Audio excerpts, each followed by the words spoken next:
a penis, girls have a vagina. What's the problem?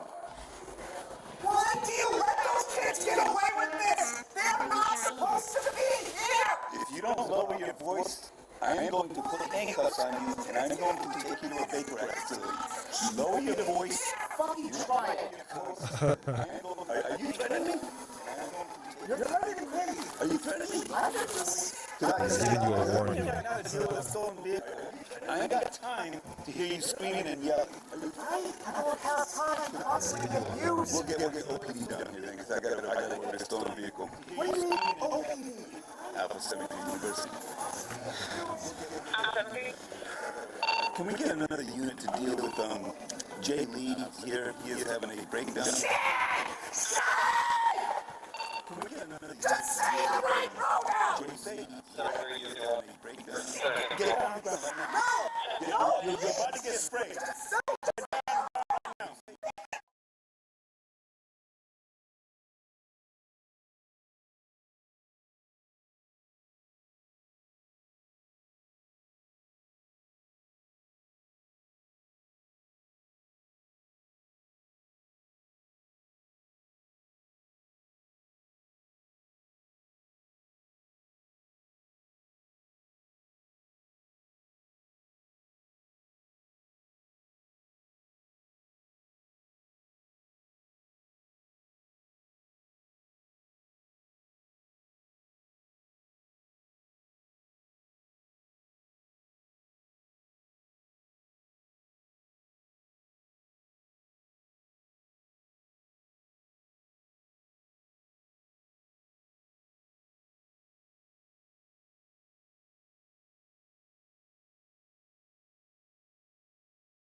Stephen Dark, welcoming you to Dark Arts Horror Radio, broadcasting from beyond the grave.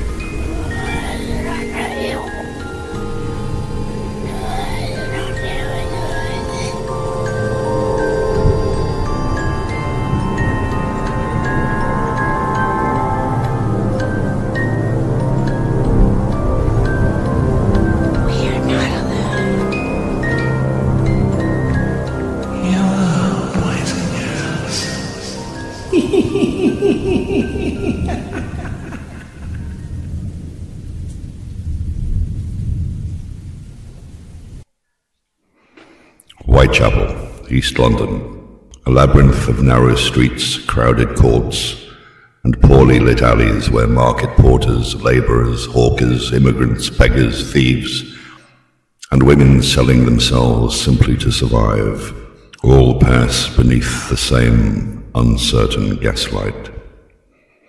Families crowd into single rooms. Common lodging houses offer a bed for a few pennies, when those pennies can be found. When they cannot, the streets remain open all night. But Whitechapel is not merely the den of vice imagined by polite Victorian society. It is a living, working community, a place of noise, trade, family, faith, and endurance. Yet it is also a community ground down by poverty, disease, insecure labor, alcohol, crime, and the indifference of a wealthy city, almost within sight. Then, in the autumn of 1888, a reign of terror begins. An unknown killer stalks the cobbled, gaslit streets of the grimy East End, where prostitutes, drunks, vagrants, and criminals mingle in alehouses and gin palaces, and huddle in sleazy, semi-derelict boarding rooms. Jack the Ripper, as he came to be known, strikes 5 times, perhaps even 6, perhaps 11. No one can say with certainty how many women died by the same hand. What is certain is that 11 brutal killings became part of the wider Whitechapel murder investigation, and that at least some bore the unmistakable signature of a single, savage killer. Whitechapel is not merely a place, it is a shadow that London has never quite managed to lose. Tonight we walk the streets of Whitechapel, Jack the Ripper's stalking ground, the lodging houses, the rooms above the shops, and the alleys where the fog seems to breathe. Unknown, unnamed, and never caught, the bloody trail of Jack the Ripper has exerted a fascination for many for well over a century. The killer behind that name never identified, never brought to trial, never made to answer for the most brutal of murders.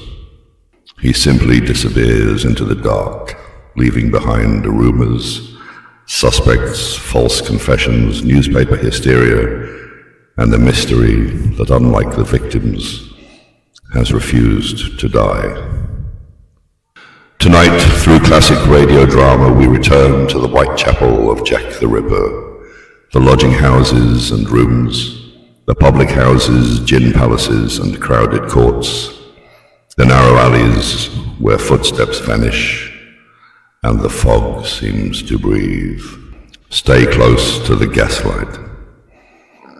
My name is Stephen Dark, and for tonight I shall be your man in black.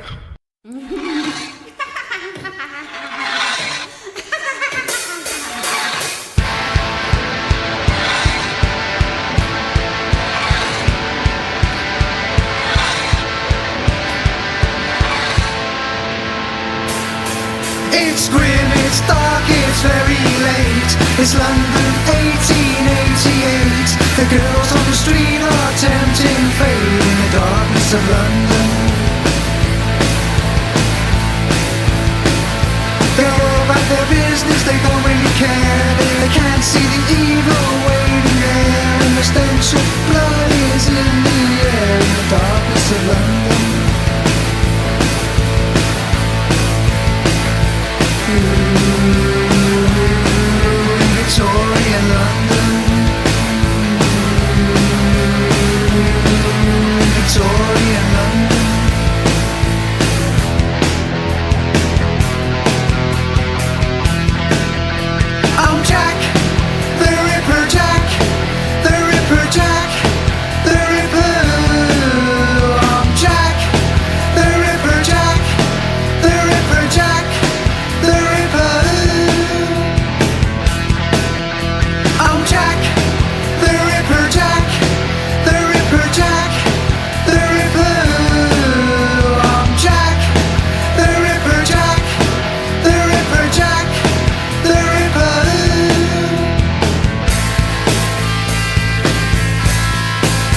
It's London 1888. Mary's girls have sealed their fate in the darkness of London. She's walking home, she has no clue. In the mist and fog he hides from you. Her worst nightmare is coming true in the darkness of London.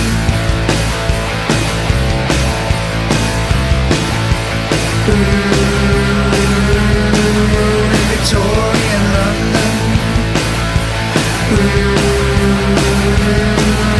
Victorian London.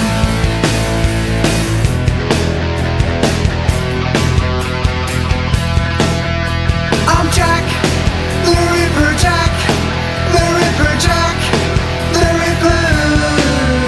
I'm Jack, the Ripper Jack, the Ripper Jack, the Ripper. I'm Jack, the Ripper Jack, the Ripper Jack, the Ripper. I'm Jack, the Ripper Jack, the Ripper Jack, the Ripper.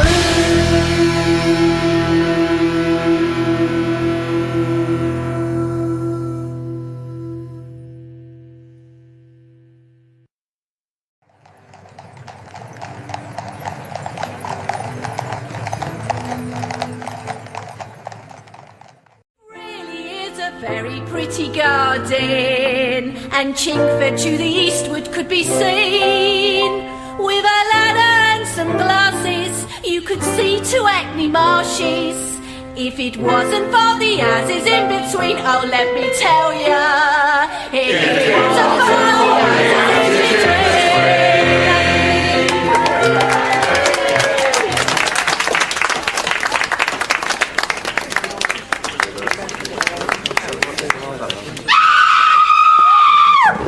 They found a body in Berners Street.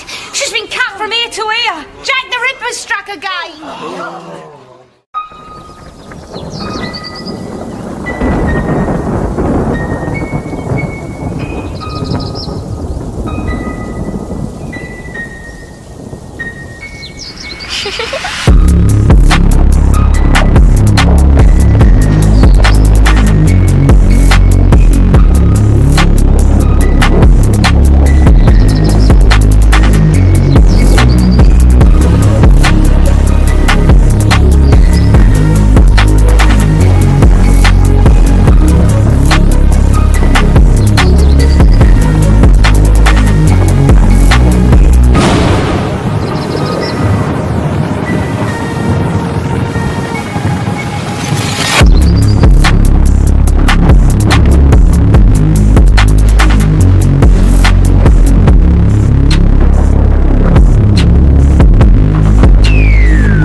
How do you do?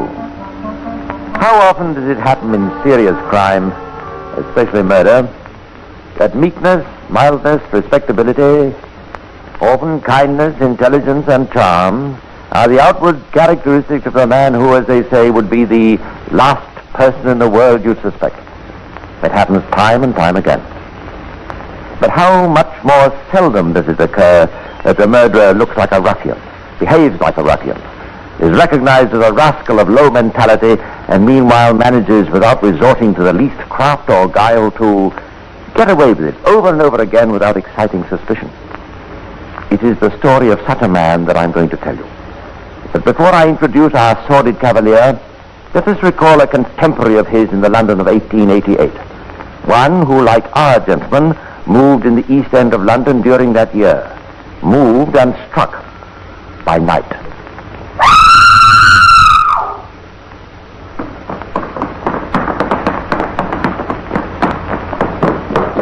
There she is, sir. Did you ever see such a sight, sir? Ripped to ribbons. Yes. Yes, that's his work, all right, Johnson. Can't mistake it. Jack the Ripper all over. We've got to get him. Of course, the whole world knows that they didn't get Jack the Ripper. And yet I wonder, did they? I wonder. Take the year 1888. That's when the Ripper's razor began to flicker across the throats of some of the pretty girls of London's East End. And that is the year that there arrived from Poland to take up a job in a Whitechapel hairdresser's shop a black-haired, beetle-browed swaggerer named Tasowski. Oh, Slosky, we used to call him in the shop. Well, it was near enough, anyway. A foreign he was. Of course, there was lots of foreigners turning up down Whitechapel way them days. Dark bloke he was, with a big curly moustache and smutty sort of eyes. Said he come from Warsaw, where he'd been a barber surgeon. Yeah, knew a bit about medicines and that. Yeah, knew more about women, though, I'd say. Of course, later on, when they arrested this bloke Chapman, I never connected him with old Slosky. Well, not till I seen his picture, that was.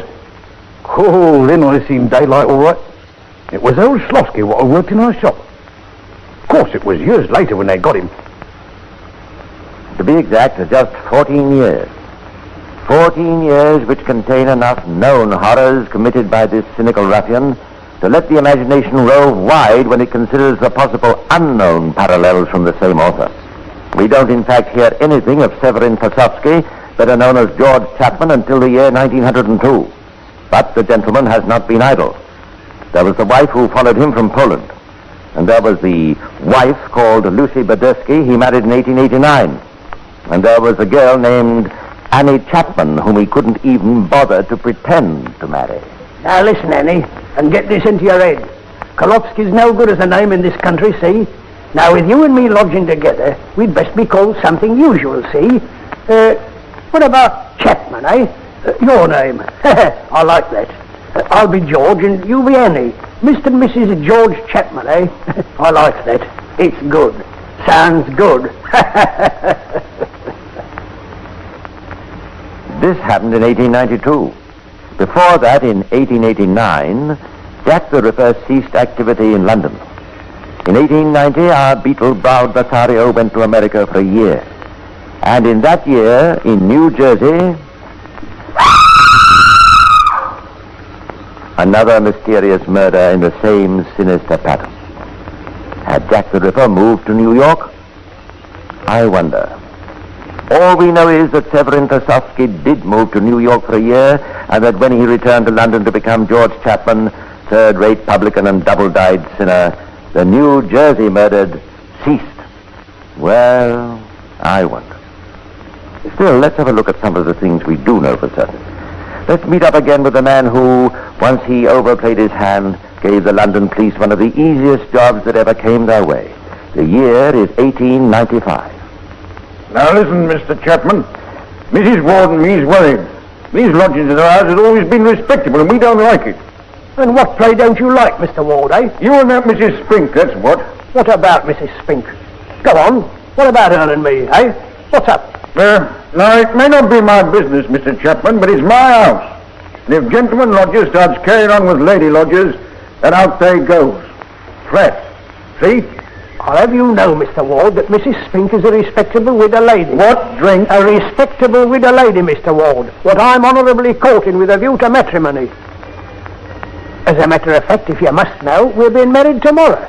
Now are you satisfied? Being married tomorrow? Go on. You can see us leave for the ceremony with your own eyes, Mr. Ward. In a carriage. Dirty mind, that's your trouble.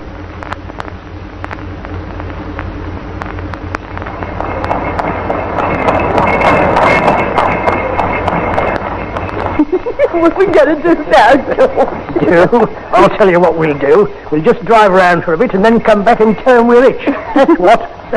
Cool, that have you in mind to see me now, George. I'll see you don't do that anymore, Mary. Too good for him, you was. No carriages for old Spink, George. So this is our wedding day, is it, eh? Trinity Church, What are you going to do now, George, now we're married, eh? I'll chuck barbering for other people. Do a bit for myself. There's a place I've heard of down Hastings way. Oh, but that'll take money, George, and you haven't got any. No, but my best beloved legal wife, I say. Come on, Mary, give the bridegroom a kiss. What laughing, George. Cool. I might let you have a bit of money if you was good. Good as gold. That's George Chapman. Now, look here, Mary. You got that bit of money, that £600 your old granddad left you, see? Why, with only a part of that, we could set ourselves up real nicely down at Hastings. Nice little shop, sea air, and all independent. What better? I'm game, George. What larks! What larks, indeed. And so Mrs. Chapman played the piano in the Hastings barber shop while her husband shaved the customers. Such a gay idea. The musical shave. I'd like you to meet one of the happy customers, a chemist. Davidson by name, quite a regular and quite a useful friend. Good morning, Mr. Chapman. And what can I do for you? Morning, Mr. Davidson. Now, let's see. I want a hairbrush, tin of tooth powder, a couple of face flannels, an ounce of tartar emetic, and, well, that'll be all for today. That's pretty deadly stuff, Mr. Chapman. But of course you'll know that with your medical training. There's one thing, Mr. Davidson. If ever I'm out of a job, I could probably hold one with you, eh? Yes, from what you've told me, you probably could. Are you experimenting? Oh, just playing about. Like to keep my hand in, you know. Surely, Mr. Chapman, surely. You like that brush, eh? Yes. Good. Here are the face flannels, and you generally take Perkins' tooth powder, don't you? That's right. Quite so, and the tartar emetic? Perhaps you wouldn't mind signing the poison book while I wait out. Not at all, not at all. Just there, if you please. Mrs. Chapman, well? Yes, thanks. Good. Well, there you are, Mr. Davidson. And there you are, Mr. Chapman, thank you. That will be just 4 and 9pence. Thank you. Good day to you, and good luck with the experiment. The experiment? No experiment, this, that's in the mind of the smudge-eyed barber. No, this is a design with a foregone conclusion.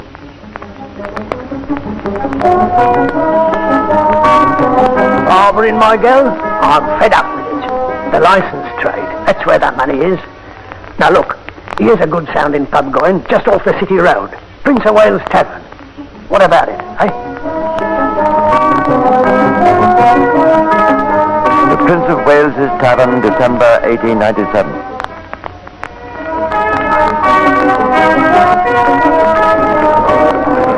Evening, George. Quite to the usual, please. What you looking so glum about, and Christmas just round the corner? It's the missus. She's sick, and I'm worried. Well, you ought to get the doctor, George. Doctor, I got one. Bloomin' lot of good he does.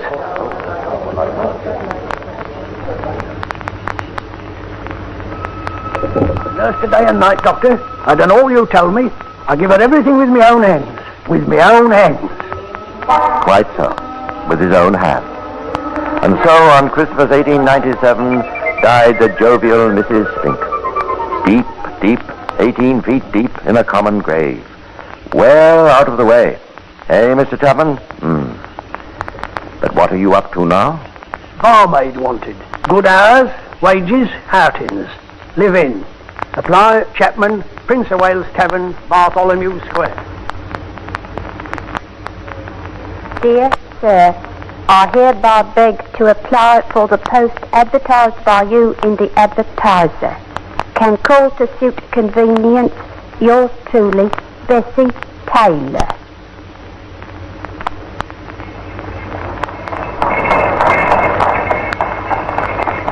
Bessie, my girl? I'll tell you what we'll do. We just drive round for a bit and then come back and tell them all at the pub we're hitched. That's what. Hitched at the cathedral. That's what. Looks better you and me being on our own in the house, see? Yes, George, I see. That's the girl. Then we'll have times, you and me, eh? Well. Yes, George.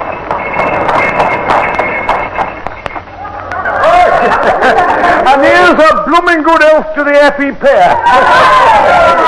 Yeah, and may all their troubles be little and... Little ones. Very possibly, if he feared troubles at all, they would be little ones for the landlord of the Prince of Wales's tavern. As for the new bride, it was strange, wasn't it? After a few months...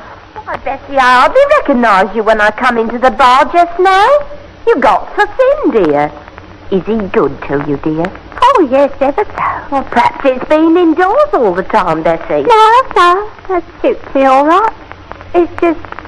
Oh, well, I was a bit given to the colic, but you got so thin, dear. No, I'm all right. Hello? Oh, hello, George.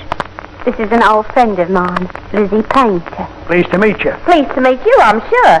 I was just saying... I was just saying, Mr. Chapman, how thin Bessie was looking. Well, you'll be thin with this and that ailing you. First it's her legs, then it's her teeth. And now what do you think it is? No, Mr. Chapman, what? It's her innards. That's what the trouble is this week. A very different George Chapman from the last we met. Cruel, ill-tempered, bullying. And what does ail the wretched Bessie Taylor, who in just over a year of life with her dark-browed lover becomes so mysteriously frail? Does the worthy Dr. Stoker who attends her suspect the nature of her symptoms? I must confess myself puzzled, Mr. Chapman. You say she complains of continual thirst? That's right, Doctor. Thirsty. Always thirsty. It's a symptom not unusual in the gastric trouble, I suspect. It's strange, very strange, that she hasn't responded more quickly to treatment. Not healthy enough. Everything worked perfectly, even to a death certificate that for sheer vagueness might have been written by Chapman himself.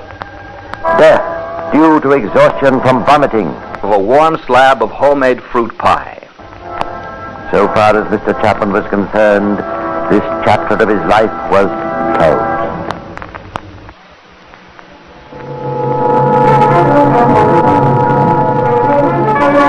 And so, with dear Bessie in the land of the departed, Mr. Chapman in the jolly bar of the Monument Tavern could stroke his handsome moustaches and feel at peace with the world. And so, in a month or two, the great mistake. Quite right, Mrs. Marsh, to come and see the place for yourself. I'd do the same for my own daughter. Well, of course, I didn't never want our Maud to go into the licensed trade, but she was set on it. You know what young girls are, Mr. Chapman. We know what they are, Mrs. Marsh. But I can assure you that this is a superior house, and you need have no fear for your girl. Oh, I'm not saying our Maud can't look after herself, but she's only 19, Mr. Chapman, and it don't seem right somehow her being here alone with you, and you a bachelor gentleman. But she won't be alone, Mrs. Marsh. Why, there's a most respectable couple occupies the top of the house. Oh, well, in that case, I suppose it's all right, as she's set on it. Then I can expect her Monday, Mrs. Marsh. Yes, expect her Monday, Mr. Chapman. But this was all the great mistake. I don't know, Bob. I don't know, there's something about him I don't like. I don't think Maud's happy there. Why don't you run up and see her one evening? Well, funny you should say that. I was thinking just the same thing myself. Of course, if he really wants to marry her, like what he says... Does Maud want to marry him? That's the point. Well, it's not as though she'd been there more than a few weeks. I'll pop up tonight.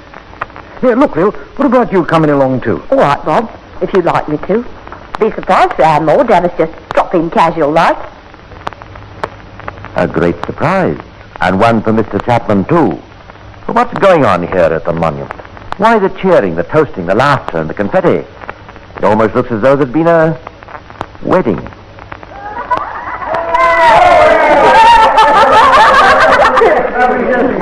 Oh, hello, Bob.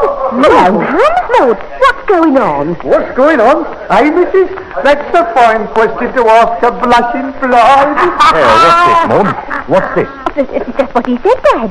Mr. Chapman, I mean, George and me, we got married this morning. Married? Where, Maud? How? Why didn't you tell us? Well, it was sort of cousin. We got married in a Catholic room up in Bishopsgate. Where's the certificate? Certificate? Well, I don't know, Dad. I think Mr. Chapman, George has got it. I don't know nothing about certificates. Well, where is he? Where's that Chapman? Good evening, Mr. Marsh. And Mrs. Marsh. Yes, today your daughter Maud has done me the honour of becoming Mrs. George Chapman. Where's the certificate? Mr. Marsh, you being a Protestant wouldn't understand such things. Our Roman Catholic laws is different. Not very convincing. But neither of these two men is particularly polished.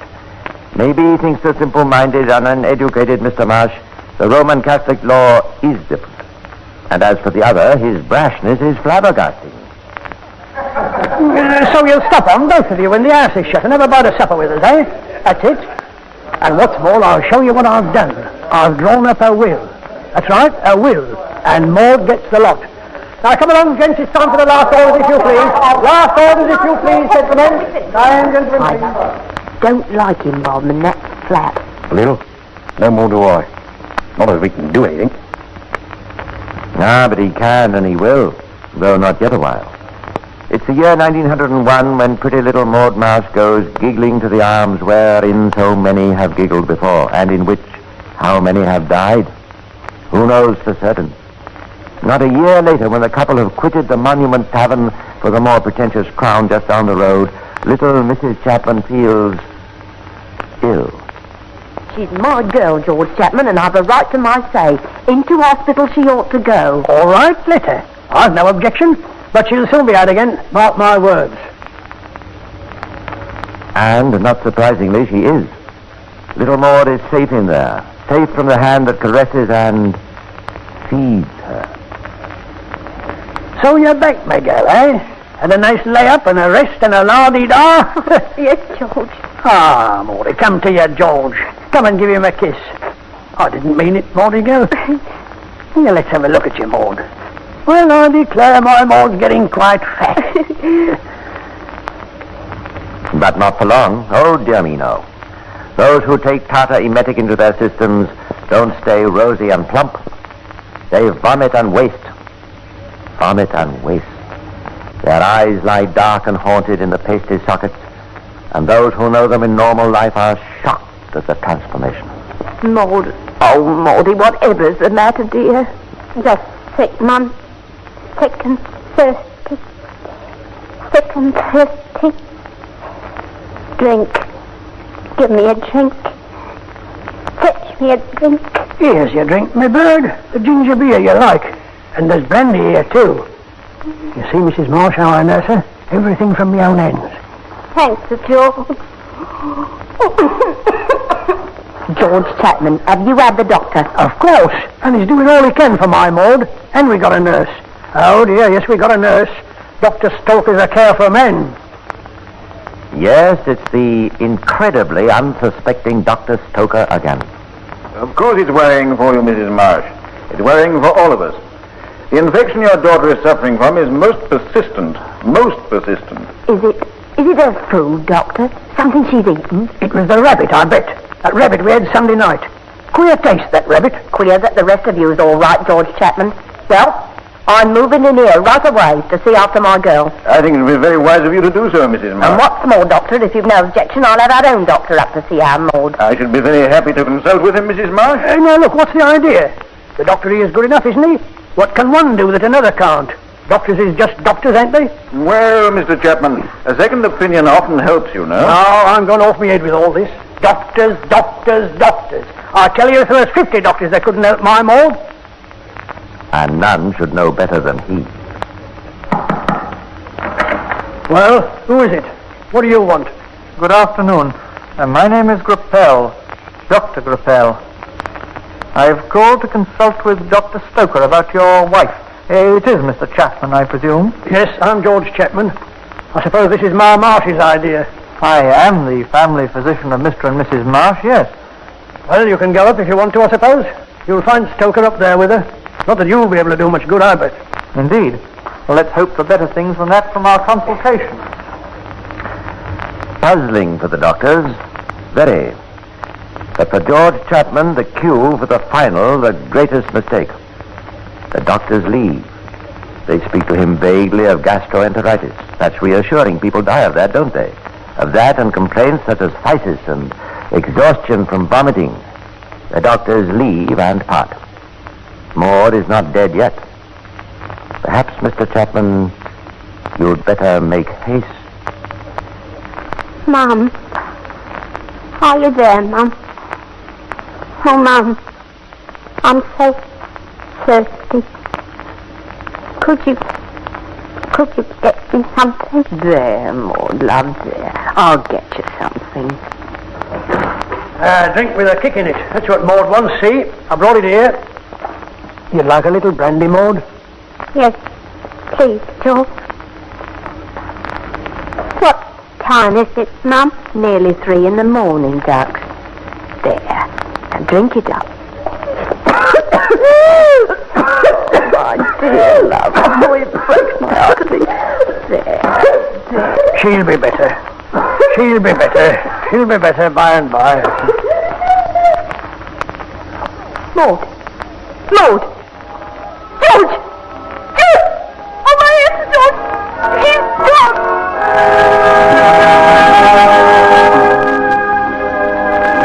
Well, Doctor, all we want now is the certificate, eh? Poor Maud.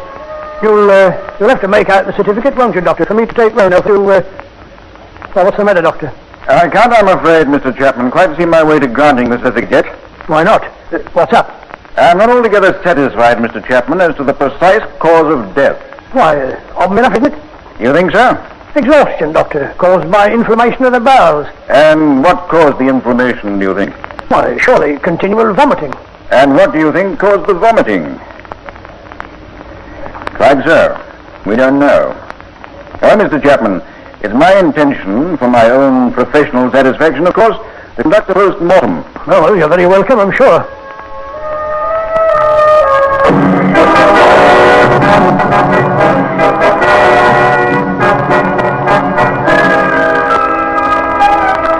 Stoker, 221 New Kent Road, Southeast. Learnt death, Maud Marsh. Strongly suspect cause arsenical poisoning. Urge post-mortem search. Grappel.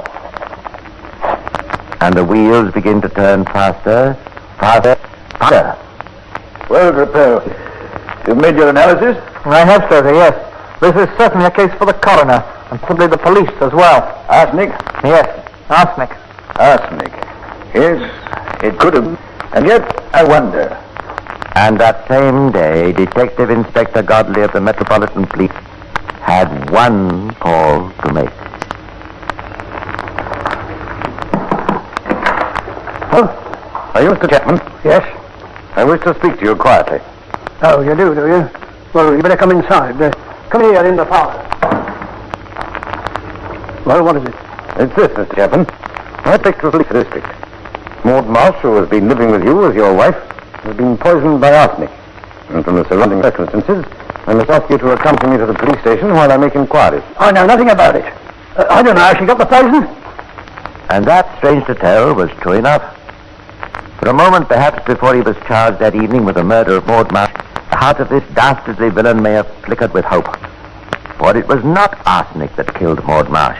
At least more detailed examination of her remains and those of the wretched Mrs. Spink and of Bessie Taylor proved the bodies of these three women were full of tartar emetic, or antimony, a rarely used drug even among the medical profession, tasteless, colorless, odorless, and deadly. As for George Chapman, never perhaps has a murder trial in London's grim old daily had so foregone a conclusion. And exactly 10 minutes after retiring, We find the prisoner guilty. the bumptious, cruel, and almost incredibly stupid-seeming man had no defense, absolutely no defense at all. But was he Jack the Ripper? Shortly after his arrest of Chapman, Inspector Godley ran into an old friend and colleague in the person of Chief Inspector Aberlin, who had headed the Ripper investigations back in the late 80s. The Ripper, that's who. Listen, I've been studying this man's record, and I'm convinced. Yes, but why? Oh, listen. In 1888, your man arrives in Whitechapel, and the Ripper starts. Your man is in the college, and we know about the Rippers. The Ripper was once seen and described. The description is Chapman's for the life. The Ripper wrote postcards to the police, did he not? He did. Full of the cheap American slangisms that your man occasionally used. And what's more, I don't have to remind you that when Chapman went to America, Ripon stopped here and started up there. And then stopped over there when he left. That's interesting, Chief Inspector, and ingenious. But we still can't prove it. Unfortunately not. Nevertheless, I'm convinced. Well, it's plausible, isn't it? And possible, too. But we shall never know. What we do know, of course, and I think you'll agree, is quite enough. If ever a scoundrel deserved his fate, and more than that, it was Severin Sosowski, alias George Chapman. Publican, poisoner, litigator.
footsteps echoed down the dark alley. He stopped, waited for Jack the Ripper to strike. But this is not London in 1888. No, this is Chicago in 1945. Yet Jack the Ripper is loose again to knife, to butcher his victims without trace.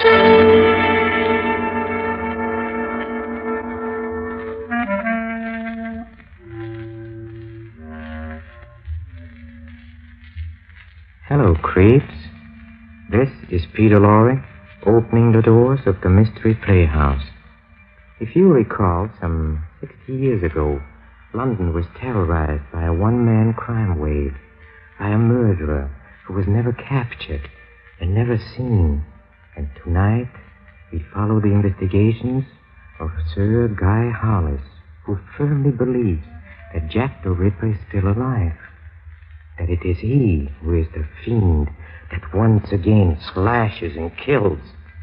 There is the element of the supernatural in this story that will amaze you, for it seems that the spirit world has given the black heart of Jack the Ripper the power of everlasting life.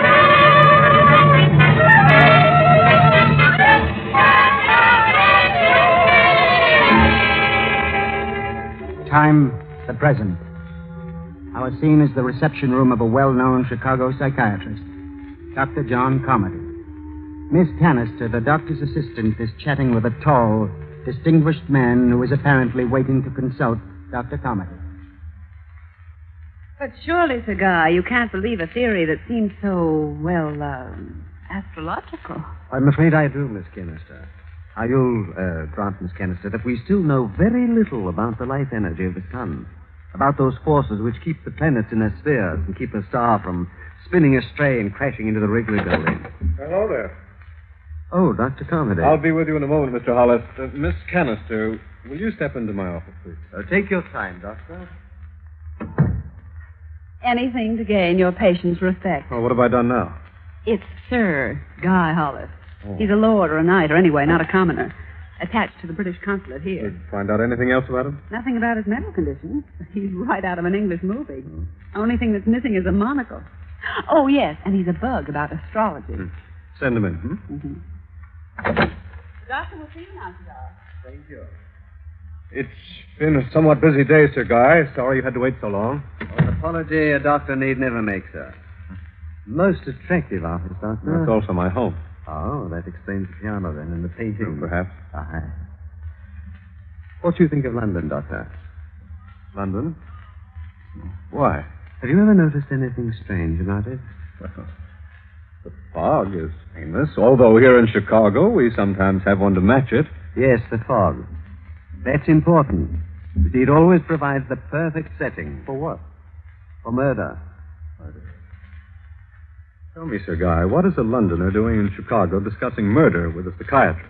Have you ever heard of Jack the Ripper, Doctor? The murderer? The greatest monster of them all.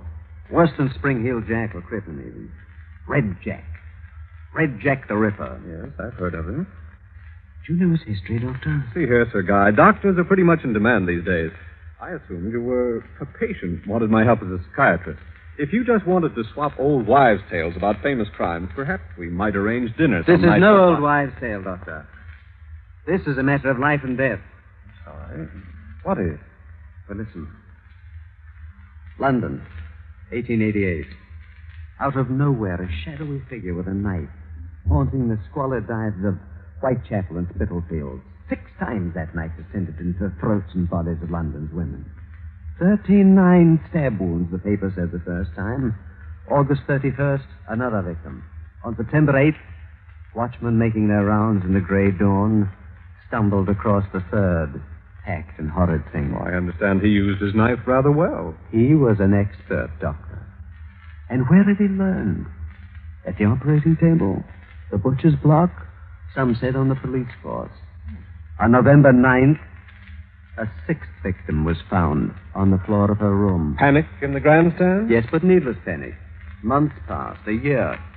They said Jack had escaped to America. They said he committed suicide.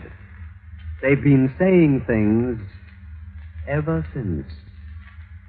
You tell the story very well, but I'm afraid that's all the time I can give you today, Sir Guy. I haven't finished. I'm anxious to hear the rest of your story. Dr. but Carmody, I am on the trail of Jack the Ripper. I've tracked him here to Chicago. You've tracked... See here, Sir Guy. Oh, what was the date of those London murders? 1888. Well, look, if Jack the Ripper were even born that year, he'd be 56 today. I'd say Red Jack would be good and dead about now. Would he? Or should I say, would she? Because the Ripper may have been a woman, you know. Do you think I'm insane, Doctor? No. Well, then you might listen to my reason for thinking the Ripper is still alive. I have been studying these cases for 13 years. Talked to officials, friends of the poor drabs he killed, and then I started studying unsolved murders all over the world. Followed a trail of blood. I could show you clippings from San Francisco, Shanghai, Berlin, Cairo, Milan. 87 such murders. And all have the trademark of the Ripper. You remember the New Orleans torso slayings last summer? Well, vaguely. A colleague of mine attended the hearing. And surely you remember two recent ones here in Chicago. One out on South Durban in September, and then a few weeks ago there was another very much like it up on Posted. Yeah? Well, Doctor? You're a criminologist. But figure it out, Sir Guy. If Red Jack were, say, 30 in 1888, he'd be 86 today. And no man of 86 could have butchered up that Halstead corpse. Suppose he didn't get any older. Suppose Red Jack knew how to stay young. But people do grow old, Sir Guy. Murderers, too. Whether they're women or butchers or scientists, they grow old. What about sorcerers? Who? Necromancers, wizards, practices of black magic. Now, see here, Doctor, I have studied the dates of those 87 murders, and they have an astrological significance. Suppose Red Jack didn't murder for murder's sake alone.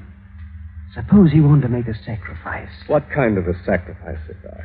It has been said that if you offer blood to the dark gods when the moon and the stars are right, they grant boons. Boons of eternal youth. I don't understand, Sir Guy. I'm not an authority on witchcraft, nor even an amateur criminologist. Why have you come to me? Because Jack the Ripper is here in Chicago, and through you, I am going to capture him.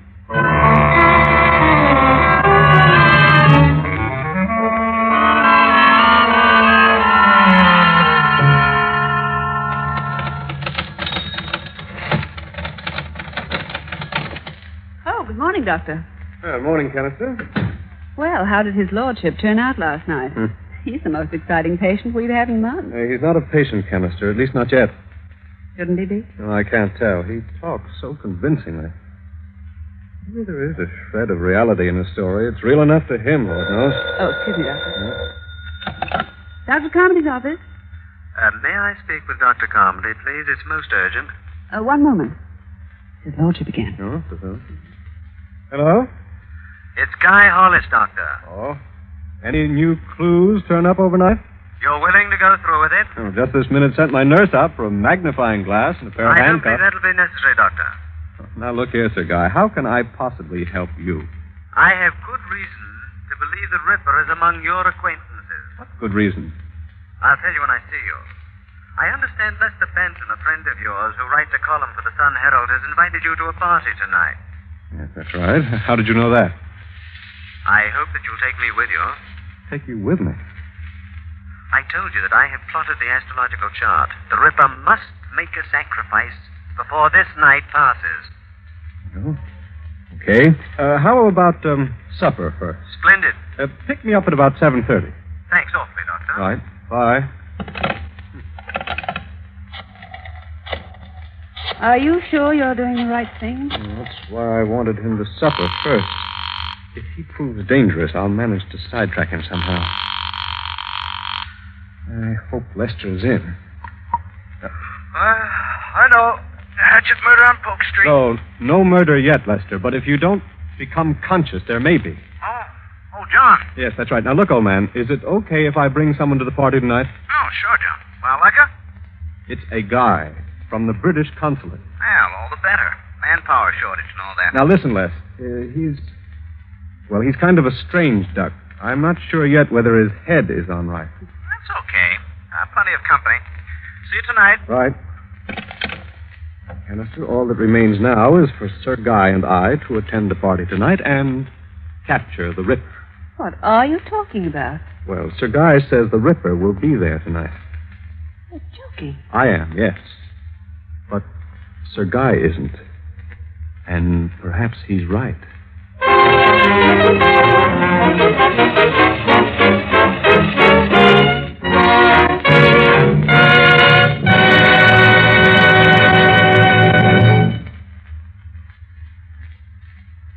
But I still don't know who you're hoping to find at Lester's party tonight, Sir Guy. A few writers, a painter, singer, all fairly normal. How about so is the Ripper? Perfectly normal. Except on certain nights. Mm-hmm. Then he becomes an ageless, pathological monster crouching to kill. On evenings like tonight, when the stars are arranged in blazing patterns of death. But why among my friends? Because they are the kind of people the Ripper seeks out. But I warn you, Sir Guy, once these people find out what you're up to, you'd better be prepared for just about anything. I'll be ready. Look. What's that you got there? See here, Sir Guy, you can't go around among my friends with a gun in your pocket. Oh. Then you keep it before me. Yeah. But be prepared to use it. Sure. Well, come on. The party should be in full swing by now.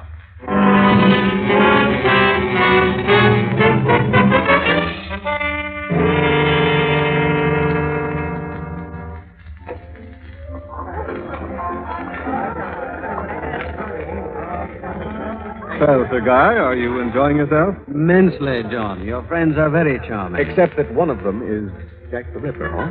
Perhaps.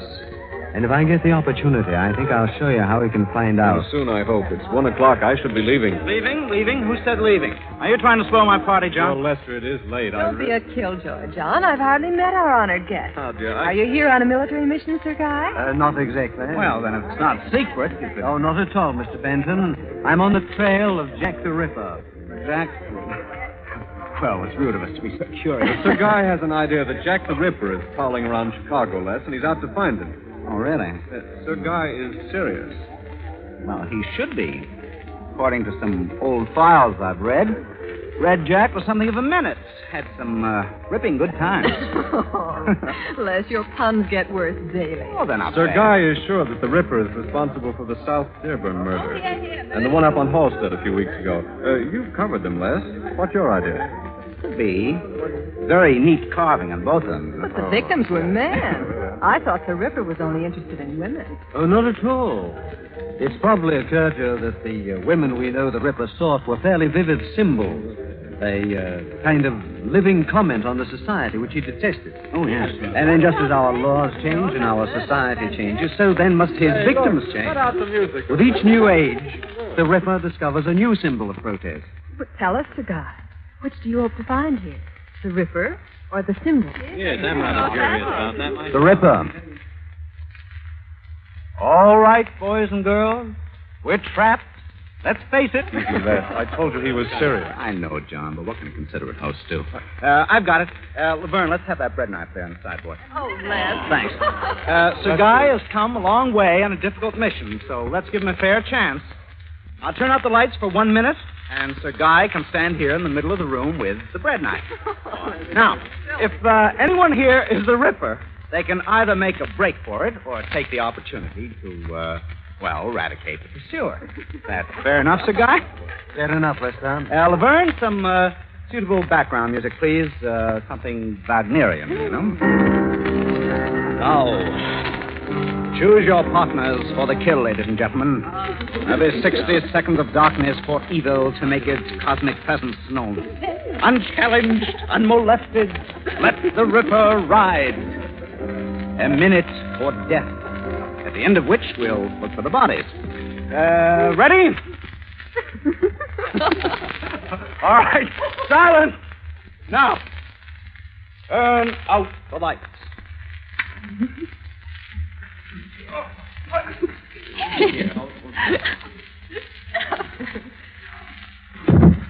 Don't anyone move. Let the affirmative forces return.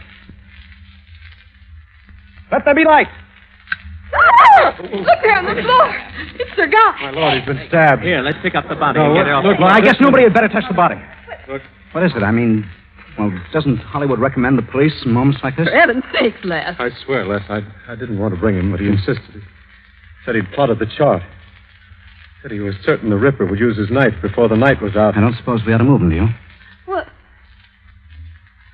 Well, I'll call the police. For heaven's sakes, Les. Now, look, if you have any ideas what we should do now, Jen, I'll shoot. Whoever goes to get the police could just as easily make a neat getaway. Lord, Les, if he was right about the Ripper... But I wasn't, John. Hey, wait a minute. Look at that. Now, wait, I really don't think that's quite the kind of a joke we should have had. Please, forgive me, Nadja, for frightening you so. When you were all so innocent. What is a guy? What do you mean? Hold it, everybody! Are you sure about our innocence, Sir Guy? Oh, yes. You see, if the Ripper were here, he would have betrayed himself when he saw me lying there. Not a very gentle spoof, I'm afraid. Sure it was. Gentle like a ton of bricks. Yeah, come on, let's get a drink. Let's get away from comics.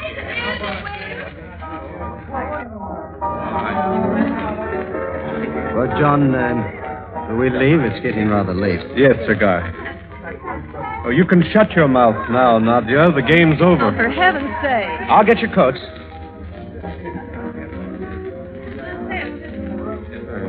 Thanks. Well, goodbye, everyone, and forgive me if I gave you an unnecessary scare. Oh, they've forgotten about it already, Sir Guy. Good night, Les. Thanks. Still mention it, John. Come around again, Sir Guy. I'd like to.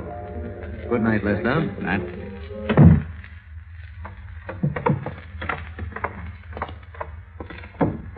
I suppose you're thinking that I'm guilty of the same sort of sensational tricks as our friend the Ripper, but I want only to rid the world of a devilish fiend who lives by the blood of others. As Les said, they've all forgotten it by now. Well, I guess I was wrong to seek him out at a party. You know, we're far more likely to find him out here in the darkness and the fog, perhaps along a lonely, shadowed street such as this, or perhaps in a neglected dead end, like this one here. Now, Sir Guy. Please, do me one more favor. It's only a hunch, but let's turn up this alley, see what it has to offer. Remember, the Ripper must make a sacrifice tonight. Well, as long as I've gone this far. Thanks, Amber. Yes, this is what the Ripper likes. Small, gaping alleyway. Hardly noticeable to the rest of the city. It'll be in a hidden corner like this where I'll capture him. And I'll turn the bloody swine over to the police. He's a mad beast, Chuck. An ageless monster let loose on the world. There's nothing up here, Sir Guy. No, just to the end of the alley, John. And we'll turn back, I promise. Look, Sir Guy, don't you think this is carrying the hobby a little too far? The hobby, John? In 1888, one of those nameless drabs the Ripper killed was my mother. What? Yes. My father spent his life searching for the Ripper. Caught up with him, too, about 1926 in Hollywood, where he was stabbed in a brawl. The police never learned who it was. But I know it was the Ripper. And I'll live till I find him. I swear I will. Let me have my gun now, John. We've left your friends, and I feel safer with my gun on me. Now, see here, Sir Guy. Oh, please, John, now let me carry the gun. Now, let me have it, John. Please. All right. You insist.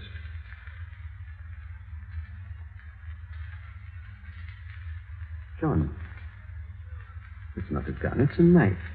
I know. John, what are you doing? Never mind the John. Only Jack. No.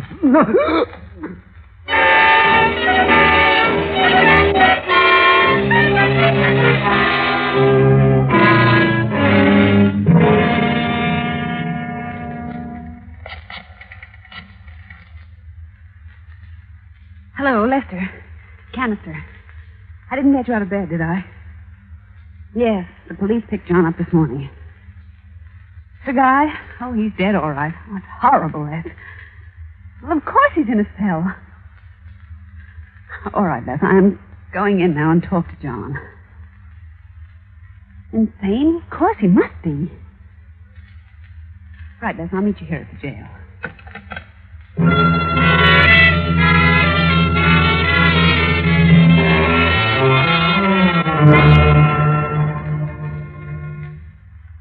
My time's up now, John. I'd better be going. Just one more thing, Canister. For some reason I want you to understand. You see, Sir Guy was right. I did have to make an offering before the night was over. I didn't want for it to be him, Canister. But up there in that alley, I realized he was as determined as I. You know, Canister, I still wonder who at that party was astute enough to send the police after me so quickly.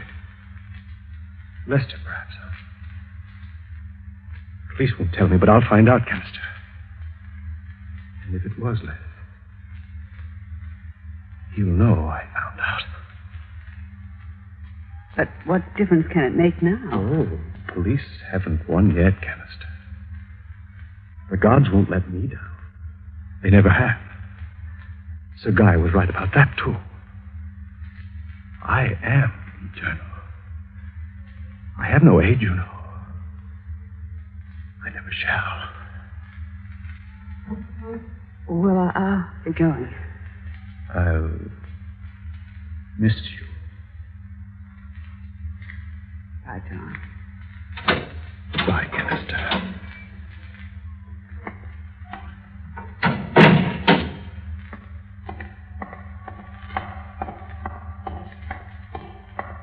Canister. Lester. Canister, I've died 10 times over. Why, Les? He's safe today. The charge, you know. I still died 10 times over. He suspects it was you who called the police. As long as he doesn't suspect you, put me wise. Now, will you tell me how you found out about it? I was emptying the wastebasket after Comedy left last night for the party. Mm-hmm. I discovered a lot of astrological plotting in his handwriting. And that Englishman's words. Couldn't forget them. Comedy just told me the gods won't permit him to be executed. He thinks he really is Jack the Ripper. He's insane, Les. Oh, and I was afraid you'd say that. Well, what do you mean? Any doctor will tell you he is insane. I know they will. They'll also tell the jury. So? So, the law doesn't execute the insane. It allows them to live. You mean? Who knows, Canister? Who knows?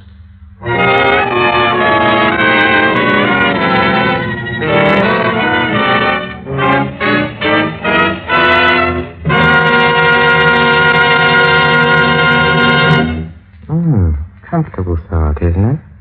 Dr. Carmody may die for his crimes, but Jack the Ripper will live on. Oh, well, spirits are hard to kill, unless they come in a bottle. Now for our next production, we have something much less exciting. Oh, only 17 shots, a mob of crooks outsmarting each other for a paltry $200,000, 2 murderers, and Simon Templar, better known as the Saint. Follow me to the green room for a preview. Right this way. Come. Come.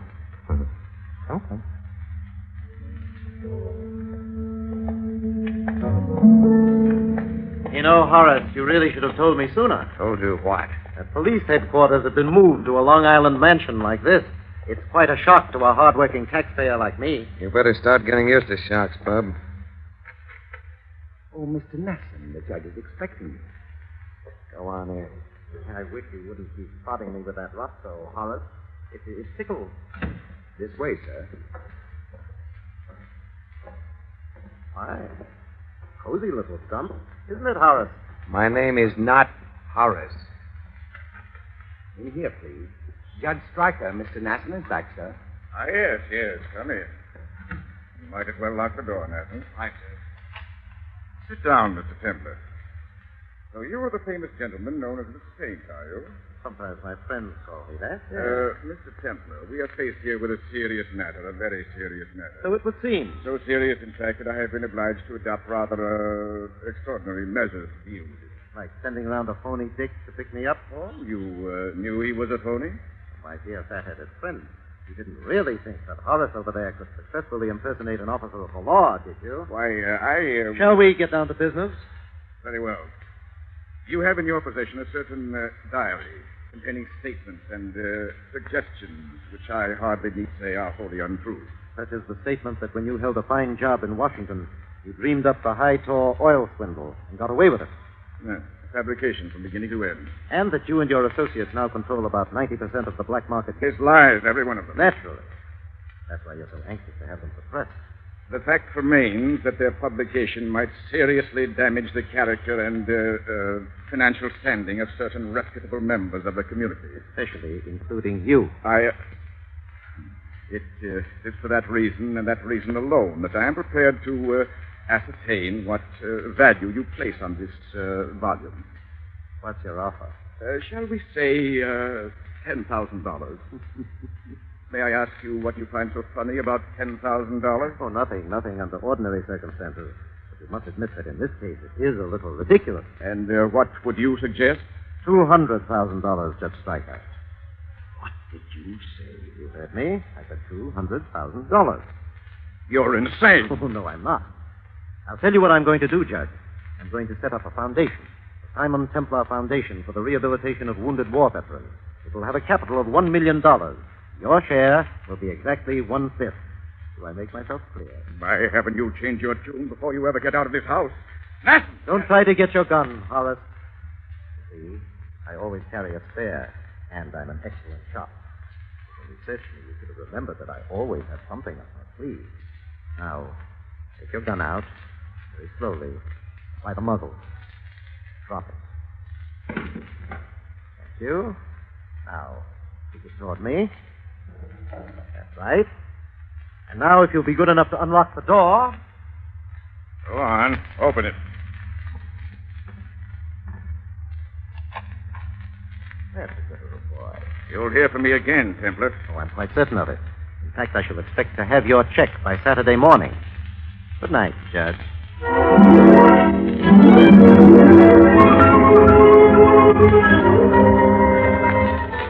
Yes, they call him the Robin Hood of modern crime. But even a Robin Hood is not immune when powerful interests concern themselves with arranging for the sudden death of the saint. So with these gentle thoughts, this is Peter Lorre closing the doors of the Mystery Playhouse. Until next time, good night. Sleep tight.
Armed Forces Radio Service.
Mystery in the Air, starring Peter Lorre, presented by Camel Cigarettes.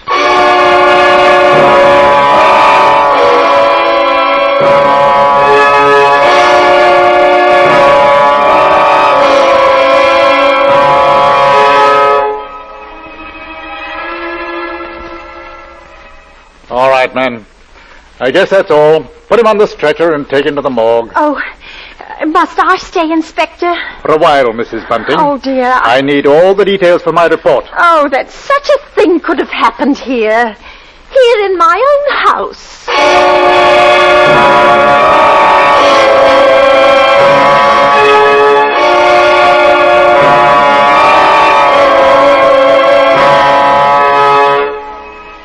Each week at this hour, Peter Lorre brings us the excitement of the great stories of the strange and unusual, of dark and compelling masterpieces culled from the four corners of world literature.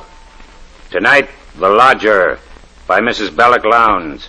Peter Lorre is the lodger, and Ellen Bunting is played by Miss Agnes Moorehead.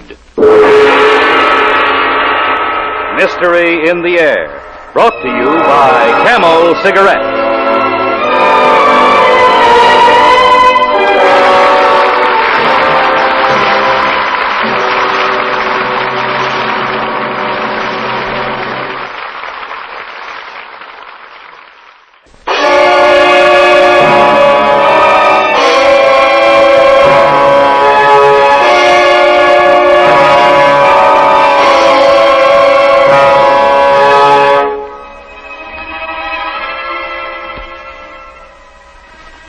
Mrs. Bunting. You said you were looking for a lodger? Yes, Inspector, we had to. But I never dreamed such a thing could happen here, to us. Why, it was only last Tuesday night my husband and I were sitting before our fire reading the newspaper about the latest murder. It was the 5th. By the Avenger. Yes, I remember saying distinctly, Robert, this Avenger person, you know, he could be the fellow standing next to you, or maybe the man you bump into. It's a terrible thought. Yes, but it appears to me that the Avenger's too quick for the police. And look here, it says this girl he got last night was like all the others, pretty blonde, and she'd just come from a music hall, exactly like all the rest of his victims. Oh, what a pity. Ellen, have you stopped to think who fits that description perfectly? Our own Daisy. Oh, shush, what a pretty thought, Bunting. It's a good thing she's with her aunt instead of here. London isn't a safe place for any girl now. Just the same, I can't help thinking how fine it'd be to have her here with us. Well, there's no sense even talking about it. We just can't afford it. I know that, Ellen, but I hope we could manage it some way. How? Haven't I scrimped myself half crazy trying to keep us going? I know, Ellen. Well, don't you go worrying about it. I think we can... Who do you suppose that could be? Could it be someone looking for a room? Oh, I wish it were. Then you could have your Daisy back. Well, I went to the front door, and when I opened it, there stood a man wearing a black cape and hat. He carried but a single piece of luggage. Good evening, sir. I saw your sign. It says you have a room to rent. Yes, sir. Please, won't you come in? Thank you. Could I take your cape, sir? No, I'm looking for a quiet room. But it should be very quiet. Oh, we have that, sir. Just that. Above all, our house is quiet. Good. Your bag, sir. May I take it? No, just show me the room, please. Oh, yes, sir. It's right up these stairs, sir. This way. You see, sir, there's just my husband and me here, and we're ever so quiet. Mm-hmm. I'm sure you'll find this room to your liking. Well, here we are. Mm-hmm. Yes, I think I like this room. Yes, it is pleasant, isn't it? There's not many rooms with such pretty pictures, now is there? I don't know, pretty pictures interest me very little. What I like about this room is, it's the simplicity. I like the bareness. Yes, I think I'll take it. What is your name? Mrs. Bunting, sir. All right, Mrs. Bunting, I'll take the room. Oh, yes, sir. And please let me help you with your luggage. No, don't you touch it. Oh, but I only wished to I know. You only wish to help, Mrs. Bunting. It's just, forgive me. It's just that I'm weary. I'm very tired. See, I do a lot of studying. Oh, yes, of course, sir, of course. Well, anyway, you can see how few things I need. It's just what's in this bag. But this here's my favorite book. Hmm? It's the Bible. Good book, Mrs. Bunting, isn't it? Oh, yes, indeed it is, sir. Yes, it says, he brings them to their desired haven. Beautiful words, huh? And now at last I found my haven of rest. Now, Mrs. Bunting, if I pay you 30 shillings a week for this room, that's satisfactory? 30? Oh, why, yes, sir, that'll be quite all right. My name is Sleuth. Mr. Sleuth? Yes, Sleuth. Sleuth. Think of a hound, Mrs. Bunting, and you'll never forget my name. And here are your 30 shillings. Oh, thank you, sir. Thank you. Would you be wishing anything now? Supper, tea, or... No, nothing. Good night, Miss Bunting. Yes. Good night, sir.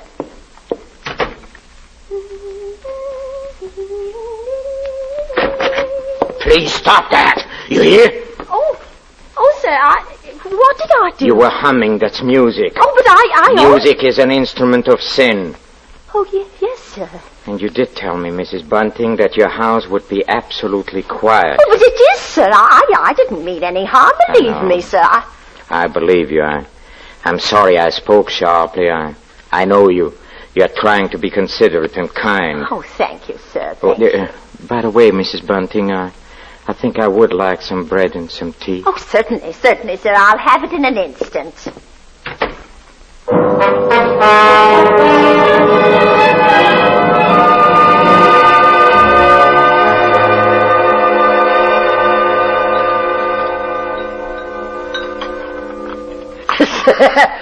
So he took the room, eh, Ellen? Yes. He took the room at 30 shillings a week. Yes, in advance. Oh, hurry now, Bunting. Is the water for the tea hot yet? Yes, what a stroke. Put the bread and the butter on the tray. I'll pour the water. You know, Ellen, it's wonderful. Yes, it is. Do you realise what this means? We can have Daisy back with us now. I know. Hurry with it now, hurry. Why, we can have her back with us now, tomorrow. There's the water and the tea, and I guess... Yes, it's all ready. Open the door, Bunting. I'll take it up to him right away. There you go, old girl. First thing in the morning, I'm going to fetch Daisy and bring her home. Oh, it's a wonderful night, Ellen. Wonderful.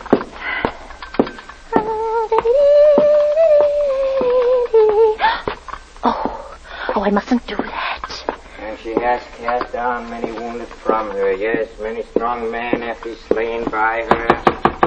Come in. And to know how the wickedness of folly... Why, Mr. Sleuth, you... Yes? What is it? Those pictures, those pretty girls, you've turned all their faces to Yes, the wall. I've turned them to the wall because they are wicked and sinful. Oh, but, sir, Don't you agree, Mrs. Bunting, that everything wicked and sinful should be purged from the earth? Huh? Yes. Oh, yes, I do. I'm happy to hear that, Mrs. Bunting. Now, if you'll excuse me, I have to leave. Oh, but, sir, here's your tray. Good night, Mrs. Bunting.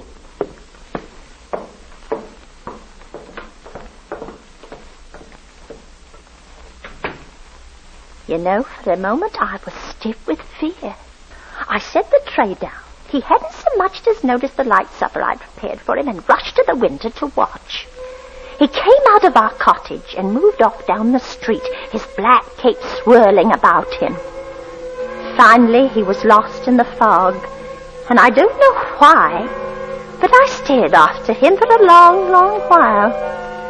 Well, I did the dishes and got ready for bed. I lay there thinking, and it was almost dawn before I had convinced myself that at most he was a trifle odd. And after all, paying 30 shillings, maybe he had a right to his strange ways.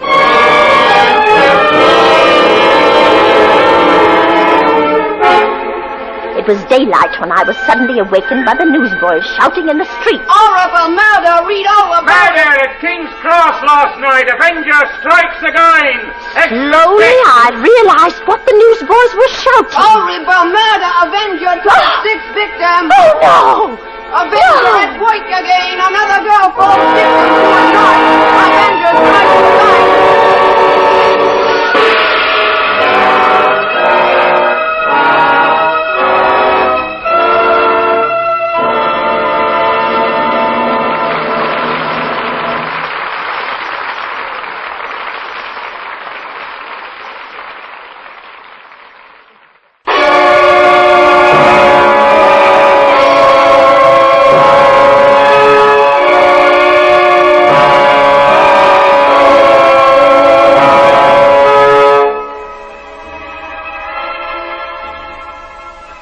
As the inspector takes notes of the terrifying event, Ellen Bunting continues the story.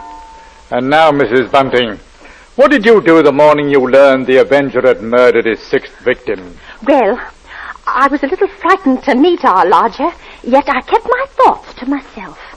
After all, you know, there still wasn't much to go on.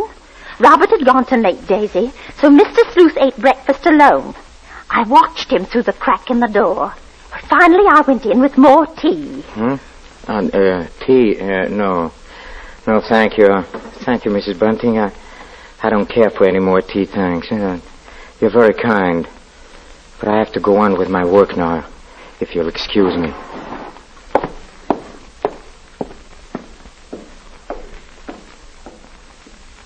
My fear really changed to pity then. Oh, he seemed so helpless and tired. And he was so considerate. This man couldn't be a murderer. It was all a coincidence. Besides, we just couldn't afford to lose that 30 shillings a week. Well, around 10 in the morning, he left the cottage, and I decided to go upstairs and have a look about his room. I had to find out what he carried in his one piece of luggage. It wasn't a bag. It was more like a case. Yes, a case. A case for a knife. I rushed upstairs, my heart beating wildly at the thought I'd had the case. No, there wasn't anything in his closet. I went over to the chest of drawers against the wall. Nothing in the top one. In the next one, there was just some socks and some underclothes. The next one was empty. There was only one other place for the small, narrow case. The bottom drawer. And it was locked. I pulled and pulled at it. And then suddenly I heard the front door open downstairs.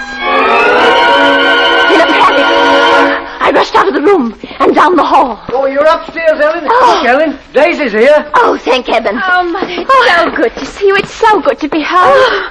But, why, whatever's the matter? Yes, you're quite white, Ellen. Oh, I'm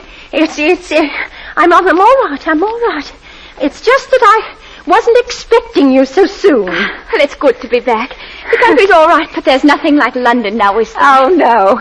No, there isn't. Well, as long as that Avenger's about, you're going to have something to do to keep this young lady indoors, London or no London. Oh, don't you worry. Mother will see to that. Oh, well, Daisy, I might as well get you settled. You see, Father? What did I tell you? She'll have a dust cloth in my hand before I have my coat on. Mr. Sleuth. Why is my door open? We were just leaving, sir. Have you been in my room? Not at all, sir. From now on, Mrs. Bunting, I shall keep my room locked. But you see, sir, I was just tidying up a bit, and Mr. Bunting, he brought our daughter home. She just arrived. This is Daisy. Pleased to meet you, sir. She's been away for quite a while. That's why we're a bit excited, you might say. Yes. You were probably surprised to hear us laughing and carrying on. Yes, I must say I was, but then there are different kinds of joy, are there not, Daisy? Yes, I'm sure there are. Yes, there is the despicable, evil joy of the abandoned, and then there is the divine happiness of the blessed. That's a great difference. You understand that, Daisy, don't you? Why, yes, sir. Yes, Mr. Sleuth. Good. There are so few young women nowadays who do. I'm Mr. Sleuth. You mean a girl's not to enjoy life at all? Not to have any fun? Enjoyment and fun, my child, are the devil's breeding ground. All his implements are there. Pleasure and impropriety. The temptation of music, dancing. Oh, that's crazy. Why, there's nothing I like better than dancing. And I'm not... You like to She dance? didn't know what she was saying, Mr. Sleuth. She's just a child. Daisy, you know you've never been one for dancing. You never learned how But I did learn, Mother. While I was away. What's so wrong about it? What's the harm in dancing? It says she lies in wait as for a prey and increases the transgressors among men. I don't know what you mean. I've never heard such nonsense. Nonsense? You call it scripture nonsense? Daisy, go into the front room. It's all right, Mrs. Bunting. It's all right. I'm used to that kind of talk. Good day.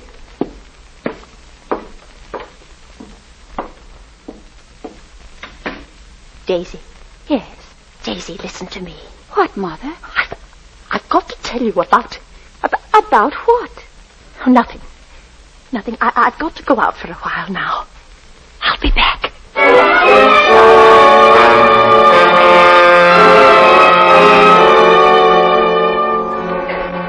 For a moment, I was about to tell her my awful suspicions, but I stopped. They were only suspicions. At the same time, I had a thought. I'd go to the coroner's inquest they were having for the Avenger's latest victim. I was hoping to hear something said that would clear my suspicions of the lodger. At least I'd give him this last chance.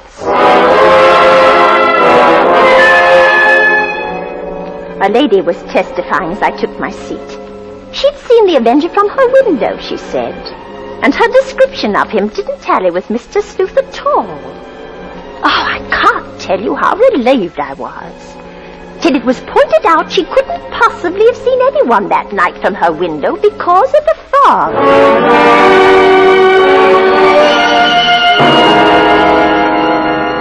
Then the next witness was a Mr. Cannot. I leaned forward anxiously as they swore him in and began asking questions. You say, Mr. Kennedy, you're positive that you saw this man? Positive, sir. It was only a few moments before the murder that I saw the Avenger. Describe him. Well, he wore a black cape, I believe, and was very gaunt-looking, and was carrying a small handbag. A handbag? Yes, a small, narrow handbag, such a one as might contain a knife. Silence in the court. Proceed, Mr. Kennedy. Well, he had a low, hesitating voice. I'd say with something of a continental accent. An educated man, I'd judge, but quite mad. And what do you mean by that? Well, as he emerged from the fog, he was talking aloud to himself. Oh, believe me, sir, he was reciting scriptures from the Bible. Oh, no, it can't be. It can't be. Oh, could there be any doubt about it now? Mr. Sleuth, our lodger, he was the murderer.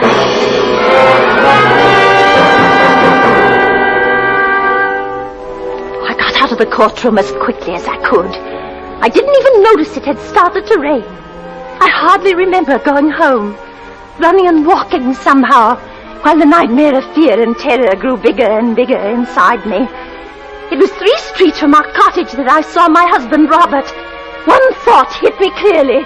I realized Daisy must be home alone with the Avenger. Bunting! Bunting! Why, Ellen, what is it? Bunting, where's Daisy? Where is she? Where's Daisy? Why, she's at home. Oh, listen, Bunting, listen. Sleuth! Sleuth is the Avenger. What? What are you saying? Ah, lodger, he's the Avenger. Daisy's alone with him right now. Hurry, hurry.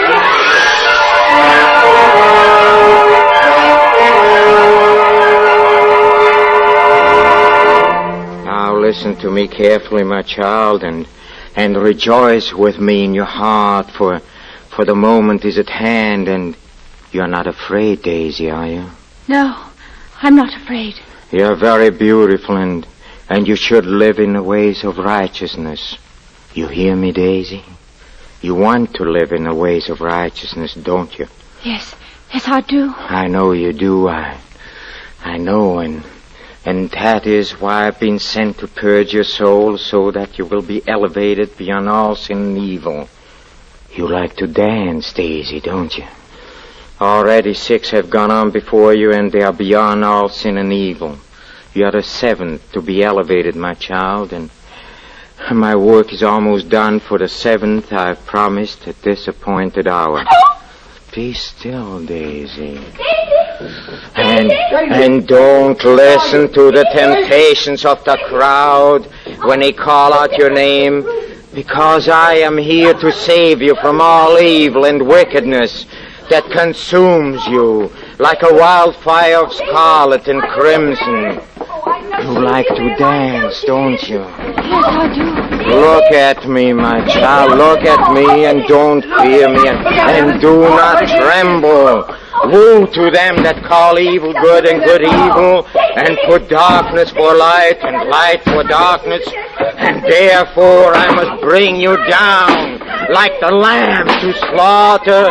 And now I lift my hand with a flaming sword, for now comes the vengeance and the time to rejoice. Stop it, you killer, Daisy, come here. Drop that knife, you please. Oh, shut up that knife. Oh, you're safe. You're safe. Oh, Take drop away- that knife, you. Take away your hands. Let go of me. Get away. Don't you know that such that offer death to death, and such that offer a sword to the sword, and no one dare to have pity on them? His knife, his knife.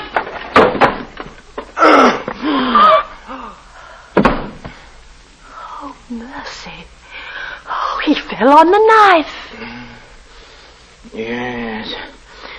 And it's burning. It's burning in me like a fire. Oh, it purges me and consumes me. All sin and evil are falling away. Praise and glory, for it is I who is the 7th. Yes, the vengeance is fulfilled.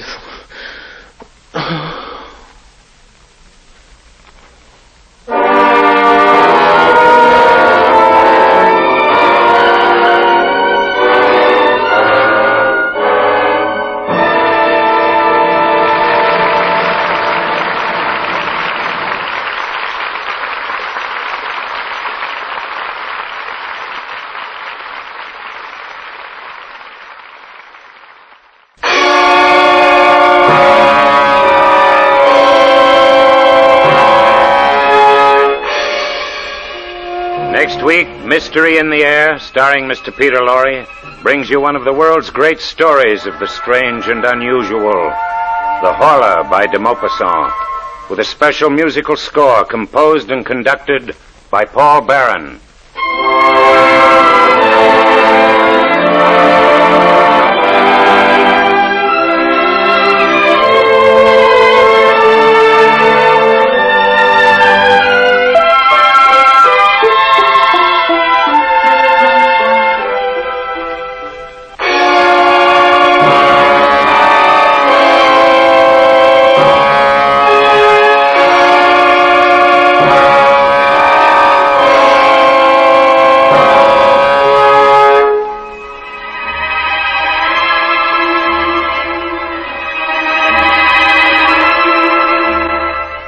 Listen again next week at this same time when the makers of Camel cigarettes present Mr. Peter Lorre in Mystery in the Air. Next week's play will be The Horla by de Maupassant. The artists supporting Mr. Lorre tonight were Agnes Moorehead as Ellen, Henry Morgan as the voice of Mystery, Barbara Eiler as Daisy, Eric Snowden as Bunting, Raymond Lawrence as the Inspector, Rolf Sedan as the Witness, and Conrad Binion as the newsboy. And on behalf of Mr. Lorre and the entire cast, our sincere thanks to Agnes Moorehead for her great portrayal of Ellen Bunting.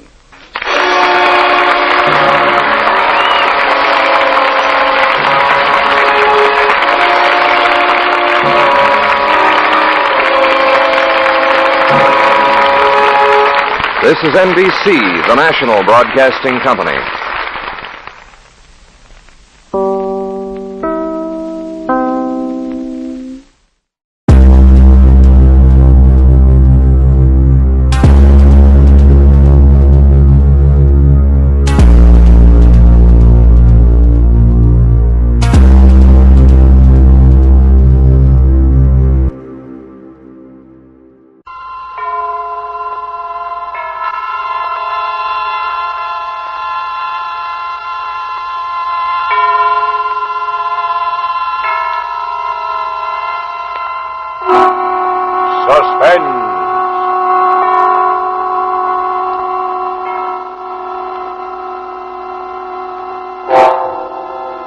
Radio's outstanding theater of thrills brings you an hour of suspense. A full 60 minutes of The Lodger. An eerie tale of 19th century London directed by William N. Robeson and produced by Robert Montgomery, who tonight also stars as The Lodger.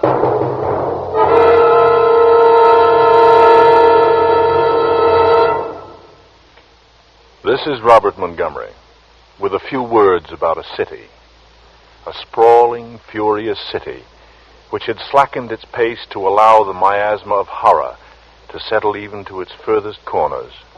I say horror, but there was a fascination, too, for there is always a fascination where there is violent death. The city, it was London, and the year was 1888, a London terrorized by the fifth in a succession of horrible murders. Such is the very real setting for The Lodger, for Mrs. Belloc Lowndes' novel is based on fact. It was almost certain that these deeds were the work of one person, for this meager identity was established by the victims themselves. They were all young, all attractive women. It was the killer, still at large, who absorbed the imagination of the great city, the killer who had taken special pains to make it clear that some obscure and terrible lust for vengeance possessed him. And because of him, laughter was forced, conversations waned, and there were silences where there should have been good talk between neighbors.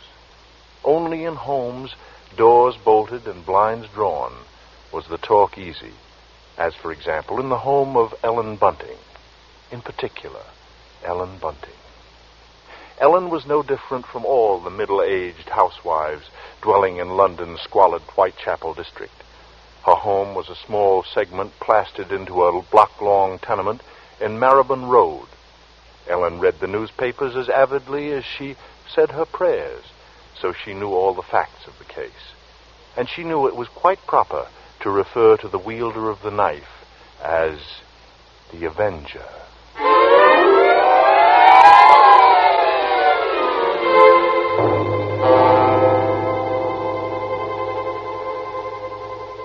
This particular night, she and Robert Bunting, her husband, sat before their fireplace reading the newspaper account of the latest murder.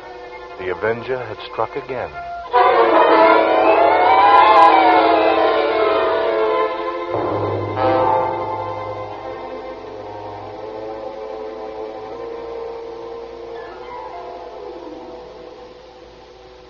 Why, he might be anybody. He might be the fellow you pass on the street. The one standing next to you. The man you bump into. Oh, it's a terrible thought. Yes. If only the police had something to go on. But the Avenger's just too quick for them. Oh, they do say here, Bunting, that the police have a clue they won't say anything about. Them who says that says wrong. The poor chap who was on point duty in the street where the last one happened, he hears a yell, he says, but he took no notice. The coppers will have to stick to it better than that to catch a slick one like the Avenger. It says here he left his calling card again. A bit of grey paper on which the monster writes his name. Funny kind of visiting card, ain't it? It isn't a thing to make a joke about, Bunting. Or was it a square piece of paper or one of them three-cornered ones? It don't say which, Bunting. Well, it should. Those are the things I like to know about. Keeps a body informed. Huh. And a fair girl again. just like all the rest. And let's see. Described by her friends as a very light-hearted girl. What a pity. Did you ever stop to think who fits that to a T? In fact, fits all those girls? Did you ever stop to think about that, Ellen? I know. Who? My own Daisy. Yes. Yes, Bunting, that's a fact. Well, maybe it's a good thing she's with her aunt instead of here. London ain't a safe place for any girl right now. Just the same, I can't help thinking how fine it'll be to have her back. Now, Bunting, you know that Daisy seems like my very own, even if she is my stepchild. But I'm telling you, there's no sense even thinking about having her back right now. We just can't afford it. Oh, I know that, Ellen, only, well, maybe we could manage it some way. Oh, haven't I scrimped myself half crazy trying to keep us going? But you don't care about that, do you? No, your Daisy's more important to you than I am. And No, Ellen, that don't sound like you. we haven't had a lodger for months. Nobody even comes to look at the rooms anymore. Oh, but things will work out, Ellen. And They then ain't never going to work out. Soon we won't even have a roof over our heads. Oh, I'm sorry, Robbie. No. Well, don't go worrying another second, old girl. Well- Oh, the first thing you know, you won't be pretty no more. Eh? Well, you'll have your face all wrinkled and... Now, see here, Bunting. Oh, come now. Let's see you smile. Leave me alone. I won't. Oh, get on with you.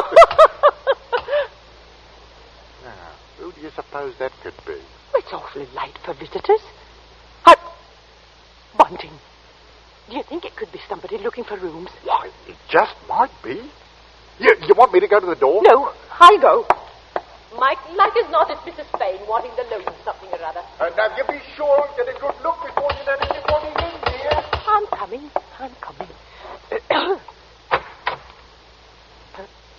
Yes, sir? Is it not true that you let lodgings? Yes, sir. Won't you come in, sir? Thank you. Could I take your cape, sir? Thank you. However, there's no need. I am looking for rooms. Quiet rooms. Above all, they must be quiet. Oh, yes, sir. You'll find all my rooms quite quiet, sir. All of them? How many are there? Well, just now I have 4 left. The house is empty, save for my husband and me, sir. Oh, that sounds very suitable.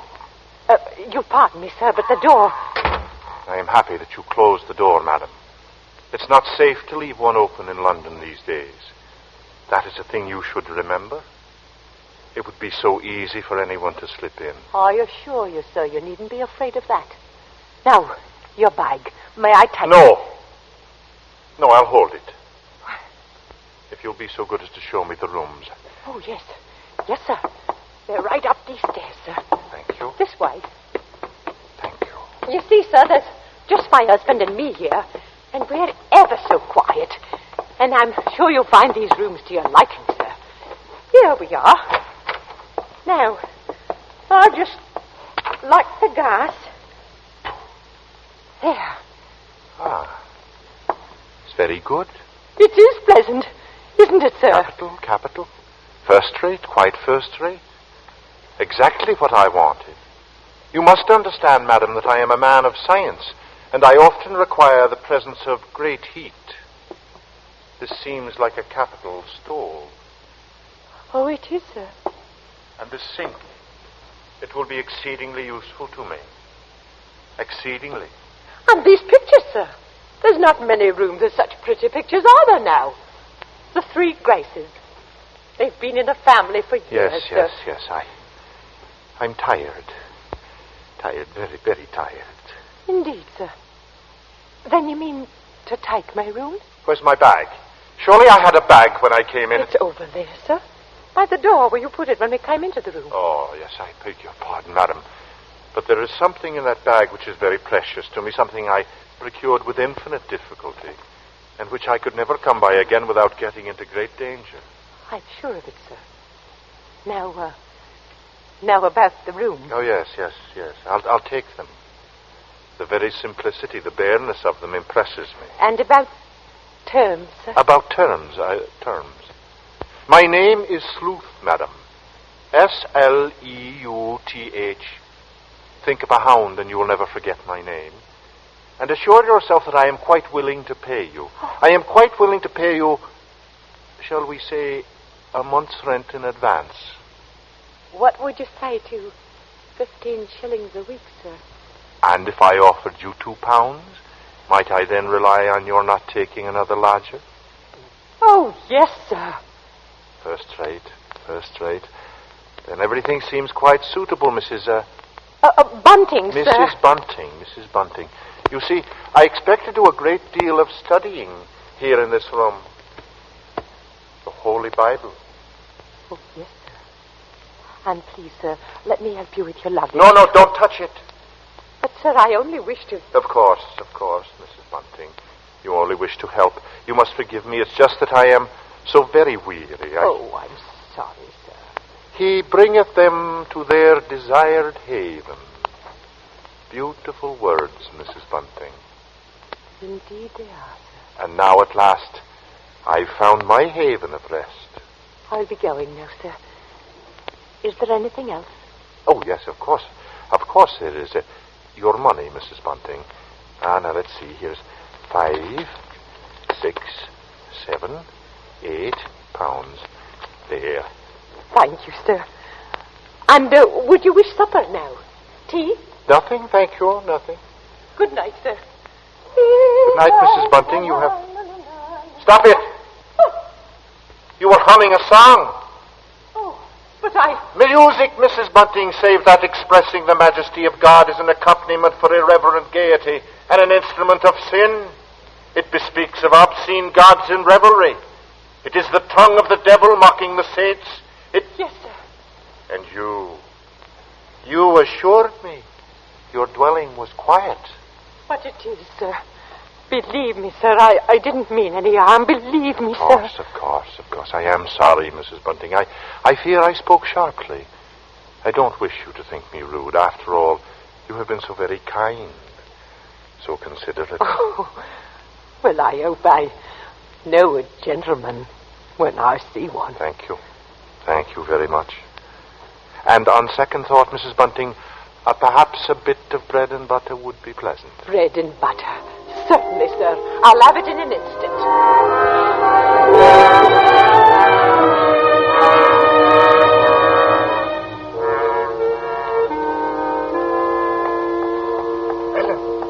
Ellen, did he take the room? Come into the kitchen where he won't hear us. Ellen, he took it. Tell me, he took the room, didn't he? Yes, Robbie. We're all right now. Look, £8. A month in advance. Oh, it's wonderful. Ellen, Ellen, do you see what this means? Yes, Robbie. You can have Daisy now. You can bring her home. Here, hand me that dish. Right. Do you know something, old girl? We're not going to worry too much about Daisy being in danger, that Avenger fellow. Whatever do you mean, Robbie? Well, she's not one for dancing, you know, or any kind of large entertainment. And what's that to do with it, please? Something I read here in the paper while you was with the gentleman. They found out that every one of the Avengers' victims had just come from a dancing party or a music hall. Oh, never mind the Avenger now, Bunting. Here, hurry. Take this bread and butter up to the lodger.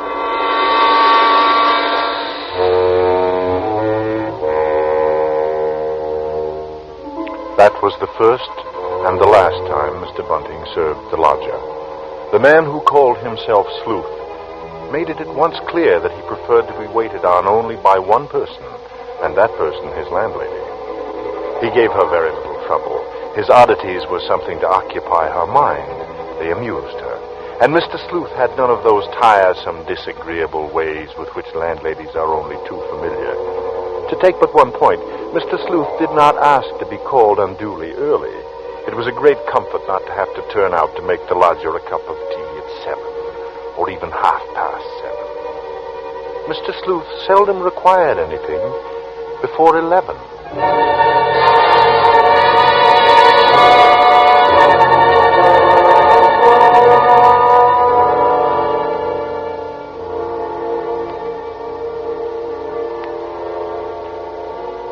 Nothing about her new lodger really distressed Ellen until the evening of the third day. It was time for Mr. Sleuth's dinner, and she started up the staircase to his room. Oh. She has cast down many wounded from her. Yea, many strong men have been slain by her. Come in. She saith unto him, stolen waters are sweet, and bread eaten in secret is pleasant. But he knoweth not that the dead are there, and that our guests are in the depths. Why, Mr. Yes. What is it? Those pictures. Those pretty girls. Half-human monsters, madam, who stare at me and eat of my sinew. You've turned all their faces to the wall. A woman is a narrow gate. She also lieth and waiteth for a prey, and increaseth the transgressors among men.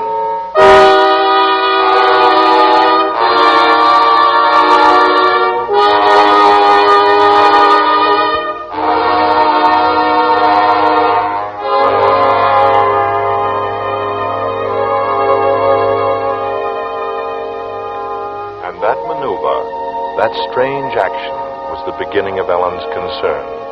Logically, it was nothing. Mr. Sleuth simply had a queer kind of fear and dislike of women. And where one's lodger is concerned, a dislike of women is better than, well, the other kind. Besides, the next morning brought Daisy and laughing welcomes, for the sight of such a carefree girl was enough to gladden any parent's heart, and half-born suspicions withdrew into their own peculiar recesses of Ellen's brain. For Daisy was pink-cheeked, blue-eyed, and gay. She was also young and lovely. And she was blonde.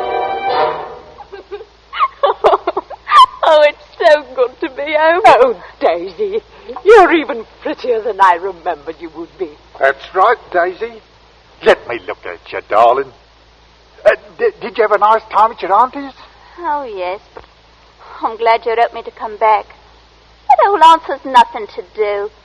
There's nothing exciting to do. And Joe will be coming around to see you now, Daisy. I told him you was coming home today. Joe Chandler? That policeman? I don't know whether I want to be serious friends with a policeman. Him that walks around all day and's too tired when he comes home to have any fun.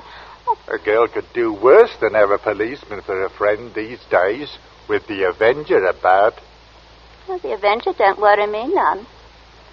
Even though he's got 2 more victims last night. 2 more? Yes, the cabbie was telling me about it. On the way down from the station. Oh, the slit devil. Got 'em within a few yards of each other. He's got a nerve. Daisy, you talk like you've been taken in by him. Oh, Mother. Oh, that'll be Joe, I'm thinking. I'll go, Father. Daisy. Hello, Joe. It's nice to see you. Oh, Daisy, I've missed you something terrible. It's nice of you to say so. Won't you come in? Thank you. Good afternoon, Mrs. Bunting. Mr. Bunting. Hello, Joe. Daisy was just telling us she heard from a cabby that the Avenger struck again. Aye, that he has. Well, tell us about it, Joe. Have they got any clues? Well, they have and they haven't. But the Yard is circulating a description at last. Well, go on, tell us, Joe. Well, it ain't given out to the public yet. But I guess you folks aren't the public. Oh, no, of course not. Tell us, Joe. Well, this is the way we got it at 8 o'clock this morning. Wanted. A man of age approximately 28, height 5 feet 8 inches, complexion dark, no beard or whiskers, wearing a black diagonal coat, hard felt hat, high white collar and tie, very respectable appearance. What I likes to know is why on earth didn't the people who saw him try and catch him? Well, it's this way, Daisy. No one person did see all that. You see, at such time when the murders took place, not much of anybody was about, especially on a foggy night. One woman declares that she saw a chap walking away from the spot where it's done, and another one says the Avenger passed her by. And, well, the inspector who has charge of that sort of thing looked up what other people said, and, Well, that's how he made up this wanted. Well, did they find the murder weapon yet? No, but from the condition of the bodies, they know what it's like. What is the condition of the body? Daisy. Well, Daisy, you ought to see the way Joe! I guess I'd better not go into that. But I can say that the inspector described the murder weapon as a peculiar kind of knife. Keen as a razor and pointed as a dagger. And the Avenger knows how to use it. Oh, I'd give anything, Joe. I'd give anything to see the locks of a knife like that. You cruel, bloodthirsty girl. Ellen! Of course I'd like to see it. It'd be fine looking at a knife like that. Well, if they catches him and you come along with me to see our Black Museum at the yard, you'll certainly see the knife. The Black Museum? Why, whatever do they have a museum in your place for? Oh, it's a regular chamber of horrors, where they keep all sorts of things connected with crime. Things like knives murders have been committed with? Oh, much more than knives, Mr. Bunting. Why, they've got there in little bottles the real poison what people have been done away with. And can you go there whenever you like? Why, of course. And I can take you, too. And your daddy, if he wants it. Well, what do you say to today, Joe? The three of us. Daisy and you and me. I don't expect Ellen would want to go. 'Twould turn me sick. Well, I guess I could. Sure you could, Joe. Ellen ain't on in this turn. She can just stay home and mind the cat. I beg his pardon. I mean the lodger. I won't have Mr. Sleuth laughed at. I'm sure it's very kind of you, Joe, to think of giving Bunting and Daisy such a rare treat.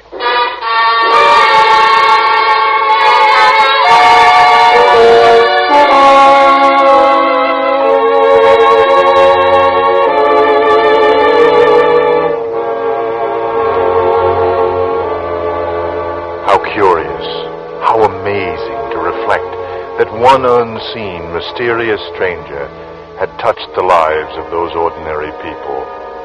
Ellen and Bunting and Joe and Daisy. Here in this drab neighborhood, on that bitterly cold, dreary day, here they had all been, thinking of, talking of, evoking one unknown, mysterious personality, that of the shadowy and yet terribly real human being who chose to call himself the Avenger. And the effect was a very real one, a sort of witchery. The very name Avenger seduced common sense, and somehow even Mrs. Bunting realized the irony of her presence among such talk. While this thought threaded vaguely through her mind, she took her tea, doing everything as was her way, with a certain delicate and clean precision.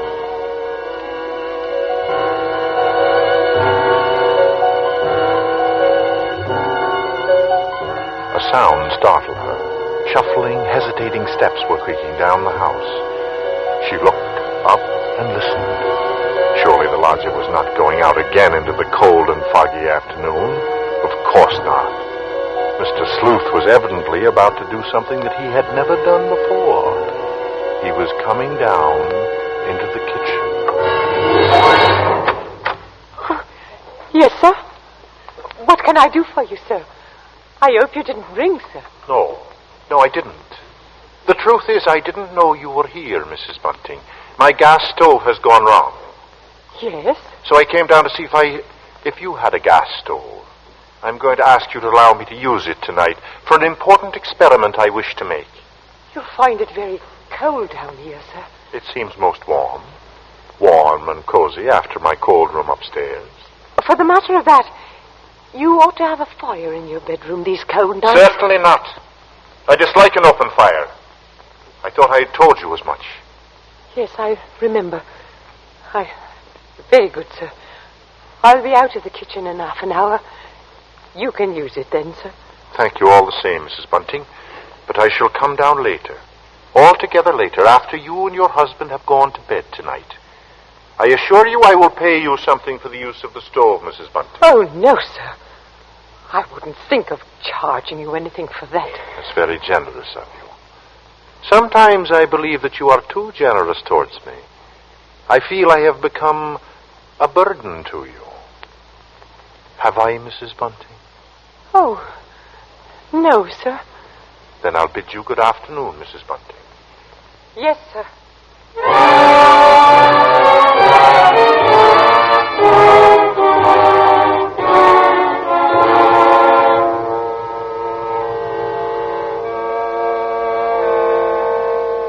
It was as simple as that. A simple request by her lodger. But another part of Ellen's mind seemed to be working independently of requests, asking her insistent questions. The house seemed to her alive with alien presences, and she would catch herself listening, which was absurd, for of course she could not hope to hear what Mr. Sleuth was doing 2 flights upstairs. She wondered briefly in what the lodger's experiments consisted. It was odd that she had never been able to discover what it was he really did with that gas stove. All she knew was that he used a very high degree of heat.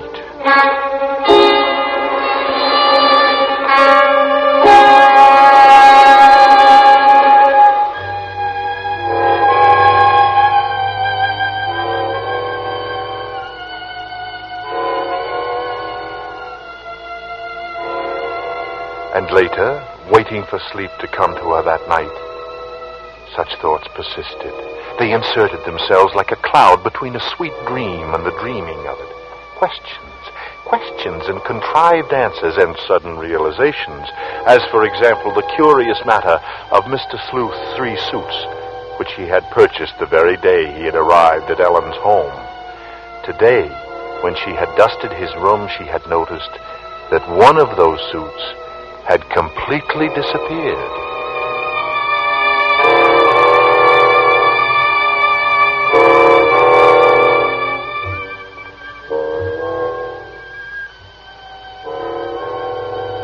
It was intensely dark, intensely quiet, the darkest, quietest hour of the night when Mrs. Bunting was awakened by sounds at once unexpected and familiar. Her sleep had been restless with constant disturbing images, and so when she heard the first stealthy footsteps outside her bedroom, she was fully conscious. Tensely, she followed those steps down the stairs, down the hallway. She heard the front door open, and then click shut. Utter stillness fell upon the house. And outside, the streets were so silent she could hear distinctly the clock from a church tower a mile away toll the hour.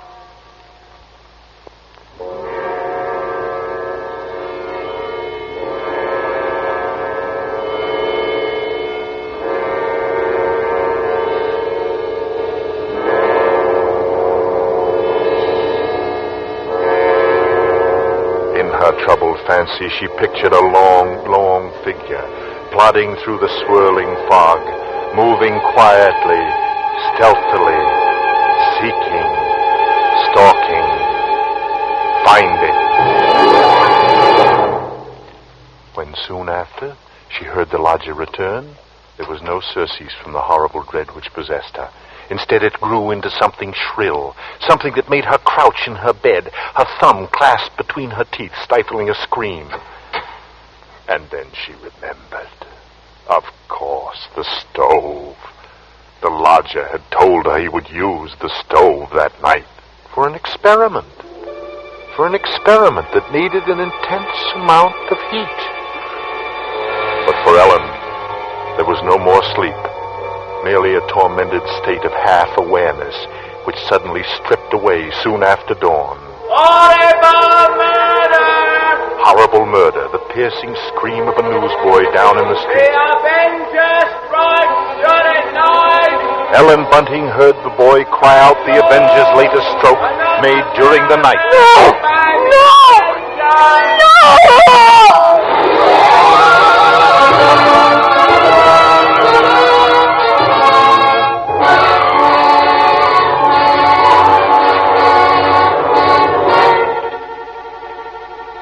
Tonight's full hour of suspense, Mr. Robert Montgomery appears in the title role as the Lodger. Tonight's study in Suspense.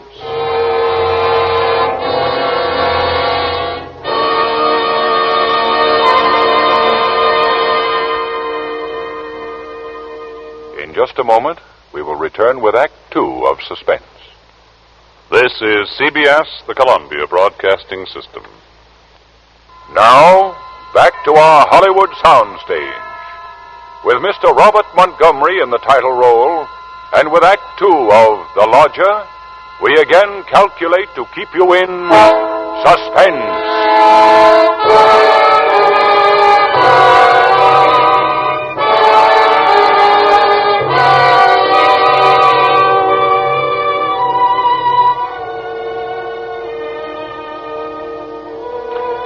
When Mrs. Bunting went down to her kitchen that morning, everything looked just as she had left it, except that the cavernous whitewashed room seemed to be filled with an acrid kind of fog and the smell of burned cloth. She twisted a newspaper, lighted it, then stooped and flung open the door of her gas stove. A fierce heat had been generated there since she had last used the oven, and through to the stone floor below had fallen a mass of stringy black soot. Somehow she wasn't surprised.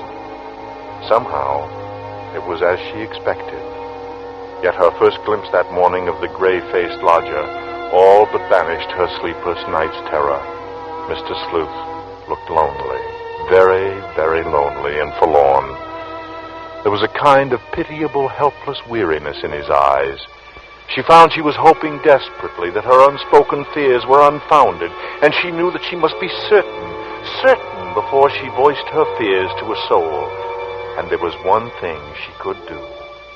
Examine the lodger's single piece of luggage. What could it hold? Not much in the way of clothing, surely. It was too small, too narrow. It was more like a case. A case for a knife.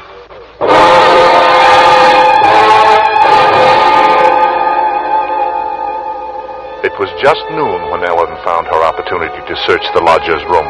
When the bell was tolling the hour, Mr. Sleuth himself walked from the house, and she watched the tall, thin figure in the black Inverness cape disappear down the street. She waited a few minutes, and then she rushed upstairs. Daisy! What are you doing in Mr. Sleuth's room? Oh, whatever's the matter with you, Mother? Oh, well, I'm all right. But you've gone white. You gave me a fright, child. I'll bet Father a sixpence that I'd ever dust cloth in my hand before you'd mention it. You see, I won. Oh. Well, are you glad you've come home, Daisy? Oh, you don't know how fine it is to be back again. Well, just yesterday I was saying to Joe, the country's all right in its way, but there's nothing like London. It's the truth now, Mother, isn't it? Yes. Yes, I suppose it is. And Joe. He's a nice one, Mother. I like Joe. I'm glad of that. Joe's a steady one. Daisy, as long as that Avenger's about, I say you should do something about those fair locks of yours. Oh, don't worry about that. I'll dye 'em maybe, or just pin 'em up under my hat. I'm afraid that wouldn't do, Daisy. What kind of a man is this lodger of yours? Oh, I don't know. He must be a queer one, sitting up here most all day by himself. Awful lonely like, I calls it. People do what they care to do, child. Well, whatever does he do with himself all day? He reads the Bible. Oh, never. That's a funny thing for a gentleman to do. There's nothing to laugh at. I should feel ashamed of being caught laughing at anything connected with the Bible. He must be a queer card, that lodger. He's no queerer than a lot of people I could mention. Daisy, you go into the lodger's sitting room and dust up. I'll take care of things in here. And you won't send me back to old Aunt's? I can stay here, Mother, can't I? I suppose, child. I suppose you can.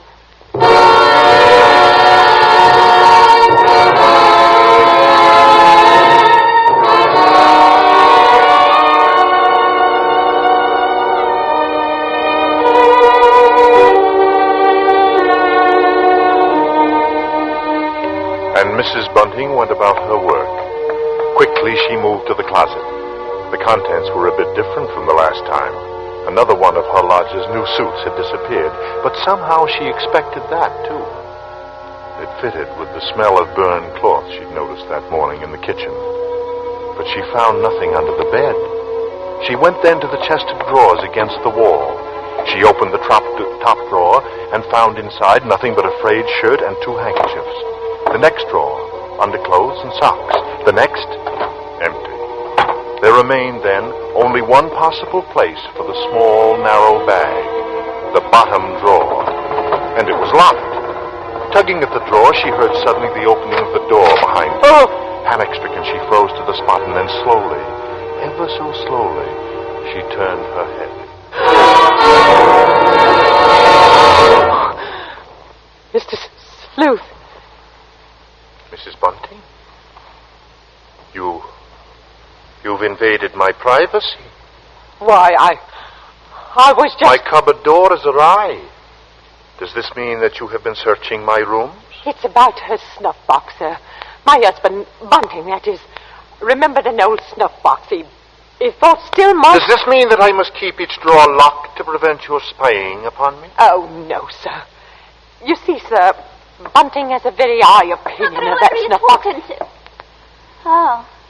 Quickly, tell me, who is this? This is my stepdaughter, sir. Daisy. She just arrived yesterday, sir. You see... Pleased to meet you, sir. She's been away for quite a long while, sir. We really didn't know when she was returning home, Mr. Sleuth.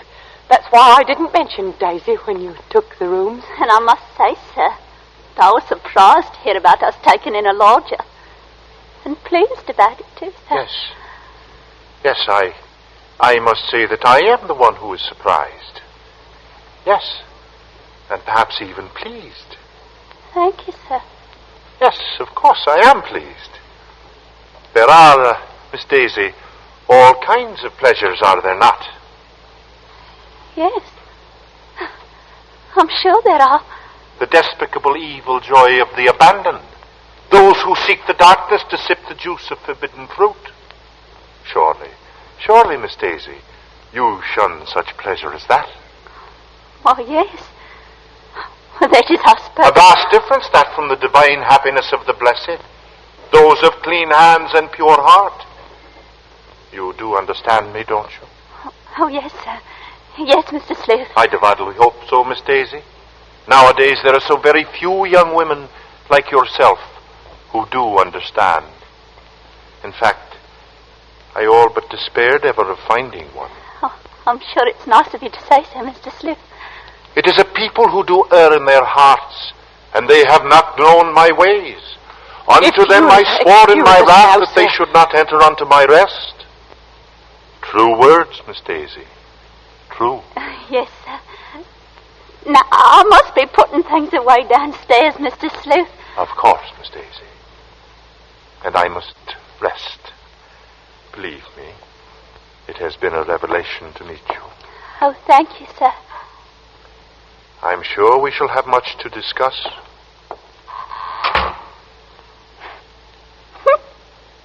He's a queer one, all right, Mother. But such a gentleman, isn't he?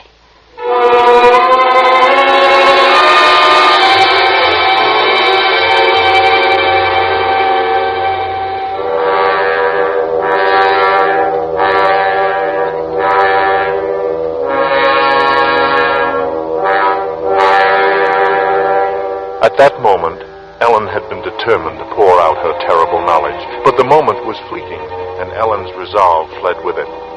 She told herself that perhaps the past few days had been nothing more than a tormenting play of imagination.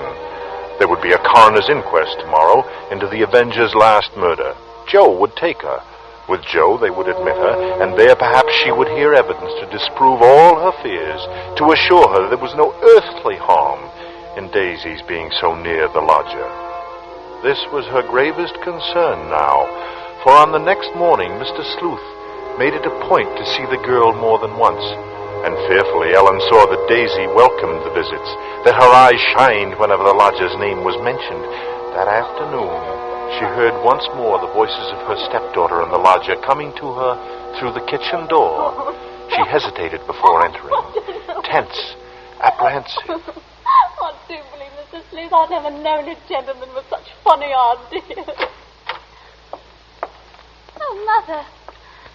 Mother, you should hear what Mr. Sleuth was just saying. Perhaps, Daisy, you would excuse yourself. He thinks people, and especially girls, should spend all their time praying. I sought to explain to her, Mrs. Bunting, that all women are placed on this earth filled with wickedness. I'm not so sure of that, Mr. Sleuth. And they therefore must cleanse from themselves that evil which they possess. They must struggle constantly to find the paths of righteousness. Mr. Sleuth, you mean a girl's not to enjoy life at all, not have any fun? Frivolity, my child, is the harbinger of destruction. It is the devil's breeding ground, and all his implements are there. Temptation, pleasure, wine. Why, there's nothing I like better than a glass of wine, and You drink? She didn't know what she was saying, Mr. Sleuth. Just a child. She never tasted wine. Daisy, you'd better Frivolity, go my now. child, is the devil's breeding ground. Mark this. Those who consort with temptation, with impropriety, with lascivious music and dancing, those are the accursed. But that's crazy. Well, however can you say that? There's nothing I like better than an evening of dancing. You dance? She's joking, Mr. Sleuth. That's why she's joking with you. Daisy's just a child. She's never been one for dancing. She's never even learned how to dance. But I did learn, Mother. While I was away. And what's so wrong about it? What's the harm in just a nice dance? She lieth in wait as for a prey, and increaseth the transgressors among men. I don't know what you mean. I'm sure I never heard such nonsense. You call Holy Scripture nonsense? So what I prayed against has come to pass. You are beyond salvation. That's not so. I'm a good girl, I am. I won't have you saying that. Daisy, go into the front room. It's quite all right, Mrs. Bunting. I must be going upstairs anyway. I'm used to being misunderstood, you know. People never realize that my efforts are for the greater good of humanity. They don't know that I'm their benefactor. Of course. And that power on high will direct my hand toward the expulsion of all evil. All the evil in the world. Daisy. Daisy, listen to me. Yes? Daisy, I've got to tell you about... About what, Mother? nothing. I suppose nothing. And then I'll go out for a while. I'll tell Joe I'd meet him. Yes. Yes, I suppose it's really nothing.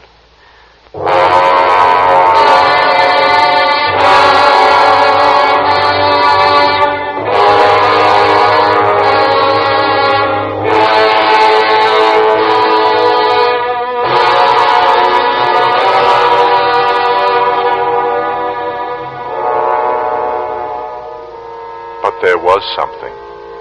Though the words had not yet shaped themselves in her mind, there was a knowledge stark and terrifying.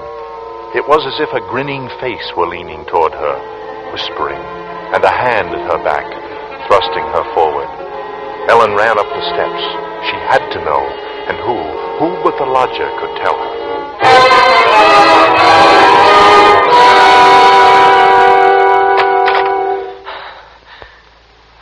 You are welcome, Mrs. Bunting. But I believe propriety dictates that you knock. Mr. Sleuth. Yes? It's about Daisy, sir. She is a great disappointment to me, madam. And I suppose to you. Yes, that must be it. You want me to help her seek salvation. You want me to kneel with her... Oh, no! No, sir. It isn't that at all. Well, then what is it, madam? Come, I was preparing myself for a walk. It's a fine dark day for a walk. But surely you wouldn't go out now. It isn't fit for anyone to be out in that fog. You must be jesting, Mrs. Bunting. From this window I saw Miss Daisy go into the street not 5 minutes ago. A very sweet-looking young girl, Miss Daisy. A pity she has estranged herself from innocence. You don't know what you're saying, Mr. Sleuth. Come to the window, Miss Bunting. Listen. How very quiet and still London is in the fog. Not a sound. Yes. It's very quiet today. Too quiet, I'm thinking.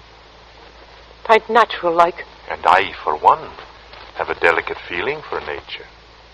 So now, Mrs. Bunting, if you'll excuse me, But aren't you afraid, Mr. Sleuth? Aren't you afraid of going outside? Afraid?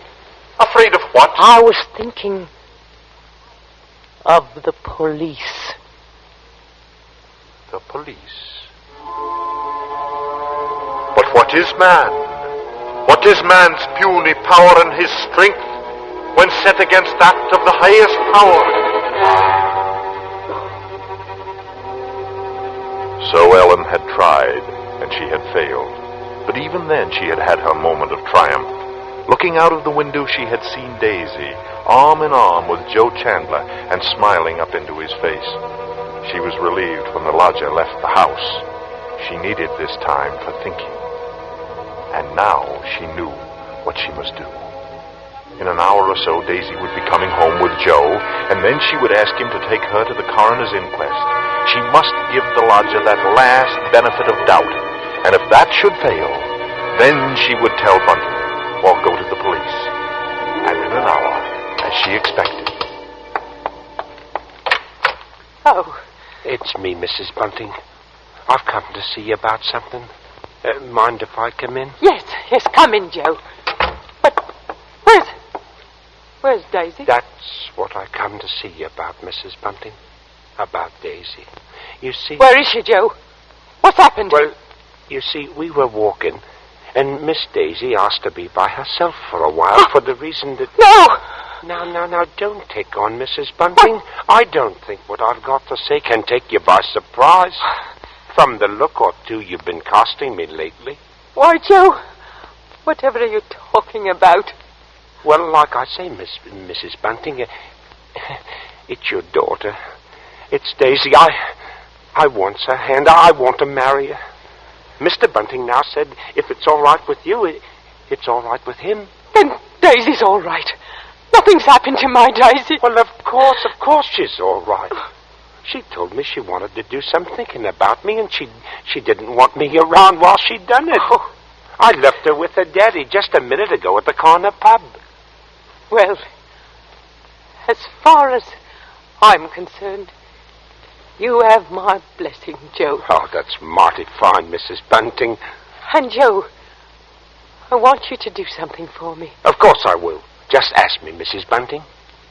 Joe, I want to go to the coroner's inquest tomorrow. Coroner? But why? I've got a reason for wanting to go there. I want you to take me, Joe. Well, I guess I could. Why, sure.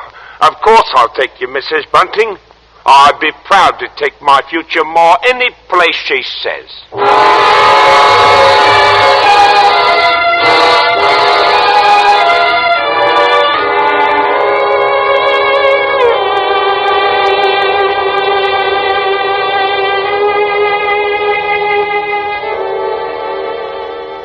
So the last frantic search for disproving evidence had begun, and the next day, with the knowledge that Bunting was left in the house to look after Daisy, Ellen boarded the underground train with Joe Chandler. During the last few days, all her perceptions had become sharpened by suspense and fear. She realized now, as she looked into the stolid but bewildered face of Joe, how she herself would have regarded any woman who wanted to attend such an inquiry from a simple, morbid feeling of curiosity. And yet, seated in the coroner's court, that was just what she was about to do herself.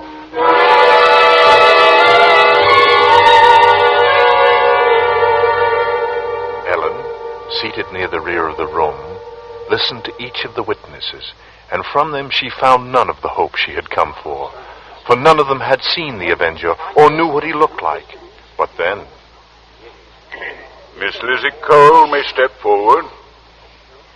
Right here, Miss Cole. Thank you. Now, We quite understand, Miss Cole, that you think you saw the individual who has perpetrated these terrible crimes.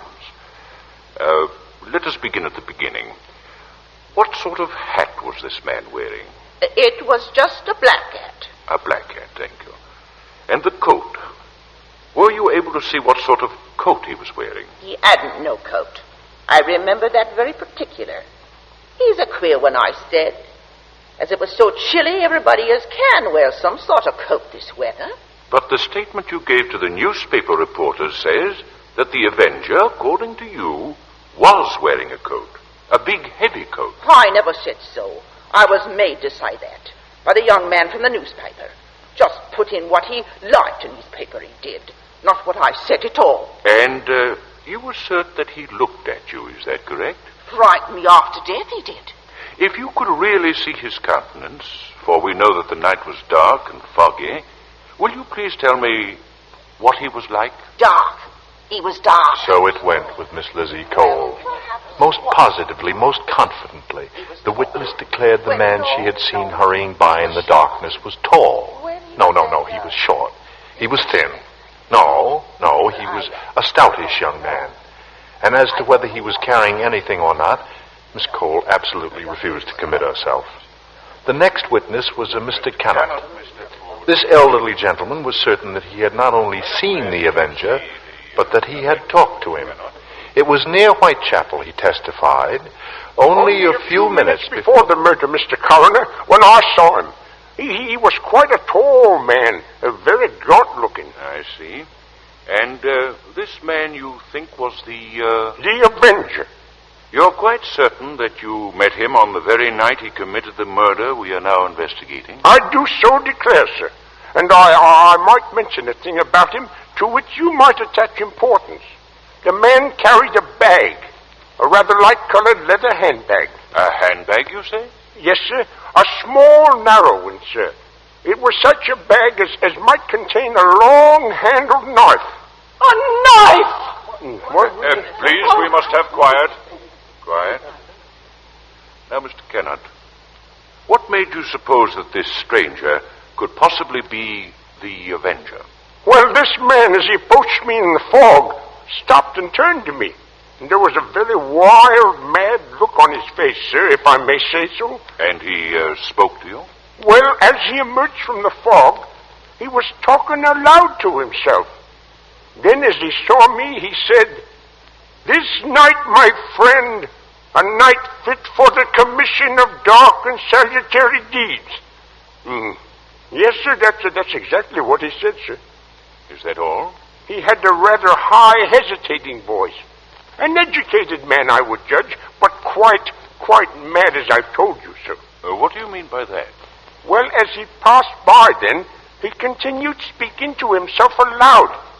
Oh, believe me, sir, believe me, he was reciting scriptures from the Bible. Scriptures from the Bible. Horrified, Helen half rose from her seat, only half hearing the confusion about her. Scriptures from the Bible, you say? Aye, sir. And you asked the court to believe that? I would say, Mr. Cannot, that the man we're looking for would be, least of all, a religious man. And that's where you're in error, Mr. Coroner. The religious note is the very key to the case. I'm convinced of that, sir. Very interesting. And now, if you please, you may stand down, Mr. Kennard. Just a moment, sir, just a moment. You must understand, sir. The man you're looking for must be a religious maniac. That is the only possible explanation. And you must understand, sir, time is going on. I have an important witness to call, a medical witness. Now, but certainly you're not... You may stand down, Mr. Kennard. Our court was dismissing the very truth. Ellen knew that. She could no longer keep silent. Her hand shot forth and she screamed. I want to stop!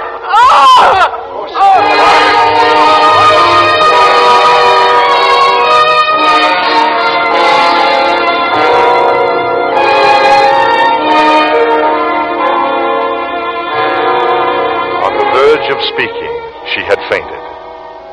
And then when Ellen was revived a few minutes later, she said nothing. Her brain was in too great a turmoil, her nerves too shocked. Like one in a dream, she allowed herself to be led by Joe Chandler from the courtroom.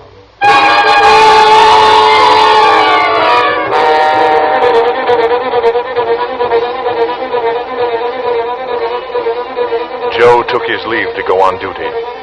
And as Ellen Bunting's train pulled away from the station, a new torture came to her. Forming in her mind was the awareness that if Sleuth were the murderer, she was equally responsible for his crimes. She had been giving him protection.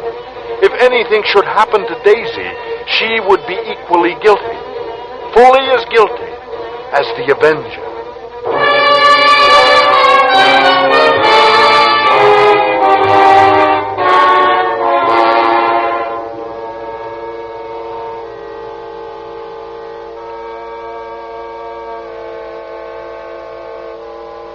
As Ellen neared her neighborhood, her dread was increased. With each moving footstep, with each heavier boom of thunder from the rainstorm that was almost here, the grip of terror grew tighter and tighter about her. She moved faster and faster. If only she were in time. The first light drops of rain sprinkled her brow as she turned into Maribon Road. Then she saw Bunting walking toward her, sharply, like the dart of a knife blade. The one fact pierced her mind. Daisy was now alone with the lodger.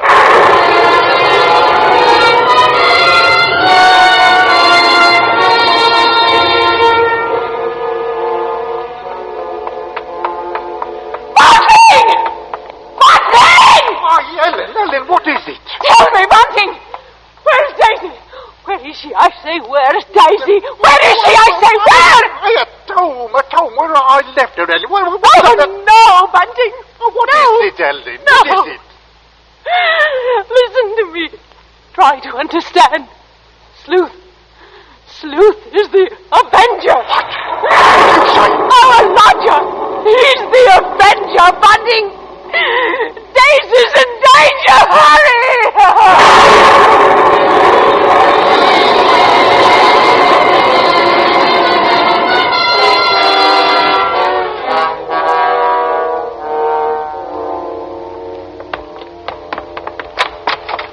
Daisy! Daisy! Daisy! Where are you? I'll look in the kitchen, Bunting.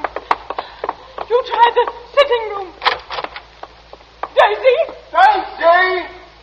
Where are you, Daisy? Answer me, Daisy! Try the bedroom. I did. She's not there. She's not downstairs.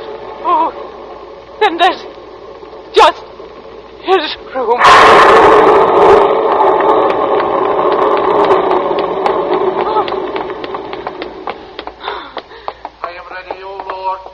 Ready to smite thine enemy. For man born of woman is born unto trouble, and I shall cleanse thy kingdom on earth. Yes, I shall show her thy wrath from heaven. Go on, open the door. Speak, Lord, I am ready. The power on high will direct the expulsion of evil. The knife! He's got the knife! Daisy! Thy servant heareth. I behold Satan in lightning fell from heaven. In this woman I behold him, and lightning strike him dead.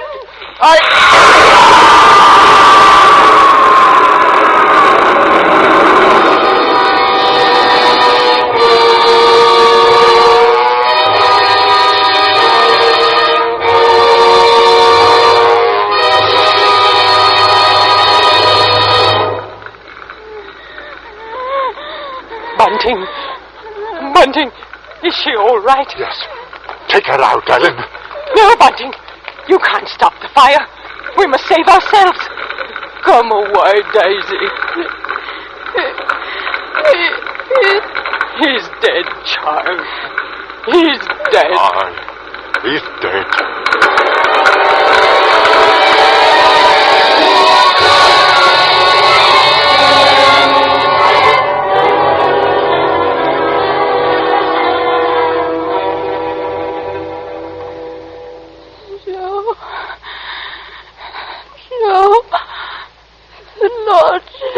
There, Daisy, there. Don't try to talk about it. I'll tell you, Joe, it was queer, it was.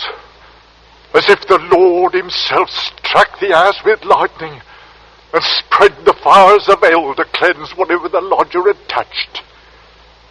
to burn down the house and all that's in it. Our house.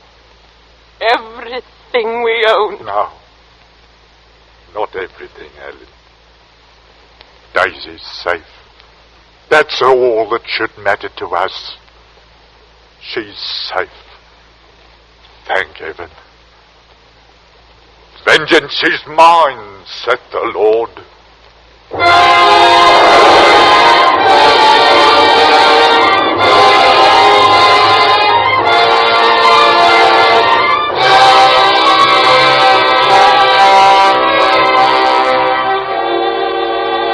Death by act of God.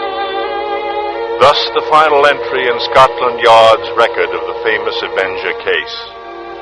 Yes, the day which brought an end to Mrs. Bunting's lodger brought also an end to the knife slayings which had terrorized London. But curiously enough, there were those at Scotland Yard who were never quite sure that the charred remains of a man they removed from the ashes of the Bunting home were indeed those of the Avenger, any more than Mrs. Belloc Lowndes, who novelized the case, was ever quite convinced. And there are those who will tell you that the real Avenger, a tall man, clad in an Inverness cape, a man almost exactly like Mr. Sleuth, left England and came to America to live in a town near your town. He would be quite old now, but it may be true. Yes, perhaps, as it is written in Holy Scripture, he did fly upon the wings of the wind, to walk as a stranger in many strange places. He knoweth now that the dead are there. Hast found me, O mine enemy? Beautiful words those, don't you think? Beautiful words.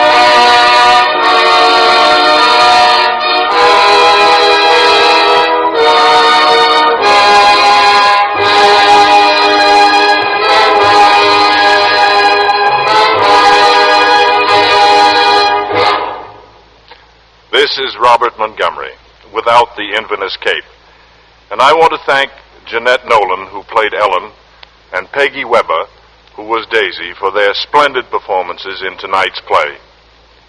Next week, we have chosen a story whose elements are natural counterparts of suspense.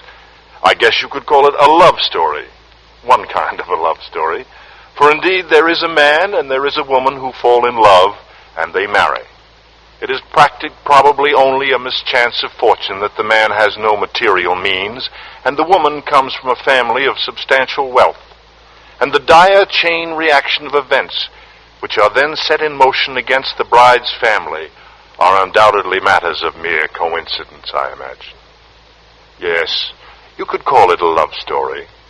We'll leave it to your own good judgment after you hear Beyond Reason by Devry Freeman.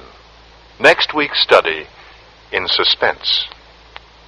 Mr. Montgomery may currently be seen in the Universal International production Ride the Pink Horse. The Lodger was adapted for suspense by Robert Tolman and directed by William N. Robeson. Bud Gluskin is our musical director and conductor, and Lucien Morawek composes the original scores. Next week, hear Beyond Reason on radio's outstanding theater of thrills, 1 hour of suspense.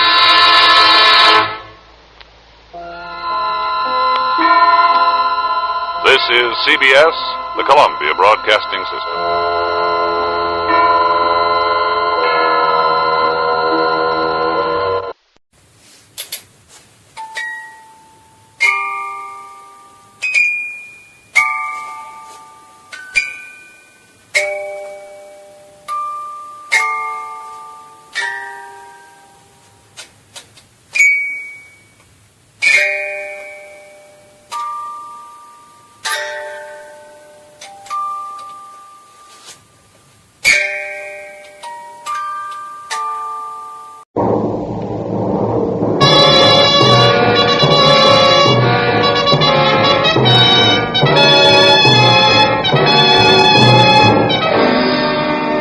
This is Hollywood and CBS presenting forecast number 4. Herbert Marshall, directed by Alfred Hitchcock in the first program of a proposed new series entitled Suspense.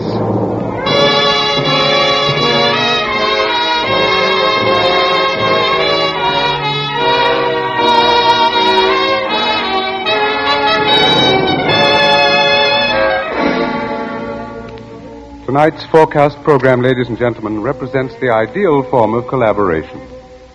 Mr. Alfred Hitchcock, brilliant English director of such outstanding motion pictures as The 39 Steps, Rebecca, and Foreign Correspondent, was eager to create a very special type of radio drama, the suspense story. As narrator and star for his production, he thought at once of the distinguished actor with whom he had been associated in countless British film successes, Herbert Marshall. Mr. Marshall suggested that they dramatize a certain favorite story of his. And that story happened to be the very one Mr. Hitchcock had had in mind. Mrs. Belloc Lowndes' classic in Chills, The Lodger.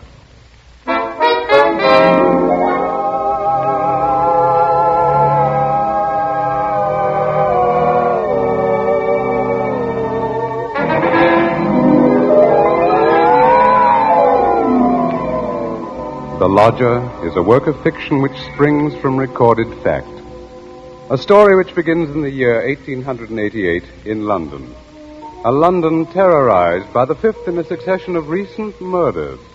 It was believed that these deeds were the work of one person, a tall, gaunt figure in a black Inverness cape, carrying a small, narrow bag. That meager description, provided by a highly unnerved witness, was the sum total of all that was known of the murderer. It was enough, however, to keep alive and alert the interest of all London, of all those in fine quarters, and all those in small, grimy houses, as, for example, Ellen Bunting. Ellen was no different from all the other middle-aged housewives dwelling in the great city's squalid Whitechapel district. She knew all the known facts of the case. As Herbert Marshall will tell you, Ellen knew it was quite proper to refer to this wielder of the knife as the Avenger.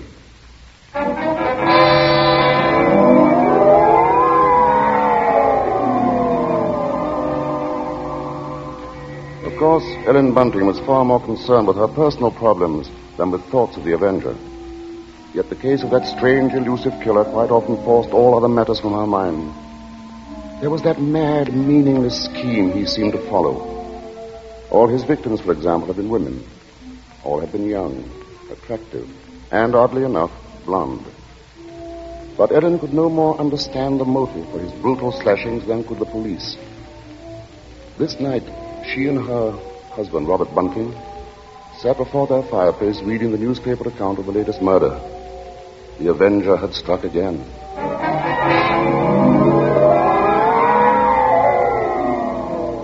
As Ellen expressed it, he might be anybody. He might be the fellow you pass on the street. It's a terrible thought. Yes. If only the police had something to go on. It looks like that Avenger's just too quick for him. Look, it says here that this girl he got last night was like all the others. Pretty, blonde, and, let's see, described by her friends as a very light-hearted girl. What a pity. Did you ever stop to think who fits that to a T? In fact, fits all those girls? Why... Why, my own Daisy. Oh, that's a horrible thought. Well, maybe it's a good thing she's with her aunt, then, instead of here. London ain't a safe place for any girl right now. Just the same, I can't help thinking how fine it'll be to have her back in. Now, Bunting, you know that Daisy seems just as much my own daughter as she is yours. But I'm telling you, there's no sense even thinking about having her back right now.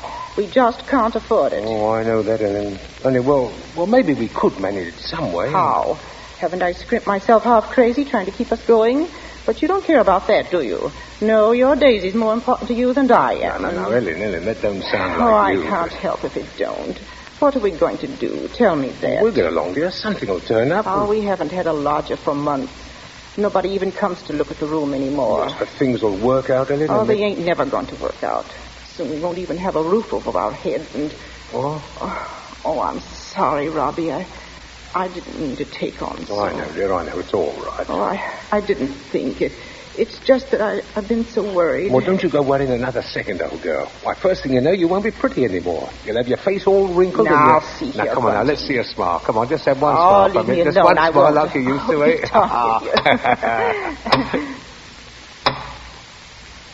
And who do you suppose that could be? Awfully for visitors, Bunting, do you think it could be somebody looking for rooms? Well, it might be. You want me to go to the door? No, I'll go. Oh. You just stay here. Yes, all right. Now, be sure you get a good look at the rooms before you let them in, dear. Oh, I'm coming. Oh, I do hope it's... Yes, sir? Is it not true that you let lodgings? Yes, sir. Won't you come in, sir? Thank you. Could I take your cape, sir? There's no need. Now, I'm looking for a quiet room. It must be quiet. Oh, we have that, sir. Above all, our house is quiet. Your bag, sir. May I take it? No, I'll hold it. You'll be so good as to show me the room, please. Oh, yes, sir. It's right up these stairs, sir. This way. Thank you. You see, sir, there's just my husband and me here, and we're ever so quiet, and I'm sure you'll find this room to your liking, sir. Here we are. Now, I'll just light the gas. There. Mm-hmm. Very good. It is pleasant, isn't it, sir? And there's not many rooms with such pretty pictures. Are there now? We've had them in the family for years, sir, and... Pictures interest me very little. You see, what really impresses me about the room is the very simplicity of it, the bareness. Yes, sir. It's not at all crowded, is it? It will be quite suitable, Mrs. Bunting's. Mrs. Bunting. You see, I could do a great deal of studying in my book here, the Holy Bible. Yes, sir. Please, sir, let me help with your luggage. No, don't touch it. Oh, but I only wish to... Oh, you only wish to help, of course. You must forgive me, Mrs. Bunting. It's just that I'm so very weary. Of course, sir. He bringeth them to their desired haven. Beautiful words, Mrs. Bunting. Indeed they are, sir. And now at last I have found my haven of rest. Yes, sir. Then you'll be taking the room. Let us see now. What are you going to charge me? With attendance, mind. I shall be staying in most of the time, and I shall be wanting meals. Oh, we can see to that, sir. Then does 30 shillings a week suit you? 30... Why, yes, sir. Yes, sir, that will be quite all right. Good, and I shall pay you in advance. My name is Sleuth, Mrs. Bunting. Mr. Sleuth. Sleuth. Think of a hound, Mrs. Bunting, and you'll never forget my name. 23, 4, 30 shillings. Thank you, sir. And I think I should enjoy a little light supper now, Mrs. Bunting. Bread and butter, perhaps. Could you arrange that? Oh, certainly, sir. I'll do that now. And if you'd be requiring any beer or spirits... Certainly not. Oh, sir. What did I say? I thought you understood me, Mrs. Bunting, and I had hoped that you and your husband were abstainers. But we are, sir. We don't keep nothing about. I would have had to go out and... Of course. Oh, I'm sorry, Mrs. Bunting. I fear I spoke sharply. I don't wish you to think me rude. After all, you've been so kind, considerate. I hope I know a gentleman when I see one. Thank you very much. Now, I'll just hurry with your supper.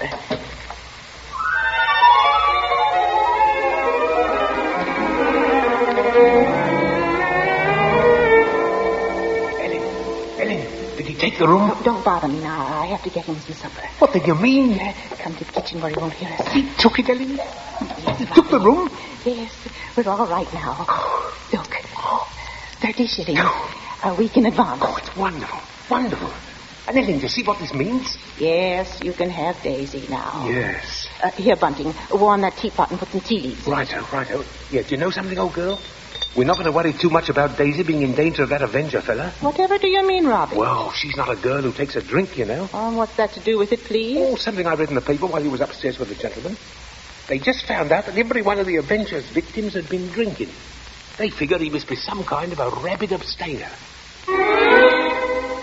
What a peculiar chap. Now hurry, Bunting, please. Yes. Two thoughts only governed Ellen's mind. The lodger's light supper and her own good fortune at having such a lodger. Mr. Sleuth was an eccentric sort, but then he was such a gentleman, so quiet, so very religiously inclined. She started up a staircase to Mr. Sleuth's room, her husband at her side. Won't we know how to be safe, though, once Daisy's back in London, eh? We'll see she stays closer than the house, Well, I'll be downstairs.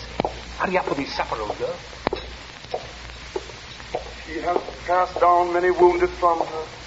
Yea, many strong men have been slain by her. Come in.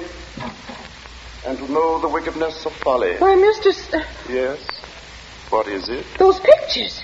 Those pretty girls. You've turned all their faces to the wall.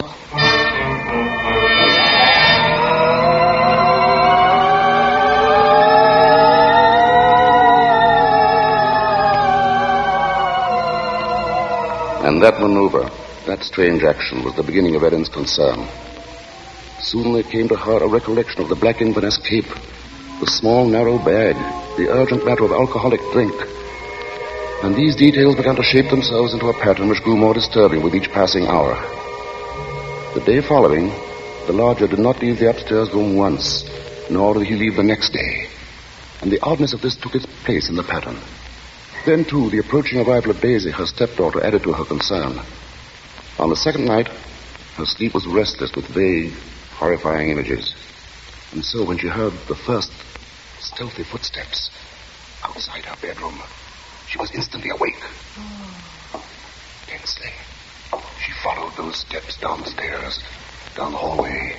She heard the front door open, and then click shut. Utter stillness fell upon the house. And outside the streets were so silent she could hear distinctly the clock from a church tower a mile away tolled the hour.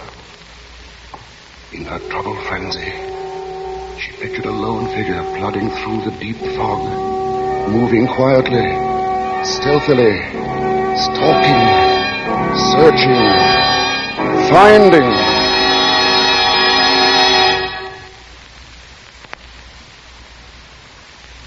When, soon after she heard the lodger return, she sought to quiet the horrible dread which had possessed her. She assured herself that Daisy's arrival that day was no cause for alarm. Now she reasoned, how could there be anything really evil about so religious a gentleman as Mr. Sleuth? But for her there was no more sleep, merely a tormented state of half-consciousness, a state which suddenly dropped from her shortly after daybreak.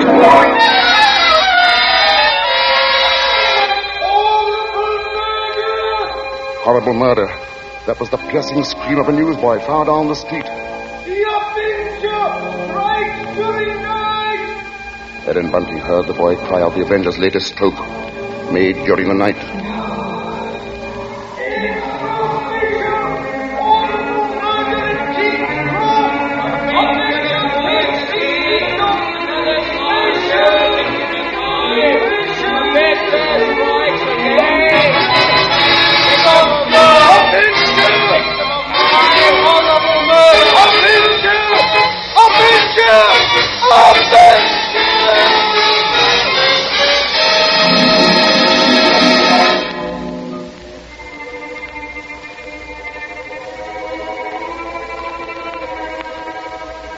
Ellen's first glimpse that morning of the grey-faced lodger brought the sleepless night's warm terror full to the surface.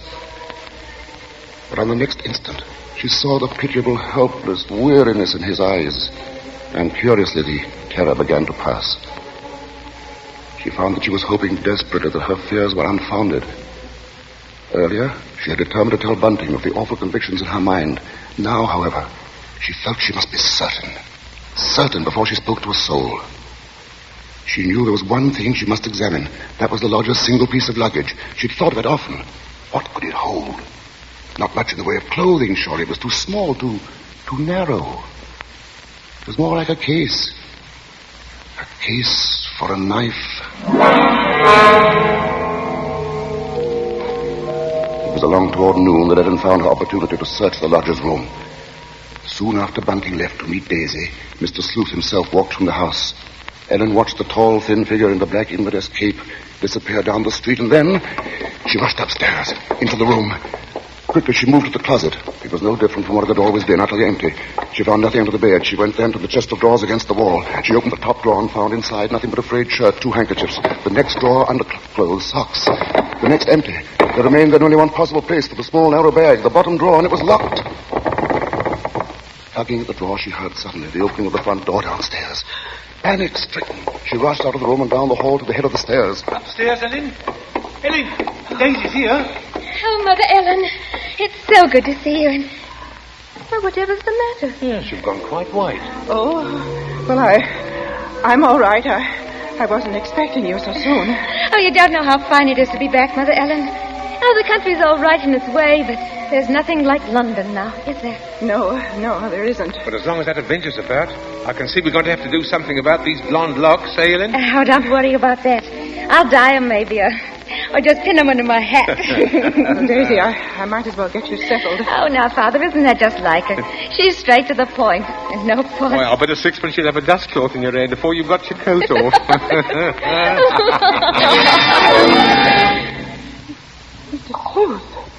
Mrs. Bunting, I see my door is open. Oh, we were just leaving, so we... Does this mean that all of you have been in my room? Oh, not at all, sir. What must I do? Keep it locked? But you see, sir, I was just tidying up a bit, and Mr. Bunting, he brought his daughter up, sir. She just arrived. This is Daisy, sir. Pleased to meet you, sir. She's been away for quite a long while, you see, Mr. Sleuth, and that's why we're a bit excited, you might say. Yes, you must have been surprised when you came in, hearing us laughing and carrying on that way. Yes, I must say I was. However, Miss Daisy, there are all types of joy, are there not? Yes, I'm sure there are. The despicable evil joy of the abandoned, and the divine happiness of the blessed. A vast difference, that. You do understand me, don't you? Why, yes, sir. Yes, Mr. Sleuth. I devoutly hope so, Miss Daisy. Nowadays, there are so very few young women like yourself who do. In fact, I all but despaired ever of finding one. If you'll excuse us now, sir, we'll be getting Daisy's things put away. Of course, Mrs. Bunting, and I must be getting to my room. Believe me, Miss Daisy, it's been a revelation to meet you. Oh, thank you, sir. I'm sure we shall have much to discuss. He's a queer one, all right. But such a gentleman, isn't he?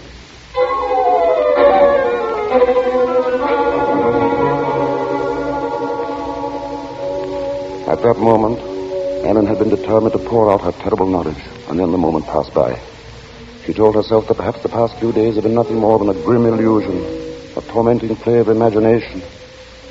She would wait then until she had attended the coroner's inquest into the last Avenger murder. There, perhaps, she could hear evidence to disprove all her fears, to assure her there was no earthly harm in Daisy being so near the lodger. This was her gravest concern now, for on the next day, Mr. Sleuth made it a point to see the girl more than once. And fearfully, Ellen saw that Daisy welcomed his visits. As Ellen was preparing to step out to the inquest, she heard once more the voices of her stepdaughter and the lodger coming to her through the kitchen door. She hesitated before entering. Tense. Strangely apprehensive. I do believe, Mr. Sleuth, I've never known a gentleman with such funny ideas. Oh, Mother Ellen, you should hear what Mr. Sleuth was just saying. Perhaps, Daisy, you would excuse yourself. He thinks people, and especially girls, should spend all their time praying. I sought to explain, Mrs. Bunting, that all women are placed on this earth filled with evil. They therefore must struggle constantly to find the paths of righteousness. Why, Mr. Sleuth, you mean a girl's not to enjoy life at all? Not to have fun? Frivolity, my child, is the devil's breeding ground, and all his implements are there. Temptation, pleasure, wine. Oh, that's crazy. Well, there's nothing I like better than a glass of wine, and I'm not... You drink. She didn't know what she was saying, Mrs. Sleuth. Just a child, and Daisy, you'd better go now. But I didn't say nothing wrong. What's the harm in a glass of wine? She lieth in wait as for a prey, and increaseth the transgressors among men. Well, I don't know what you mean. I never heard such nonsense. You call Holy Scripture nonsense? So what I prayed against is true. You are beyond salvation. That's not so. I'm a good girl, I am, and I won't have you saying that. Daisy, go into the front room. Quite all right, Mrs. Bunting. I must be going upstairs anyway. I'm used to being misunderstood, you know. People never realize that my efforts are simply for the greater good of humanity. Of course, sir. And that the power on high will direct my hand toward the expulsion of all evil. Daisy, listen to me. Yes? I've got to tell you about... About what, Mother Ellen? Nothing. I've got to go out for a while now. I'll be back.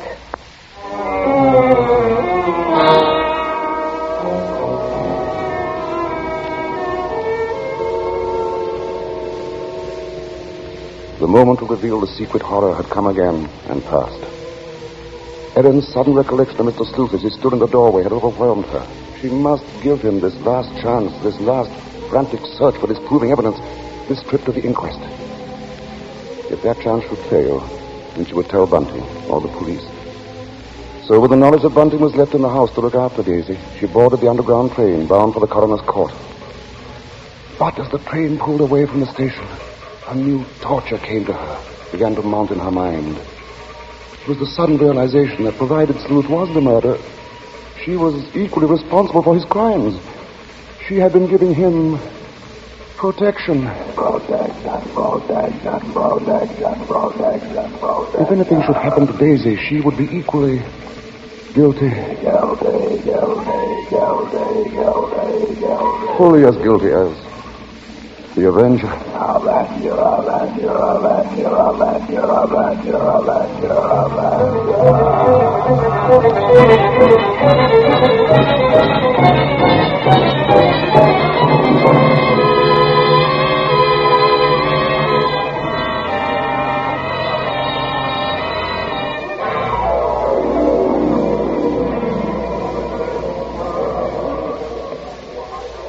Ellen, seated at the rear of the small but crowded inquest room, listened to each of the witnesses as they were called.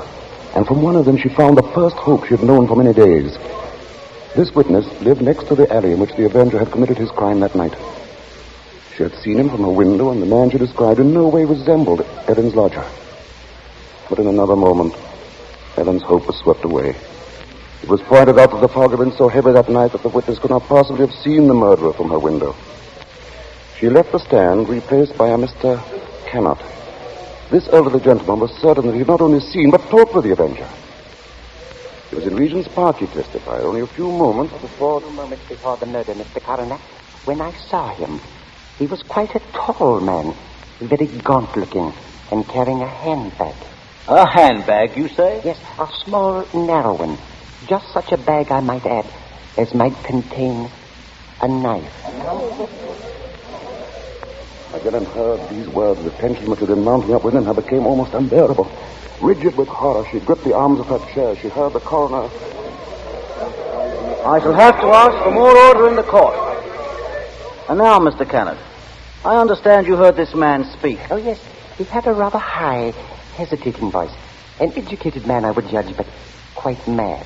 What do you mean by that? Well, as he emerged from the fog, he was talking aloud to himself. Believe me, sir, he was reciting scriptures from the Bible.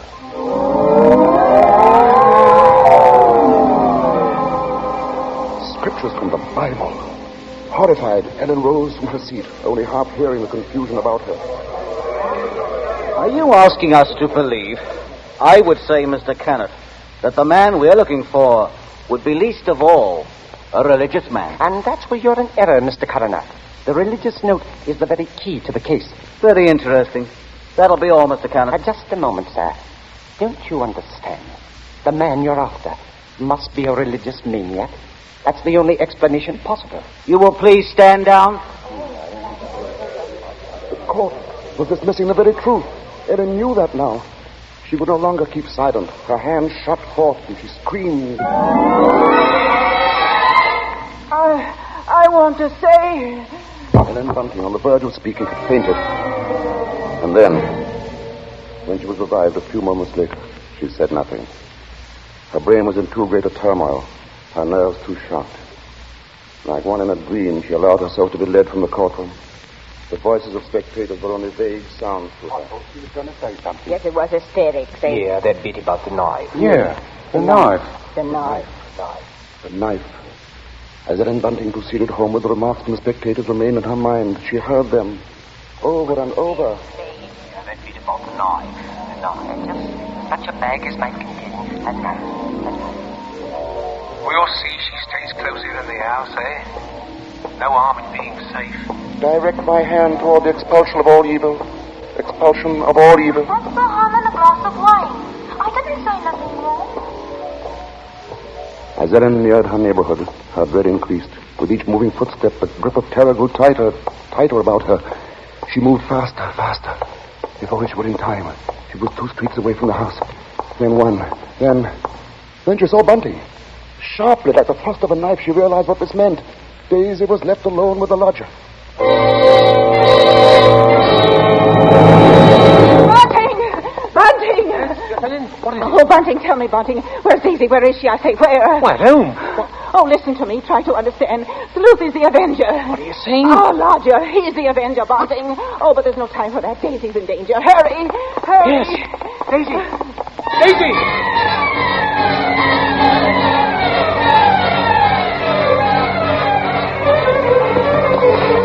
Here we are, Bunting. Here we are. Daisy! Oh, Daisy! Daisy, where are you? I look in the kitchen, Bunting. You tried the sitting room. Daisy! Daisy! Where are you, Daisy? Answer me, Daisy! Oh, By the bedroom. she's not here. What about the dining room? Look, she's not there. She's not downstairs. Then there's just his room.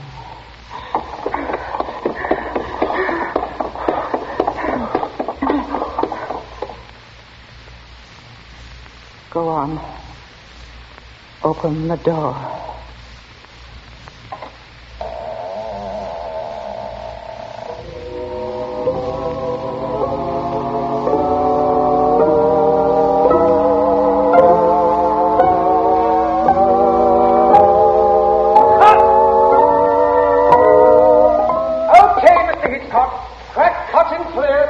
Say, Cop, what's the idea, Hitch? I have a few more lines to do. As Mr. Marshall, the narrator, you have. Not as Mr. Sleuth, the lodger. Hitch, you can't stop the play right here. It isn't fair, you know. Why isn't it, Bart? What more is there to say? But Mr. Hitchcock, won't people want to know what Bunting and me found in the room? All right, Ellen. What precisely did you find? Well, nothing, sir. There. You see? Nothing. No lodger, no Bible. And that locked dresser drawer. What about that? We unlocked it, sir. And what was in it? Nothing, sir. You are certain, Mrs. Bunting? Oh, you gave me quite a turn, Mr. Mr. Marshall. Yes, sir, I'm sure, sir. There was nothing. Well, begging your pardon, Mr. Hitchcock, but don't you think we'd better just mention about Daisy? I don't know, Bunting. What do you think we ought to say? Oh, just that the reason she wasn't in the house when Ellen and me got there was, well, she'd gone out for a walk, that's all. Did she enjoy it? Oh, very much, sir. Made it to King's Cross and back in just under an hour, sir. Splendid time, Bunting. Well, there you are, Bart. There's the story. Now, wait a minute, Mr. Hitchcock. You can't do that. That's not the story. Of course it's not. Now, look here, Hitch. Here's the fellow who composed and conducted all our music, Wilbur Hatch.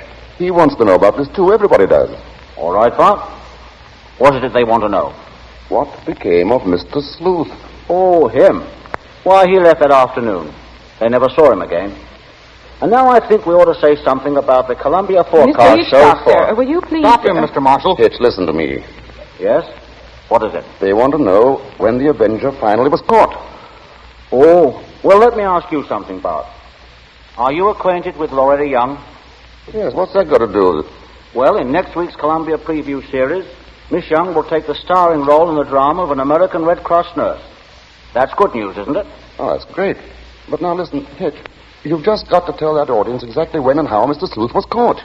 Caught? Why on earth should he be caught? Why? Well, he was the Avenger, wasn't he? Was he?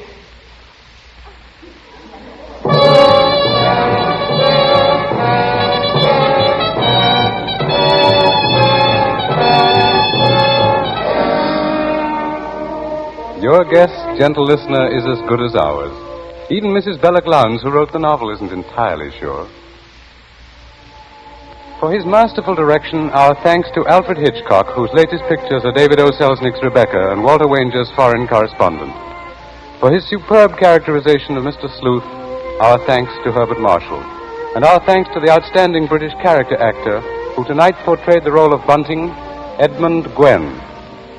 If you liked tonight's program and want to hear more in the same highly original Hitchcock vein, radio versions of The Lady Vanishes and The 39 Steps, for example, write to CBS and tell us so. Your interest will help bring suspense to the air as a weekly feature.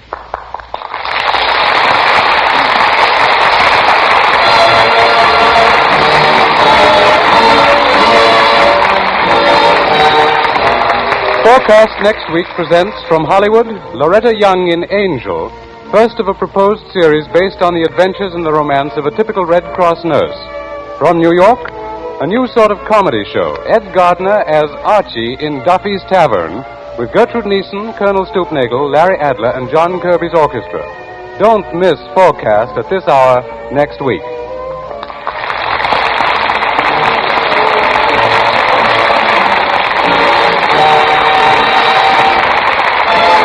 Thomas P. Benson speaking. This is the Columbia Broadcasting System.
This is Hollywood and CBS presenting Forecast number 4. Herbert Marshall, directed by Alfred Hitchcock, in the first program of a proposed new series entitled Suspense.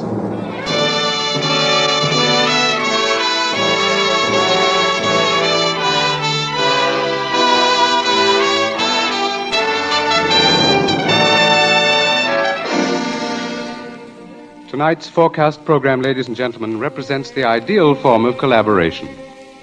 Mr. Alfred Hitchcock, brilliant English director of such outstanding motion pictures as The 39 Steps, Rebecca, and Foreign Correspondent, was eager to create a very special type of radio drama, the suspense story. As narrator and star for his production, he thought at once of the distinguished actor with whom he had been associated in countless British film successes, Herbert Marshall. Mr. Marshall suggested that they dramatize a certain favorite story of his, and that story happened to be the very one Mr. Hitchcock had in mind. Mrs. Belloc Lowndes' classic in Chills, The Lodger.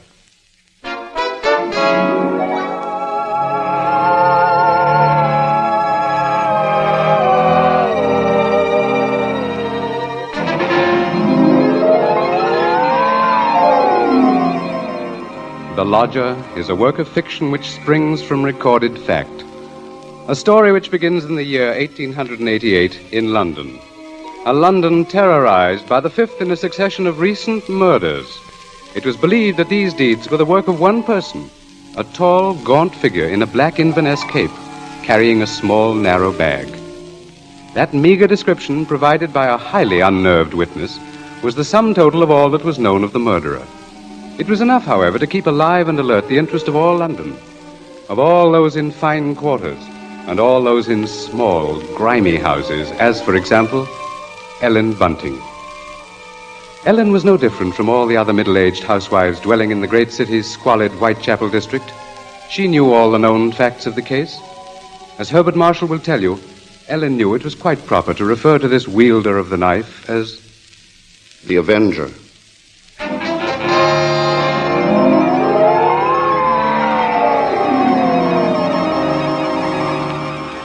Of course, Ellen Bunting was far more concerned with her personal problems than with thoughts of the Avenger. Yet the case of that strange, elusive killer quite often forced all other matters from her mind. There was that mad, meaningless scheme he seemed to follow. All his victims, for example, had been women. All had been young, attractive, and, oddly enough, blonde. But Ellen could no more understand the motive for his brutal slashings than could the police. This night, she and her husband, Robert Bunting, sat before their fireplace reading the newspaper account of the latest murder. The Avenger had struck again.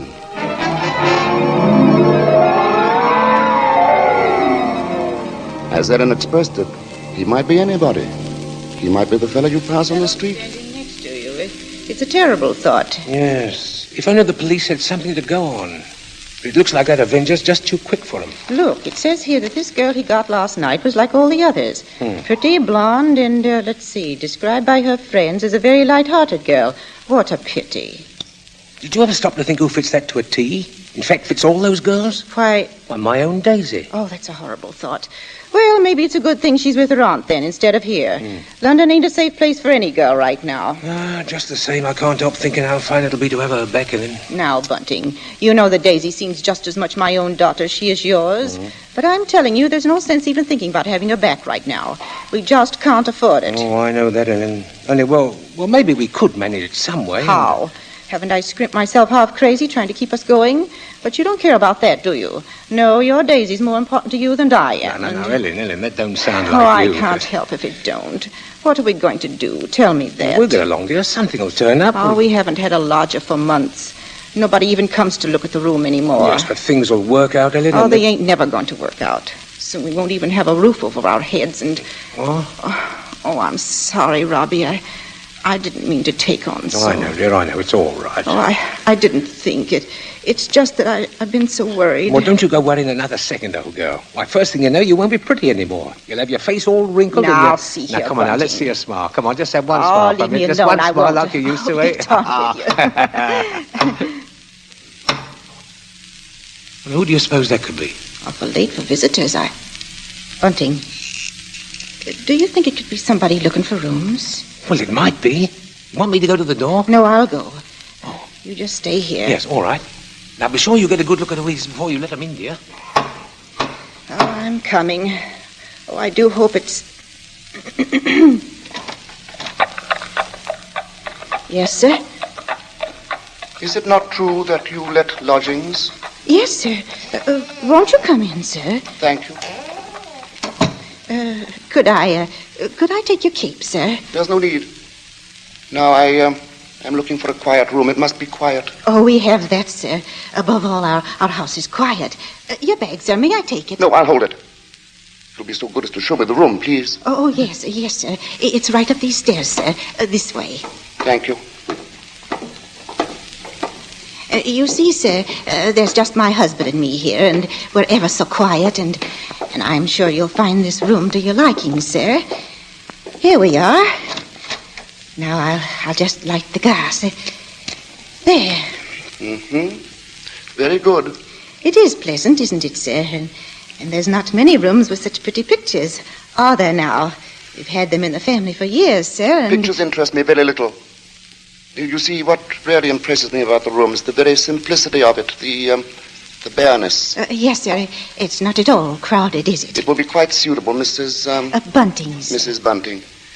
You see, I do a great deal of studying in my book here, the Holy Bible. Yes, sir. Please, sir, let me help with your luggage. No, don't touch it. Oh, but I only wish to... Oh, you only wish to help, of course. You must forgive me, Mrs. Bunting. It's just that I'm so very weary. Of course, sir. He bringeth them to their desired haven. Beautiful words, Mrs. Bunting. Indeed they are, sir. And now at last I have found my haven of rest. Yes, sir. Then you'll be taking the room. Let us see now. What are you going to charge me? With attendance, mind. I shall be staying in most of the time, and I shall be wanting meals. Oh, we can see to that, sir. Then does 30 shillings a week suit you? 30... Why, yes, sir. Yes, sir, that will be quite all right. Good, and I shall pay you in advance. My name is Sleuth, Mrs. Bunting. Mr. Sleuth. Sleuth. Think of a hound, Mrs. Bunting, and you'll never forget my name. 23, 4, 30 shillings. Thank you, sir. And I think I should enjoy a little light supper now, Mrs. Bunting. A little bread and butter, perhaps. Could you arrange that? Well, certainly, sir. I'll do that now. And if you'd be requiring any beer or spirits... Certainly not. Oh, sir. What did I say? I thought you understood me, Mrs. Bunting, and I had hoped that you and your husband were abstainers. But we are, sir. We don't keep nothing about. I would have had to go out and... Of course. Oh, I'm sorry, Mrs. Bunting. I fear I spoke sharply. I don't wish you to think me rude. After all, you've been so kind, considerate. I hope I know a gentleman when I see one. Thank you very much. Now, I'll just hurry with your supper.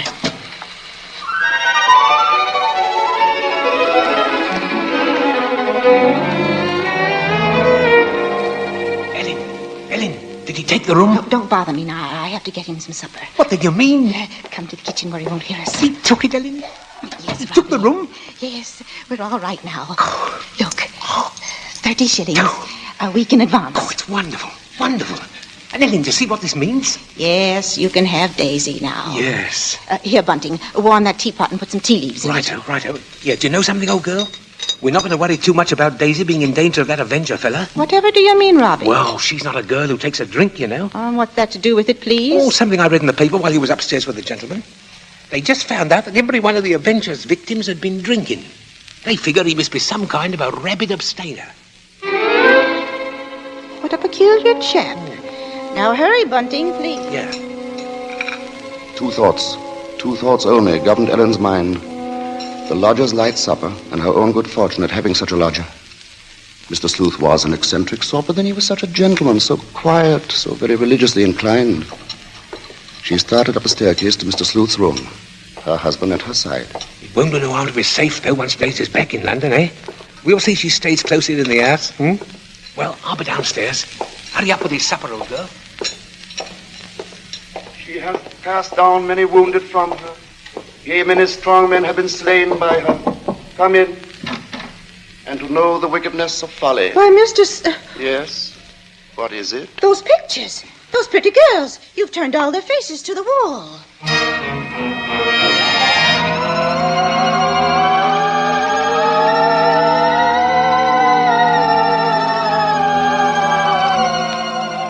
And that maneuver, that strange action, was the beginning of Ellen's concern. Soon there came to her a recollection of the black Inverness cape, the small, narrow bag, the urgent matter of alcoholic drink. And these details began to shape themselves into a pattern which grew more disturbing with each passing hour. The day following, the lodger did not leave the upstairs room once, nor did he leave the next day. And the oddness of this took its place in the pattern. Then, too, the approaching arrival of Daisy, her stepdaughter, added to her concern. On the second night, her sleep was restless with vague, horrifying images. And so when she heard the first stealthy footsteps outside her bedroom, she was instantly awake. Tensely, she followed those steps down the stairs, down the hallway. She heard the front door open, and then click shut. Utter stillness fell upon the house. And outside the streets were so silent she could hear distinctly the clock from a church tower a mile away told the hour. In her troubled frenzy, she pictured a lone figure plodding through the deep fog, moving quietly, stealthily, stalking, searching, finding.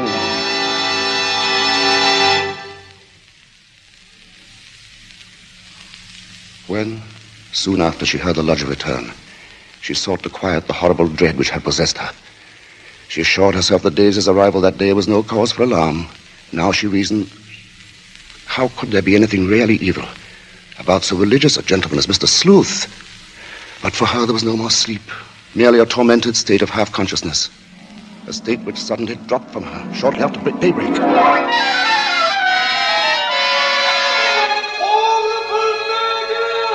Horrible murder. That was the piercing scream of a newsboy far down the street. The Avenger strikes during night! Ellen Bunting heard the boy cry out the Avenger's latest stroke, made during the night. Information! Horrible murder in King's Cross! Avenger takes the kingdom! Avenger strikes again!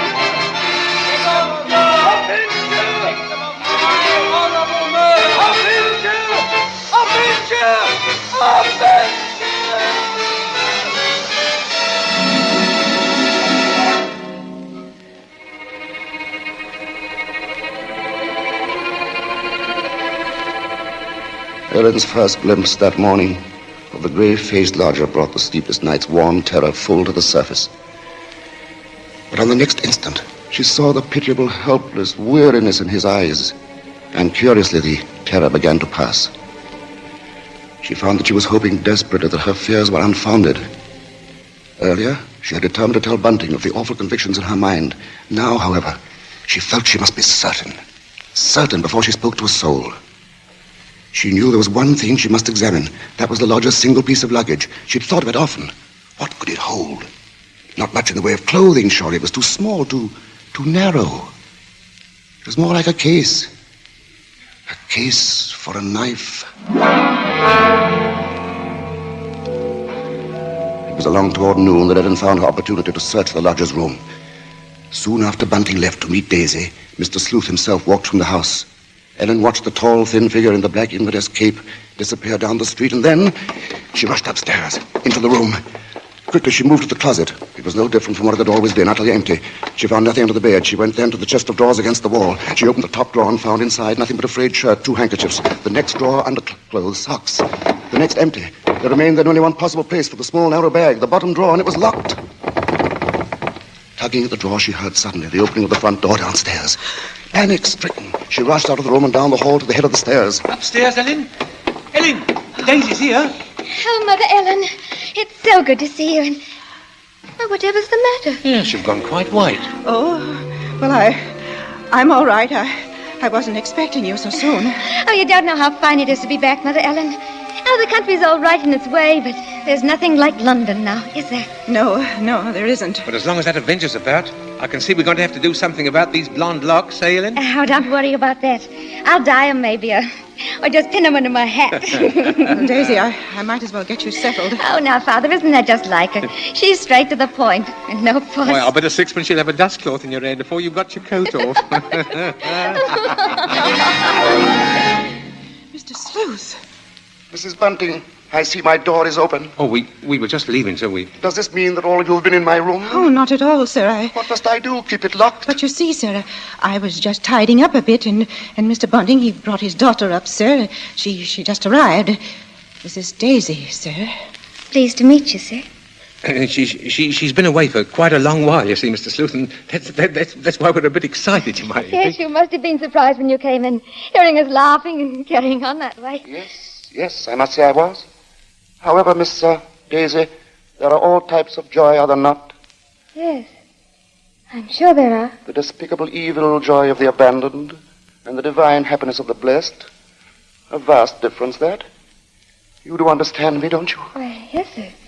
Yes, Mr. Sleuth. I devoutly hope so, Miss Daisy. Nowadays, there are so very few young women like yourself who do.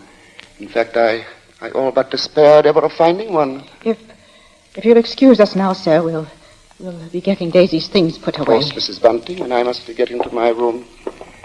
Believe me, Miss Daisy, it's been a revelation to meet you. Oh, thank you, sir. I'm sure we shall have much to discuss.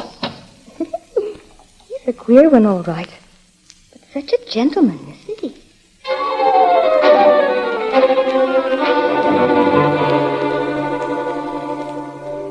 At that moment, Ellen had been determined to pour out her terrible knowledge, and then the moment passed by. She told herself that perhaps the past few days had been nothing more than a grim illusion, a tormenting play of imagination. She would wait then until she had attended the coroner's inquest into the last Avenger murder. There, perhaps, she could hear evidence to disprove all her fears, to assure her there was no earthly harm in Daisy being so near the lodger. This was her gravest concern now, for on the next day, Mr. Sleuth made it a point to see the girl more than once, and fearfully, Ellen saw that Daisy welcomed his visits. As Ellen was preparing to step out to the inquest, she heard once more the voices of her stepdaughter and the lodger coming to her through the kitchen door. She hesitated before entering, tense, strangely apprehensive. I do believe, Mrs. Sleuth, I've never known a gentleman with such funny ideas. Oh, Mother Ellen, you should hear what Mr. Sleuth was just saying. Perhaps, Daisy, you would excuse yourself and... He thinks people, and especially girls, should spend all their time praying. I sought to explain, Mrs. Bunting, that all women are placed on this earth filled with evil. They therefore must struggle constantly to find the paths of righteousness. Why, Mr. Sleuth, you mean a girl's not to enjoy life at all? Not to have fun? Frivolity, my child, is the devil's breeding ground, and all his implements are there. Temptation, pleasure, wine. Oh, that's crazy. Well, there's nothing I like better than a glass of wine, and I'm not... You drink. She didn't know what she was saying, Mr. Sleuth. Just a child, and Daisy, you'd better go now. But I didn't say nothing wrong. What's the harm in a glass of wine? She lieth in wait as for a prey, and increaseth the transgressors among men. I don't know what you mean. I never heard such nonsense. You call Holy Scripture nonsense? So what I prayed against is true. You are beyond salvation. That's not so. I'm a good girl, I am, and I won't have you saying that. Daisy, go into the front room. It's quite all right, Mrs. Bunting. I must be going upstairs anyway. I'm used to being misunderstood, you know. People never realize that my efforts are simply for the greater good of humanity. Of course, sir. And that the power on high will direct my hand toward the expulsion of all evil. Daisy, listen to me. Yes? I've got to tell you about... About what, Mother Ellen? Nothing. I've got to go out for a while now. I'll be back.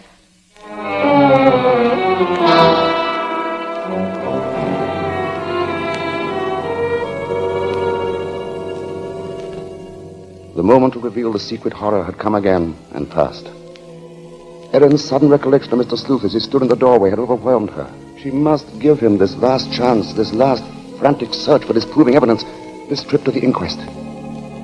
If that chance should fail, then she would tell Bunting or the police. So with the knowledge that Bunting was left in the house to look after Daisy, she boarded the underground train bound for the coroner's court. But as the train pulled away from the station, a new torture came to her, began to mount in her mind. It was the sudden realization that provided Sleuth was the murderer, she was equally responsible for his crimes. She had been giving him protection. If anything should happen to Daisy, she would be equally guilty. Fully as guilty as the Avenger.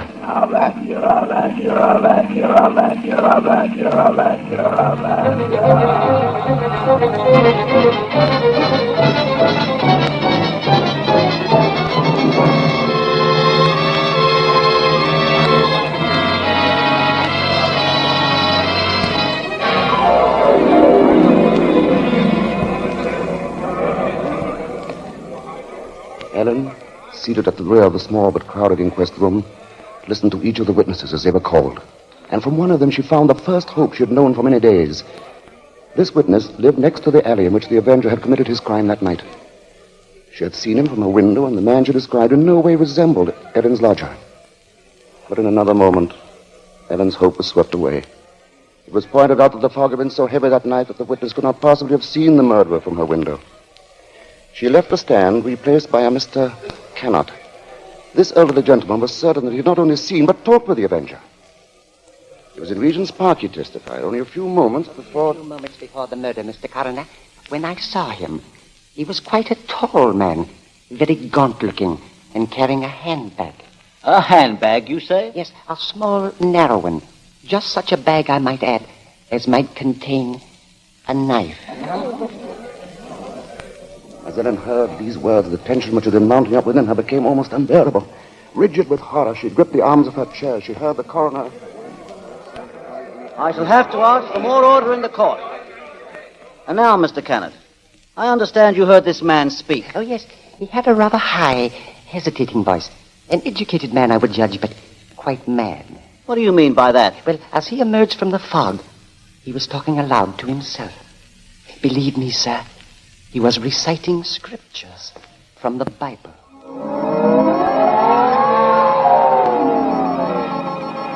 Scriptures from the Bible. Horrified, Ellen rose from her seat, only half hearing the confusion about her. Are you asking us to believe, I would say, Mr. Cannot, that the man we're looking for would be least of all a religious man? And that's where you're in error, Mr. Coroner. The religious note is the very key to the case. Very interesting. That'll be all, Mr. Cannot. Just a moment, sir. Don't you understand? The man you're after must be a religious maniac. That's the only explanation possible. You will please stand down? The court was dismissing the very truth. Ellen knew that now. She would no longer keep silent. Her hands shot forth, and she screamed. I want to say... Ellen Bunting, on the verge of speaking, had fainted. And then, when she was revived a few moments later, she said nothing. Her brain was in too great a turmoil, her nerves too shocked. Like one in a dream, she allowed herself to be led from the courtroom. The voices of spectators were only vague sounds to her. I thought she was going to say something. Yes, it was hysterics, eh? Yeah, that bit about the knife. Yeah, the knife. The knife. The knife. As Ellen Bunting proceeded homeward, the remarks from the spectators remained in her mind. She heard them over and over. Yeah, that bit about the knife. The knife. Just such a bag as might contain a knife. A knife. We'll see she stays close in the house, eh? No harm in being safe. Direct my hand toward the expulsion of all evil. Expulsion of all evil. What's the harm in a glass of wine? I didn't say nothing wrong. As Ellen neared her neighborhood, her dread increased. With each moving footstep, the grip of terror grew tighter, tighter about her. She moved faster, faster. If only she were in time. She was 2 streets away from the house. Then one. Then she saw Bunting. Sharply, like the thrust of a knife, she realized what this meant. Daisy was left alone with the lodger.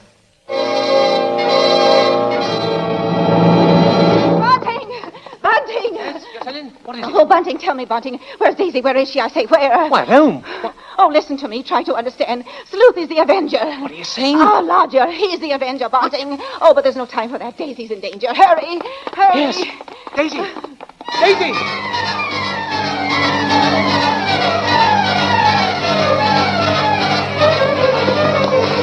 Here we are, Bunting. Here we are. Daisy! Oh, Daisy! Daisy, where are you? I'll look in the kitchen, Bunting. You try the sitting room. Daisy! Daisy! Where are you, Daisy? Answer me, Daisy! Oh, Let's try the bedroom. she's not here. What about the dining room? Look, she's not there. She's not downstairs. Then there's just his room.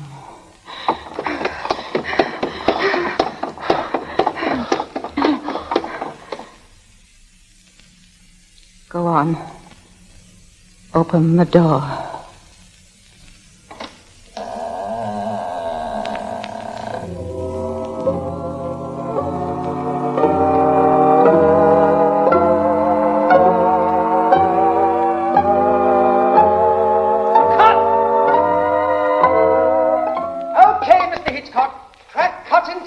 Did you say cut? What's the idea, Hitch? I have a few more lines to do. As Mr. Marshall, the narrator, you have. Not as Mr. Sleuth, the lodger. Hitch, you can't stop the play right here. It isn't fair, you know. Why isn't it, Bart? What more is there to say? But, Mr. Hitchcock, won't people want to know what Bunting and me found in the room? All right, Ellen. What precisely did you find? Well, nothing, sir. There. You see? Nothing. No lodger, no Bible. And that locked dresser drawer. What about that? We unlocked it, sir. And what was in it? Nothing, sir. You are certain, Mrs. Bunting? Oh, you gave me quite a turn, Mr. Mr. Marshall. Yes, sir, I'm sure, sir. There was nothing. Well, begging your pardon, Mr. Hitchcock, but don't you think we'd better just mention about Daisy? I don't know, Bunting. What do you think we ought to say? Oh, just that the reason she wasn't in the house when Ellen and me got there was, well, she'd gone out for a walk, that's all. Did she enjoy it? Oh, very much, sir. Made it to King's Cross and back in just under an hour, sir. Splendid time, Bunting. Well, there you are, Bart. There's the story. Now, wait a minute, Mr. Hitchcock. You can't do that. That's not the story. Of course it's not. Now, look here, Hitch. Here's the fellow who composed and conducted all our music, Wilbur Hatch. He wants to know about this, too. Everybody does. All right, Bart. What is it they want to know? What became of Mr. Sleuth? Oh, him. Why, he left that afternoon. They never saw him again. And now I think we ought to say something about the Columbia forecast Mr. Hitchcock, so far. sir, will you please... Stop him, Mr. Marshall. Hitch, listen to me. Yes? What is it? They want to know when the Avenger finally was caught. Oh, well, let me ask you something, Bart. Are you acquainted with Loretta Young? Yes, what's that got to do with it? Well, in next week's Columbia Preview series, Miss Young will take the starring role in the drama of an American Red Cross nurse. That's good news, isn't it? Oh, that's great. But now listen, Hitch, you've just got to tell that audience exactly when and how Mr. Sleuth was caught. Caught? Why on earth should he be caught? Why? Well, he was the Avenger, wasn't he? Was he?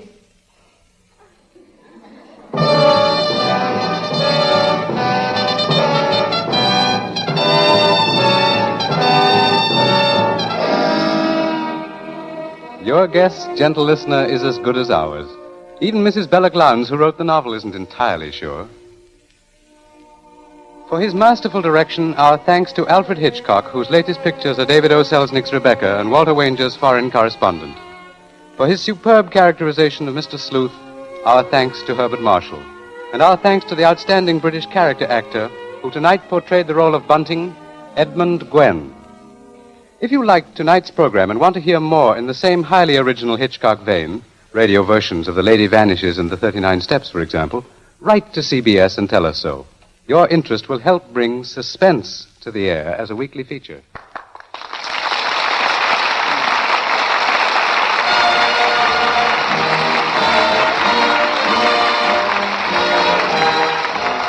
Forecast next week presents from Hollywood, Loretta Young in Angel, first of a proposed series based on the adventures and the romance of a typical Red Cross nurse.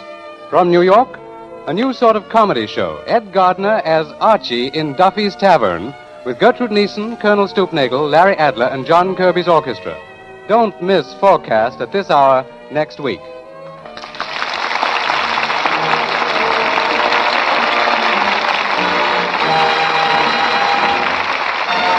Thomas Freedancer speaking. This is the Columbia Broadcasting System.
Petri Wine brings you Basil Rathbone and Nigel Bruce in the new adventures of Sherlock Holmes.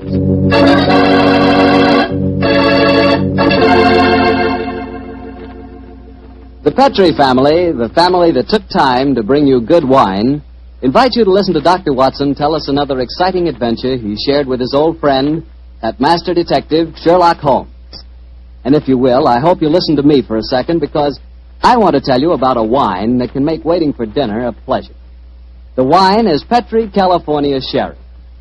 Any evening, well, let's say tomorrow evening, right before dinner, pour yourself a glass of Petri Sherry. Just look at it. It's clear as crystal and a wonderful deep amber color. One sure sign of a good sherry. And if you need further proof of just how good Petri Sherry really is, taste it. What wine? That Petri Sherry has a flavor that you know comes right from the heart of the grape. And if you like your sherry dry rather than sweet, you'll really like Petri Pale Dry Sherry. There's no doubt about it. Petri Sherry is one of the most delicious before-dinner wines in this swell country of ours. Oh, and say, when you serve Petri Sherry, serve it proudly, because those letters, P-E-T-R-I, on the bottle, spell the proudest name in the history of American wine.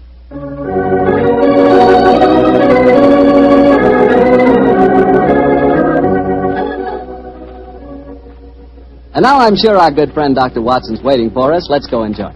Oh, there There you are, Mr. Bartell. Good evening, Doctor. All alone tonight, huh? Yes, my boy, if you can call a man alone when he's got his pipe, his books, and a glass of good port at his elbow. Take your coat off. You're full of enjoyment. Thanks, Doctor. Help yourself to the port. There's some rather special tobacco in the jar over there. Fine.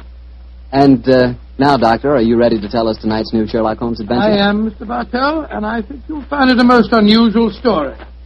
It began on a winter's night in 1896. Holmes and I had gone to a theatre in the East End of London to see a performance of a famous old English melodrama called Sweeney Todd, the Demon Barber of Fleet Street. That's a good bloodthirsty title, Doctor. The Demon Barber. He sounds as though he specialized in close shaves. Good gracious me, Mr. Bartell, that's almost unforgivable. He was a murderer of voracious appetite who placed his victims in a specially constructed barber's chair, cut their throats, and then pressed the lever that would swing the chair over and decamp the unfortunate victim into a horrible cellar beneath his shop. This is only a stage play you're talking about, Doctor. As my story begins, we were seated in a private box watching one of the closing scenes. Holmes was leaning forward in his chair, following the action on the stage with an obvious delight, while I sat beside him equally engrossed. An actor by the name of Mark Humphreys was playing the part of Sweeney Todd, and no one could deny that he was playing it up to the... Where are you going, Tobias? To the nearest magistrate, Sweeney Todd, to denounce you as a fiendish, cruel, cold-blooded murderer. You have pronounced your doom. Into the chair with you, and over and down into the depths below. Ha, ha, ha, there. Say, whence comes this apparition? 'Tis the ghost of another customer of mine. The yawning grave yields up his ghastly inmates to prove me guilt. Blood will have blood. See, he is there. He comes to accuse me of his murder. Oh, save me! 'Twas not I that slew you. Let me leave, or it will kill me. Let me leave! Ha ha ha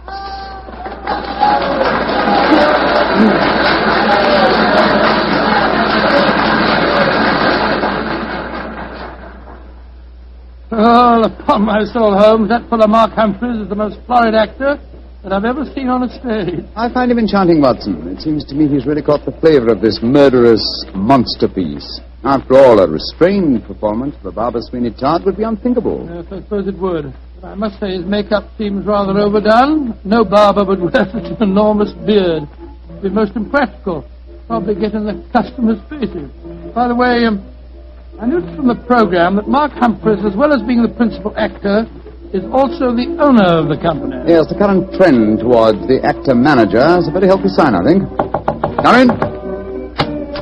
Excuse me, but is one of you gentlemen Mr. Sherlock Holmes? Yes, I am. Oh, I was asked to give you this note. Thank you. Now, who on earth knows that you're at the theatre, Holmes? We'll soon find out. Ah, this note is from Mark Humphreys, our actor-manager. What's it say? Dear Mr. Holmes, I recognize you in your box. Please come to my dressing room after the performance. My sanity, and even the safety of London, perhaps, depends on your compliance. Good Lord, my sanity and the safety of London. I wonder what on earth he means. That, my dear fellow, we can only discover by going backstage to meet him. As it is, the curtain's going up in the last scene I see. For a little longer, we must possess our souls in patience.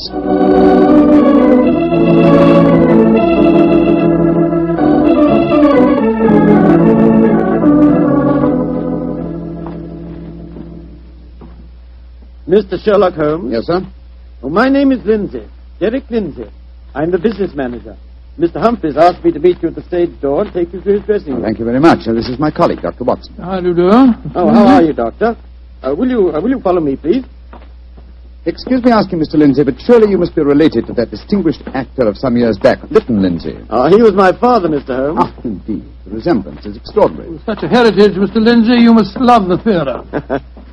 It'll probably sound like heresy, but I hate it. However, it's the only thing I was trained for, and there's good money to be made in it, sometimes, and money's a thing I both like and want. Oh, Mr. Holmes, I do hope you'll be able to help Mark Humphreys. He certainly needs it. Oh, really? What seems to be his trouble? Oh, he'll have to tell you that for himself. But his wife and I think... There's Mrs. Humphreys now. Maria! Maria, this is Mr. Sherlock Holmes and Dr. Watson. Mrs. Mark Humphreys. How do you do? Oh, Mr. Holmes, I'm so grateful that you're going to see Ma. He's in such a dreadful state. There have been times lately when Mr. Lindsay and I have been afraid he's going out of his mind, haven't we, dear? Indeed we have. We're both dreadfully worried about In him. that case, I hope I can be of service. Which is his dressing room? Number 1, next door to mine. Derek, I think it'll be better if Mr. Holmes and Dr. Watson go in alone. I'm sure Mark will speak more freely if we're not in the room. I think perhaps that is a good idea, Mrs. Humphreys. We'll see you later on. Come on, fellow. That's all right.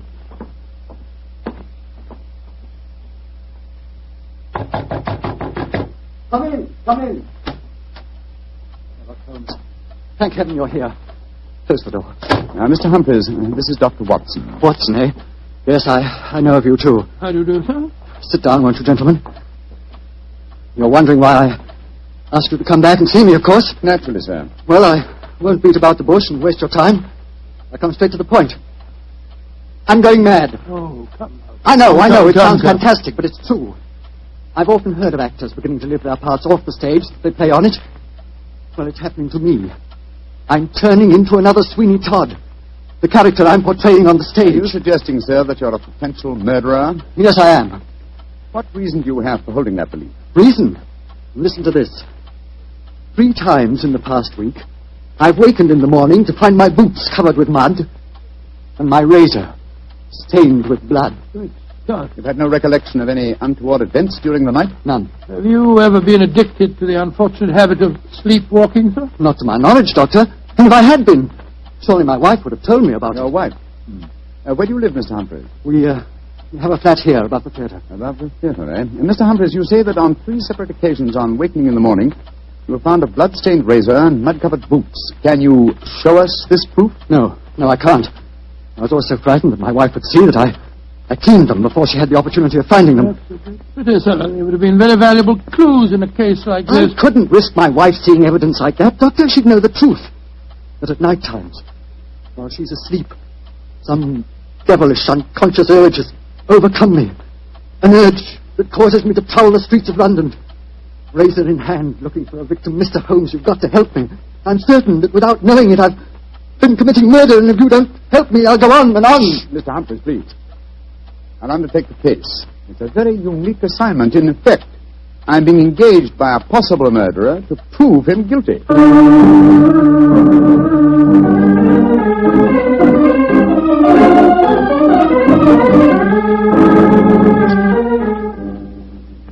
Well, Mr. Holmes, I've been through all the records we have here at Scotland Yard. What have you found, Inspector Gregson? In the last 2 months, we haven't had one case of an unsolved killing with a razor. Any mysterious disappearances, Inspector? Bless your heart, Doctor. There's never a day that passes without 1 or 2 of them.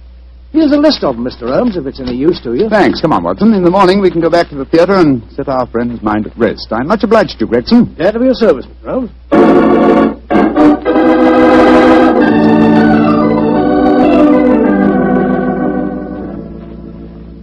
We examined the homicide records at Scotland Yard after leaving you last night, Mr. Humphreys. There have been no unsolved razor murders in London during the past fortnight. And therefore I think you may rest easy on that score, sir. But it proves nothing. Remember that in the play, Sweeney Todd's victims are never found either. Yes, thanks to his singularly horrible ingenuity in disposing of them. But this is real life, Mr. Humphreys. Then how do you account for the bloodied razors and the muddied boots? Well, now, are you sure that they aren't just in your imagination, sir? You admit that your wife's never seen them? The whole thing could be, or shall we say, an overdose of Sweeney Todd? Well, I admit that I'm suffering from a surfeit of that. And why not drop the plate from your repertoire? Our manager, Derek Lindsay, won't let me. It's our best money-maker. He's always got a keen eye to business. Mr. Holmes, I can see that you still don't believe my story. So I've saved some evidence for you, evidence that I found this morning. Look at these. Now what do you say?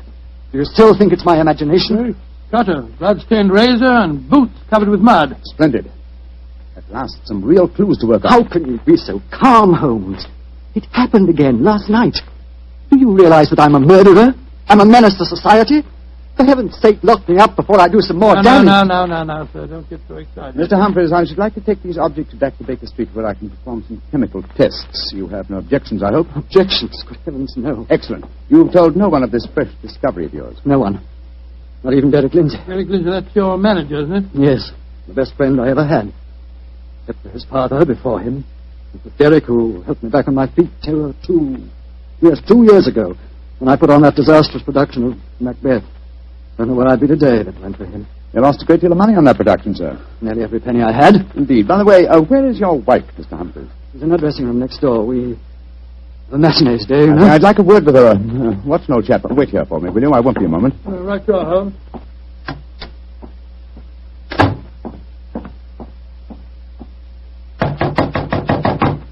Who is it? Sherlock Holmes. You want to talk to me, Mr. Holmes? For a moment. May I come in, Mrs. Humphreys? Well, couldn't we talk on the stage? It's empty. I should prefer to come into your dressing room, if you don't mind. What I have to say is confidential. Very well, then. Come in. Mr. Holmes, may I introduce Signor Vanelli, our musical director? How do you do, sir? It is a great honor to meet the so great Senior Holmes. I have so admired you. Oh, often I have envied you. Many times I say to myself, Miss Nepti, Signor Vanelli, if you don't mind, I wish to speak to Mrs. Humphreys alone. Oh, I quite understand. Excuse me, Signor. Adios, Cara Maria. Mr. Holmes, I'm really awfully glad of this opportunity to talk to you. Tell me truthfully, please, what's your opinion of my husband? I haven't formed a definite opinion yet. Except that it's possible that he's the victim of a fraud. I just wanted to ask you a couple of questions, if you don't mind. Of course not, Mr. Holmes. Has your husband ever shown evidence of being a sleepwalker? A sleepwalker? Oh, no, never. I see. Are you a light sleeper? Yes, I am. Exceptionally so. Why? Oh, I was just curious. You're being very mysterious, Mr. Holmes. Can't you tell even me what's going on? I promised your husband the answer to that question before tonight's performance. I'm afraid I can't tell you any more until then. Oh. And now may I ask a question? Oh, certainly. No, I won't promise to answer it. You said just now that my husband might be the victim of a fraud. What did you mean? Again, I'm afraid that you must wait for the specific answer to that question. However, there's another fraud being practiced on him that I can speak of now. What fraud? The fraud that you are indulging in, Mrs. Humphreys. What do you mean? Of course, this particular fraud is none of my business, but when I almost force my way into your dressing room and find your musical director, a quantity of rice powder on one shoulder and suggestions of rouge on his cheek, it doesn't take a great deal of intelligence to deduce that your husband is being deceived. Get out of here, at once. That's exactly what I propose doing. Good day to you, madam. No doubt I shall see you later on.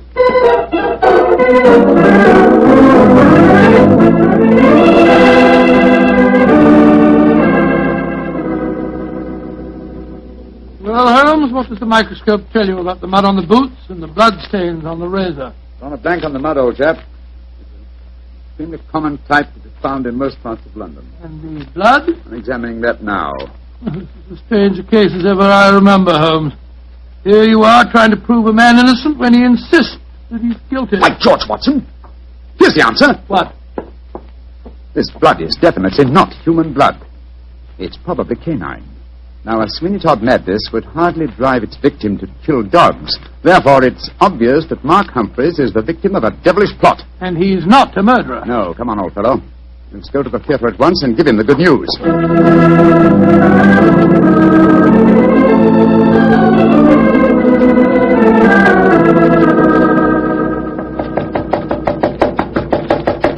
Why doesn't he answer? 3/4 of an hour before the curtain time. Oh, he must be in his dressing room. I'll knock again. Come on, Watson, let's go in. Holmes, look. Look, he's slumped over his dressing table. I hope we're not too late. Here, give me a hand with him. You are too late. His throat's been cut. Poor devil. I promised him a solution to his troubles before the night was over. Little did I think that the solution would be death.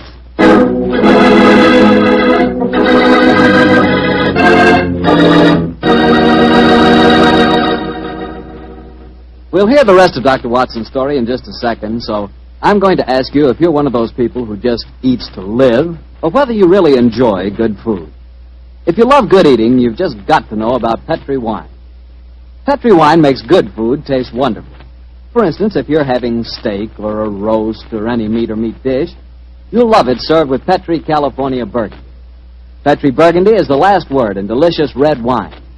Now, with chicken or fish, you can't beat the delicate Petri California Sauterne, a really extraordinary white one.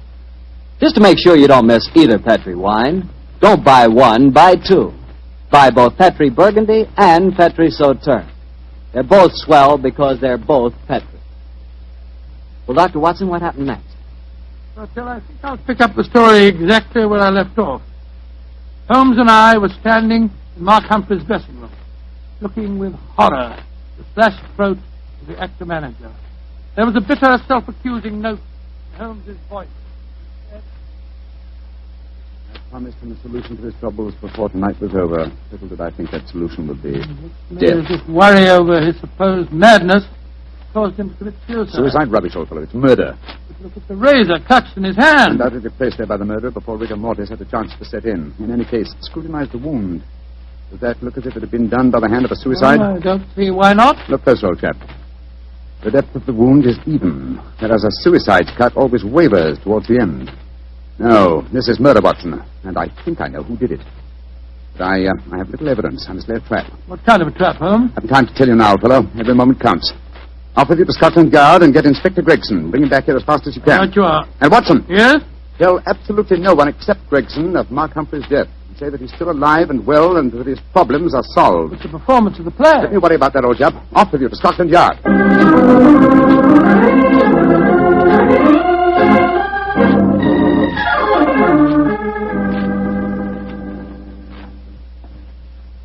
I'm sorry it took so long to find me, Dr. Watson. I was out on another case. No, that's all right, Inspector. The performance, if there is one, must be nearly over by now. Here's the stage door, sir. Yes, here we are. Here, you can't go on the stage. Who says I can't? I'm Inspector Gregson of Scotland Yard. Oh, sorry. Performance is going on. I wonder who the devil's playing Sweeney Todd. Come along, let's just stand here in the wind. Quietly. It is only the wind whistling through this cellar. But this is impossible. There's Mark Humphreys on the stage. I saw him with his throat cut. I don't believe in ghosts, Doctor. Great heavens, it's Holmes. Something like that. Who's this? It's you, Mrs. Summers. Somebody seems to cut your throat. For a pity. No more veal pies. Tell Sweeney Todd who cut your throat, dearie, and he'll cut their throats, too. He'll revenge you while you burn down there in hell, dearie. He'll revenge you.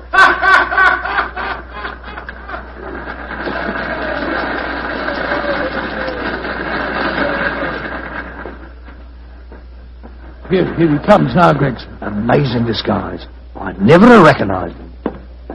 You're both here. Holmes, what are you up to? Surely that's apparent. I've disguised myself as the dead man, hoping to force the murderer's hand. You're running a terrible risk, Mr. Holmes. Part of my profession, Gregson. Shh. Here comes Signor Vanelli, the musical director. My dear fellow, I had to leave the orchestra pit to come and congratulate you. Never have you given a finer performance. Bravissimo, bravissimo. Thank you.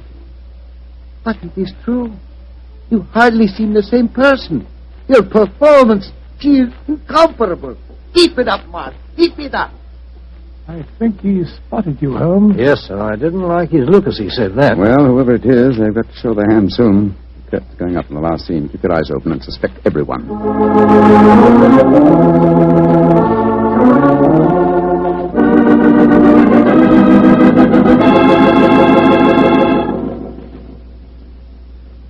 Look, my lord, Judge. He's by your side. Do not whisper to him. Your ermine robe is stained with blood. Sweeney Todd, what dark deed presses on your conscience? Was a dark, foul deed, but heed not what you hear, Lord Judge, nor what you see. Still the figure sits there. I feared it come to this. It is useless to deny my guilt. The very dead rise from their settlements to prove Sweeney Todd a murderer.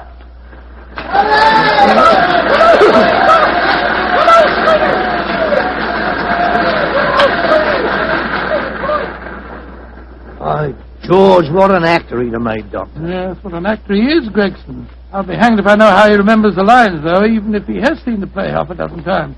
Here he comes now. Bravo, Holmes. You did splendidly. But it didn't work, Watson. It didn't work, confound it. Murderer still hasn't dipped his hand. Have I underestimated him? Looks as if you have, sir. And if you don't mind my saying so, I think you'd have been a lot wiser to let me handle the case as soon as you found his body, instead of going in for all this dressing up stuff. Oh, but of course. Now I see it. Only one person could have killed Mark Humphreys. Who, Holmes? Do as I say, and I'll show you. I'm going to Humphreys' dressing room now, alone. Give me a few moments' start, and then follow me. Out of sight, but within earshot. Dr. Watson, why does Mr. Holmes always have to be so blooming mysterious? Why can't he just say who the murderer is and take us to him? Well, I've been with Mr. Holmes on a great many cases, Gregson, and yet I can't answer that question. Come along. He's got a big enough start now. Let's follow him. I'm very fond of Mr. Holmes, you know, Doctor, and yet there are times when I get so angry with him. He shouldn't risk his life like that. You know Mr. Holmes. He'll never change. Well, if he don't, one of these days he's going to wake up and find himself dead. Shh. Shut the door. Someone inside with him. You devil, Humphreys! How many times do I have to kill you? Great Scottish, Derek Lindsay, the business manager. Come along, Gregson. No, Lindsay!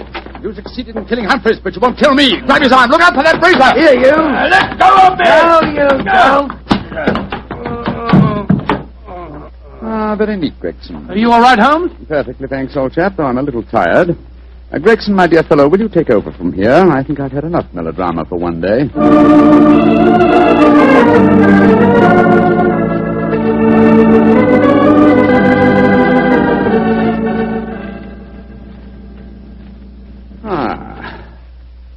How pleasant, Watson, to be back at Baker Street again, a crackling fire, my dressing gown, and your company combined to make a soothing ending to a somewhat violent day. It's been a most unusual case, Holmes. I still don't entirely understand it. The original thought, of course, was to try and drive Mark Humphreys mad by making him think that he was a murderer. That accounted for the boots and the blood-stained razor. Precisely, my dear fellow. And the killer, having conditioned his victim by this trickery, then murdered him, trying to make it appear a suicide. Now, who had a motive? 3 people. Mrs. Humphreys, her lover, Signor Vanelli, and Derek Lindsay. I must say that I suspected the wife. Well, so did I for a while, and yet it was illogical. She knew, and we may therefore presume that her lover knew, that I was suspicious of her. And she must have known that you promised her husband a solution to his troubles before the night was out. It seems highly improbable that she or Signor Vanelli would have faked his suicide at that point. Quite right, my dear fellow. So I investigated Derek Lindsay's affairs, and I found that what Humphreys had referred to as the kindly act of a friend in helping him back onto his feet was in reality the mortgaging of his entire theatrical effects.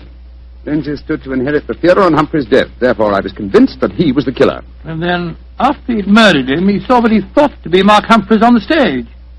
Ah, that's where I was slow and stupid, old chap. I couldn't imagine what motive gave the cold, clear nerve to suppress all reactions when he saw his supposed victim revived on the stage. Only at that moment did I realize. And what was the motive that made him hold his hand? The characteristic that ruled his life, Watson. Avarice. A morbid love of money. You see, if he'd attacked me during the performance, he'd have had to refund the money to the audience. His greed conquered all other passions. It made him wait until the performance was finished before he attempted my life. You know, Holmes, now that the case is solved, I'll tell you something in confidence. Please do, old fellow. What is At it? the end of the play tonight, I was afraid that you'd made a mistake, that you'd slipped up on the case. Gregson thought so, too. And, I, Watson, will tell you something in confidence. Oh, what is it? There were 3 of us that felt the same way. Well, now you're being modest, Holmes. I assure you I'm not, my dear chap. In fact, in the future, if it should strike you that I'm, getting a little overconfident of my powers, or perhaps giving less pains to a case than it deserves, kindly whisper Sweeney Todd in my ear, will you? I shall be infinitely obliged to you.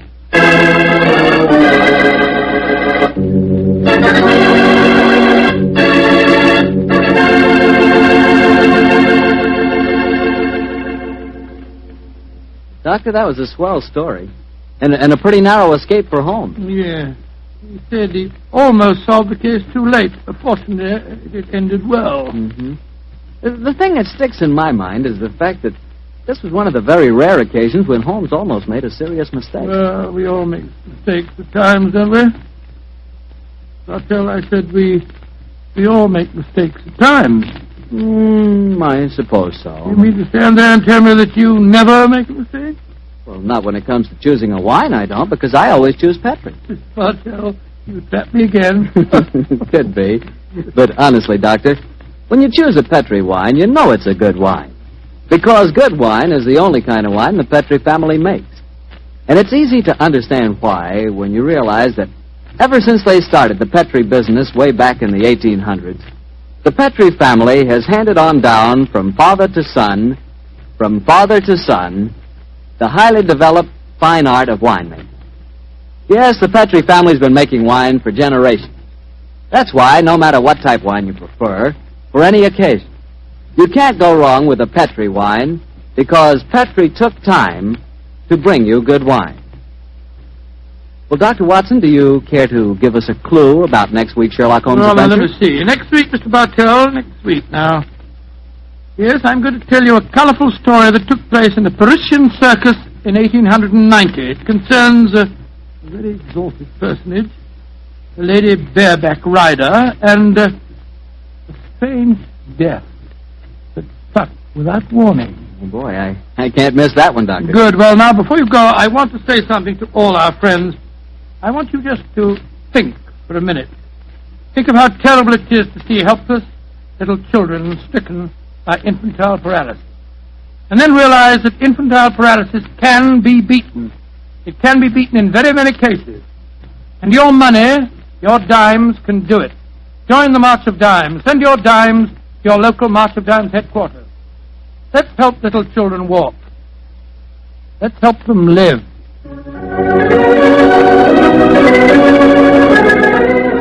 Tonight's Sherlock Holmes adventure was written by Dennis Green and Anthony Boucher and was suggested by an incident in this Arthur Conan Doyle story, The Yellow Face. Music is by Dean Fossler. Mr. Rathbone appears through the courtesy of Metro-Goldwyn-Mayer, and Mr. Bruce through the courtesy of Universal Pictures, where they are now starring in the Sherlock Holmes series.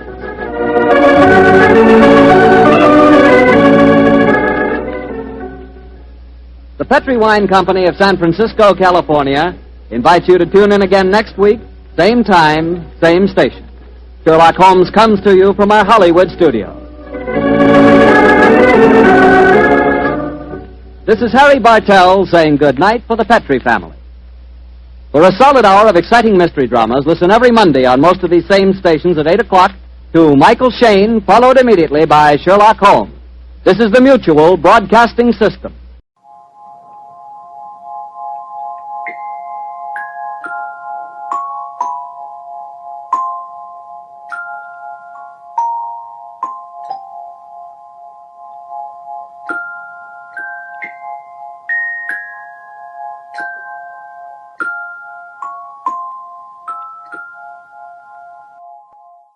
In the grim stone structure on the Thames, which houses Scotland Yard, is a warehouse of homicide, where everyday objects, a picture frame, a wicker chair, a telephone directory, all are touched by murder.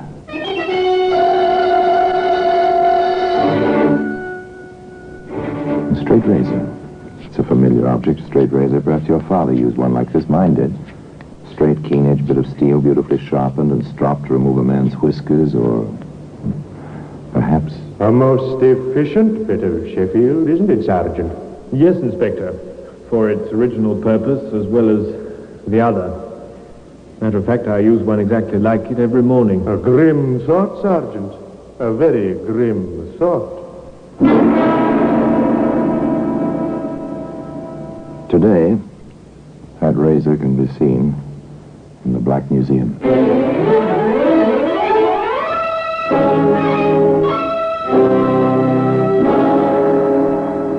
From the annals of the Criminal Investigation Department of the London Police, we bring you the dramatic stories of the crimes recorded by the objects in Scotland Yard's Gallery of Death, the Black Museum. In just a moment, you will hear The Black Museum, starring Orson Welles.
The Black Museum, starring Orson Welles.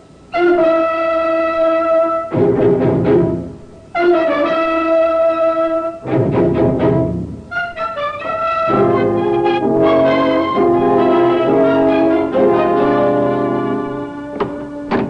here we are, in the Black Museum.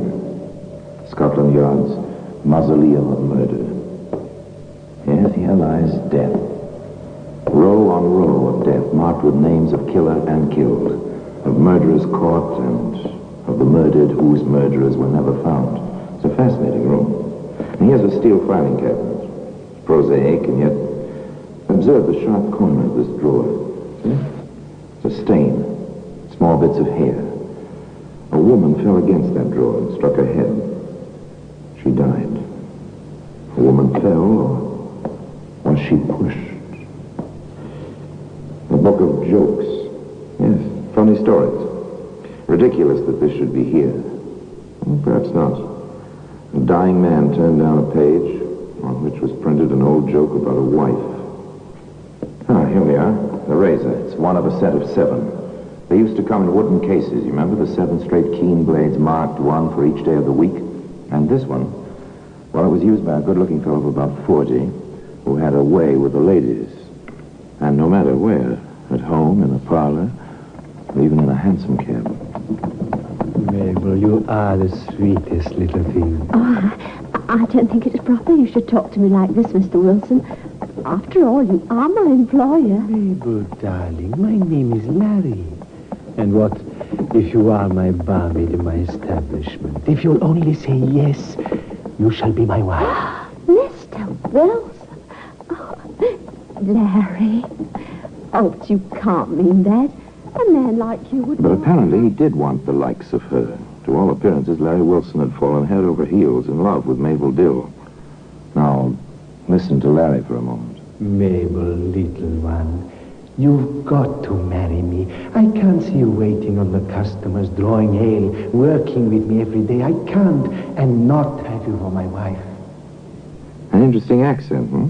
Intriguing. Certainly to a susceptible young woman, that voice and that touch of accent was attractive. And when one has been a sheltered girl in 1896, as Mabel was, well... Father, there's a letter from Mabel. Is there now? I should think it about time our daughter wrote to us. Oh, my goodness. Something wrong? Oh, yes and no. Ridiculous. How can a thing be wrong, yes and no? Mabel's wanting to be married. And to her employer. What? Well, there it is in the letter. And a note from him, too, telling her how much he loves her. Oh, very well if he means it. How do we know? Oh, perhaps it would be best if we went to find out. Excellent, Mother. Write to Mabel at once. Tell her she's to do nothing, absolutely nothing, until she's had the chance to talk with us. Simple people, the Dills, and eager to protect their daughter's future. So off they went, bag and baggage, to the Statue Tavern. A pub, in fact, owned by Larry Wilson, where Mabel was tending bar. My word, it's a party, isn't it? Well, looks like a wedding party to me. Oh, must be there's a bride somewhere. Oh, there she is. It's Mabel. Here, now, my girl, what's the meaning of this? Oh, Dad. Oh, Dad. Oh, I'm so happy your mother got here today. Oh, Mabel, darling. Oh, didn't you get my letter? Oh, there was no letter. Oh, come along and meet my Larry. You'll be as happy with him as I will. Not much the Dills could do about it, was there? Mr. and Mrs. Larry Wilson, proprietors of the Statue Public House, the pub. And happy over it, too, both of them. Of course, things do happen sometimes in the most well-ordered of homes. There we are, Mrs. Wilson. I'm sure you'll be all right. Oh, Doctor, I'm so sick. I can't keep anything in my stomach. Oh, Doctor.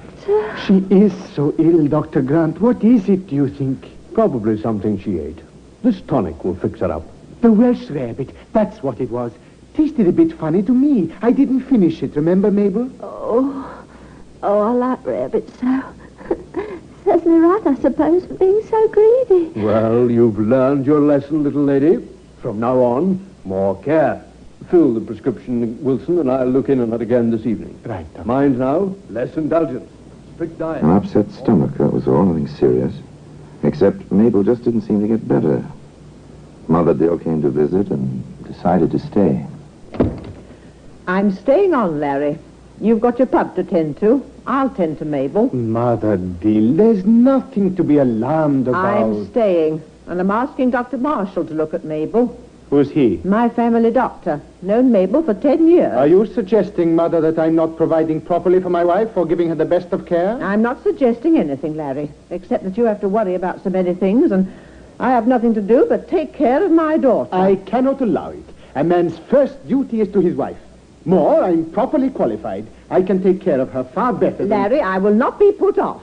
As for your qualifications, well, really, a barber is no doctor, even though some people permit barbers to bleed them. Are you trying to insult me and drive me away from my wife? The truth can be insulting, I suppose. However, from what Mr. Dill and I know, your care of your first 2 wives didn't work out so well. What with both of them dead and buried these 3 years. There was no arguing with Mrs. Dill. Her child was suffering, and she intended to have her way, and she did. Dr. Marshall came in consultation with Dr. Grant. It puzzles me. It does, really. You can see my position, Marshal. I've done everything the symptoms seem to call for. Nothing helps. Well, we'll see. Meanwhile, if we can get her to take some nourishment, the poor child's just wasting away. I've known her 10 Of course, years. this was 1896, remember. There are no methods yet, such as a series of gastrointestinal tests or a basic metabolism test, or any other of the modern means to determine the cause of intestinal ailments. The doctors had to work by observation and an occasional chemical reaction. In the case of Mabel Dill Wilson, it was tragic indeed. Larry. Larry. He's downstairs, darling. Mother's here. I want Larry. Oh, there's Larry. I'll call him, dear. Larry! Will you leave the bar and come upstairs? Larry! Larry Wilson came upstairs, and quickly, 2 at a time, he raced up the stairs and entered his wife's room. Is that you, Larry?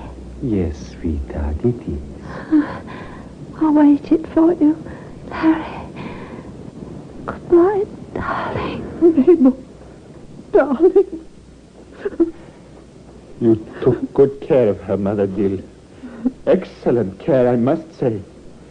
Your daughter, my wife, is dead. Oh, no.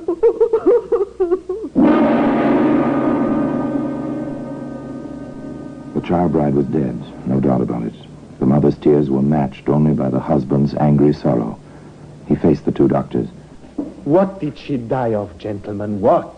My diagnosis is exhaustion following inflammation of the intestines. I do not know, as yet. You do not know. You do not know. Are you a doctor or aren't you? I take offense at your tone, Mr. Wilson. For your information, I have refused to approve the death certificate. What? Dr. Grant wishes to certify cause of death.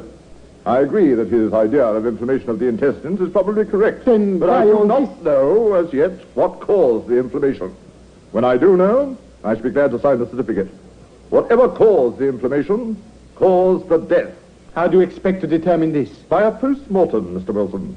I shall do it myself, with Dr. Grant as a witness. I shall not permit... But you will permit it, Mr. Wilson, because if you don't, I shall have to report the whole matter to the police and the coroner. The stage is set. The actors are in their place and the drama has begun, and yet there's something missing. An item of evidence, which was to provide the whole affair with by far its most horrifying aspect. It was a case of razors. Razors, which can be seen today in the Black Museum. In just a moment, we will continue with The Black Museum, starring Orson Welles.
And now we continue with The Black Museum, starring Orson Welles.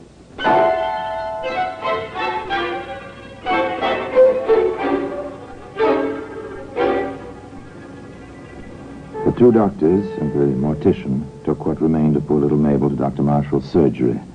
There they did what was considered necessary and made their analysis. Shortly after, Dr. Marshall wrote out his report. And as a result of my analysis, it is my opinion that there is definite suspicion of arsenical poisoning. With that report and Dr. Grant's concurrence, there was nothing to be done but report the matter to the coroner and to the police. How certain are you, Dr. Marshall, that there is a large quantity of arsenic in the body? As certain as I can be, Inspector, without being a specialist in criminal toxicology. Have you preserved the necessary items, Doctor? Contents of the stomach and so on? I have. In sealed jars, initialed by both Dr. Grant and myself. Very well. If you will deliver them to me, I will see to it that proper tests are made at once. In the meanwhile, it might be wise to have... In the meanwhile? Well, of course, there was only one thing to do. A certain pub owner had to be questioned. Mr. Wilson? Yes? My name's Baker, Sergeant Baker. My credentials. I see. How can I help you, Sergeant? If you'll come to the station with me, sir, Inspector Waters would like to have a chat with you. Larry Wilson went along and quietly. I let him wait a little while before the inspector was ready to see him. Not long, just a little while. The inspector had a job to assign to the sergeant first. I have a warrant, Baker. Take a squad, go back to the statue and search it from top to bottom. Bring back anything which looks at all suspicious. Yes, sir. Quickly as we can. All right, Mr. Wilson. Inspector Waters will see you now. Thank you, Sergeant. How do you do, Inspector? Sit down, Mr. Wilson. Make yourself comfortable. Two gentlemen facing each other in a quiet office. Might be a business deal. Might be a matter of life and death. Mr. Wilson, as you may know, we are in the position of having to investigate certain details of your wife's unfortunate and untimely death. I understand that, Inspector. Do you have any reason to suspect foul play? Of course not. Mabel was the sweetest, nicest, most gentle. And quite poor, wasn't she? I really couldn't say. I didn't check up on that. I was in love. Yes, of course. In any case, she had no will and left no estate. Exactly. Unlike your first wife, whom you married while you were still a barber, and with whose estate you bought a tavern. You're very thorough, Inspector. What you tell me is quite true. Certainly very thorough indeed. The inspector knows a lot about you, Larry Wilson. Your second wife, Mr. Wilson, she also left you some money. You moved over to the Statue Tavern after her death, didn't you? Yes, that's right. Couldn't abide the old place with Belle passed on. You are sentimental, Mr. Wilson. You left the trade of barber after the other one. What was her name? Daisy was her name. Yes, I did leave the trade. May I ask when you came to this country, Mr. Wilson? In 1888. Why? Oh, routine check. We found a record of your passport in 1890 for a trip to America. You came back within a year and, of course, it had been noted that you were not born in the British Isles. That's right. And then your name is not Wilson, is it? I wasn't born Wilson. My father's name in the old country was Wilmets. I anglicized it. An interesting idea, Mr. Wilson. You said... There was more, much more. 2 hours of it. When they were about finished, the inspector had a detailed life history of Mr. Larry Wilson. Of course, there were a few open areas. 1889? Do you know, Inspector, I have practically no memory of that year. I was learning my trade then, I guess. No time for the kind of events which make memories. And then there was 1891. I had to re-establish myself after I came back from the States. Took some time. It was in 92 I married Daisy. And stayed married to her until she died in 94. And then married Belle, who passed along in 95. And now it's 96. And... Well, we found one thing. Oh, excuse me. I didn't know you were still here, Mr. Wilson. That's perfectly all right, Sergeant. I was just about to go. What have you there, Sergeant? A case of razors, sir. What? But those are mine. Yes, they are. I dare say the sergeant found them in your bathroom. He's been busy with a search warrant, you see. Yes, I begin to see a lot of things, including the reasons behind my being kept here? Is my mother-in-law in on this? On the contrary, she knows nothing yet. Where did you find those razors, Sergeant? Hidden, sir. Hidden in the bin on top of a spare bedroom closet, sir. Thank you, Sergeant. Very well, Inspector. While you're on your way, Sergeant, will you escort Mr. Wilson to his room? Of course. What's the idea? Are you arresting me? Not at all, Mr. Wilson. Not yet, at any rate. We're detaining you temporarily on suspicion, sir. Suspicion of what? I'll let you know in 24 hours, Mr. Wilson. That's the limit the law allows. After that, of course, I shall have to prepare charges of some sort, but by then the toxicologist will have reported. Won't he, Sergeant? The inspector was puzzled. Here was a possible case involving poison, and the suspect had hidden his razors where only an unreasonably thorough search might turn them up. It didn't fit. The inspector filed the fact in the back of his mind, turned to other things. The toxicologist report is in, Sergeant.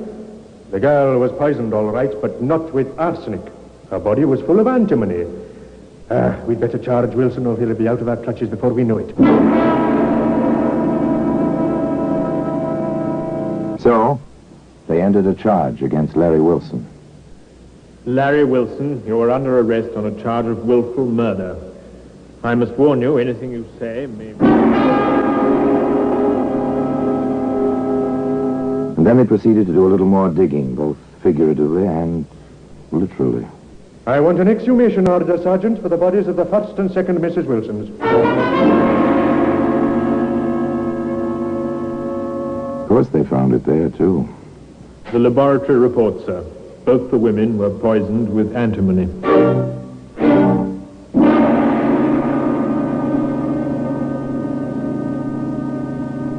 They called in Dr. Grant. Dr. Grant, you attended all three of Mr. Wilson's wives, did you not? Yes, I did. And you made out the death certificates in the first two instances? I did. And in both cases, you stated that the cause of death was exhaustion following severe retching brought on by intensive inflammation of the intestines. I did. But you didn't consider these facts at all suspicious? Why should I have? I've seen many such cases. Fatal cases? No, not fatal. However, with the symptoms in all the cases so remarkably alike, they were alike, weren't they? Definitely. Oh, most definitely. Now that you mention it, Inspector, the whole thing does seem a trifle too coincidental, doesn't it?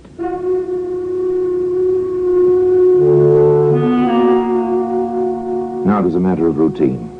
3 women dead of the same poison. 3 women all married to the same man, all treated by the same elderly doctor. There didn't seem to be much more necessary to be done except to trace the poison to the thrice bereaved husband.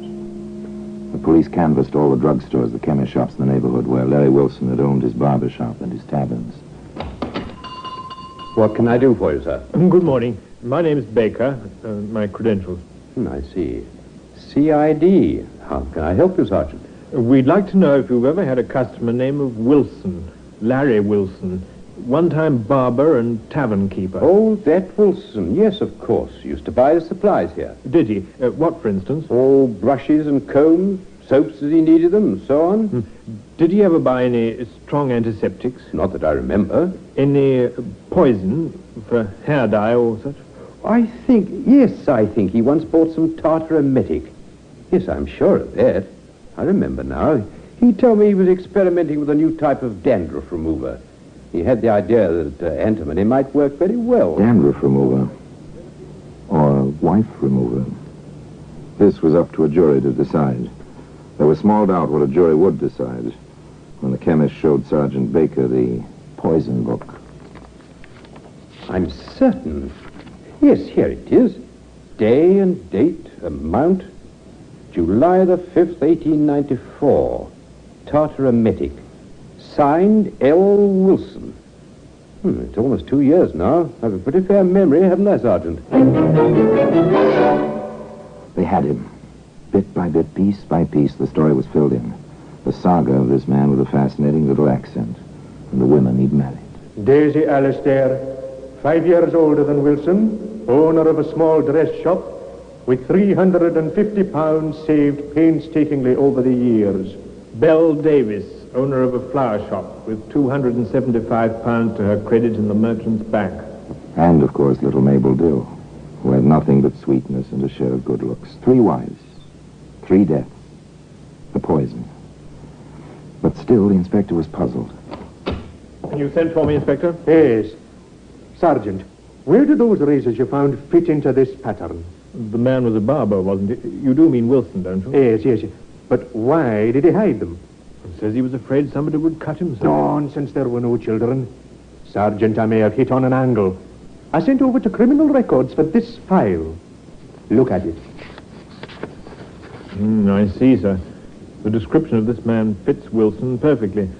Of course, this man was seen only once. True enough, but it's the identical coloring, height, weight, even the brief sound of his voice. Well, it proves nothing, sir. I know, but there's more. The cases in this file began in 88. Wilson came to Whitechapel in 88. The cases stopped in 90, when Wilson went to America. But in that year, it's noted here, there were 3 identical cases in New Jersey. They stopped in 91 when Wilson came back here. As Dr. Grant would say, it's too remarkable a coincidence, Inspector. Would you, Sergeant? In this room, and having seen this record and knowing about those razors, hazard that Larry Wilson is Jack the Ripper? I'd hazard it, sir. I couldn't prove it. Neither could I, but I'm convinced all the same. Perhaps he... well, we've got him on other matters. We can hang him only once in any case. Well, I'd handle that razor with care, sir. It's mighty sharp. A most efficient bit of Sheffield, isn't it, Sergeant? Yes, Inspector. For its original purpose, as well as the other. Matter of fact, I use one exactly like it every morning. A grim thought, Sergeant. A very grim thought. We shall never know the full story. But most people would agree with the inspector. There was more than a reasonable chance that justice had finally caught up with Jack the Ripper. Certainly, that case of razors deserves its place of honor in the Black Museum.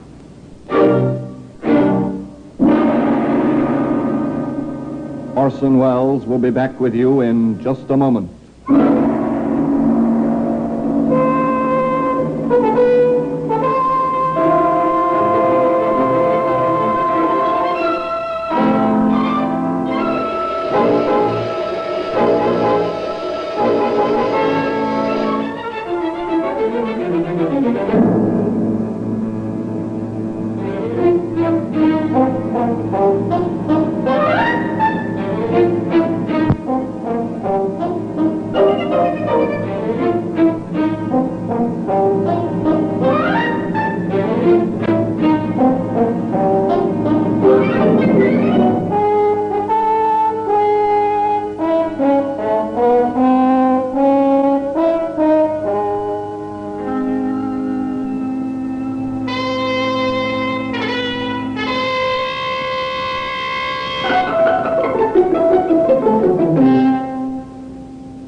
Now here in person is Orson Welles.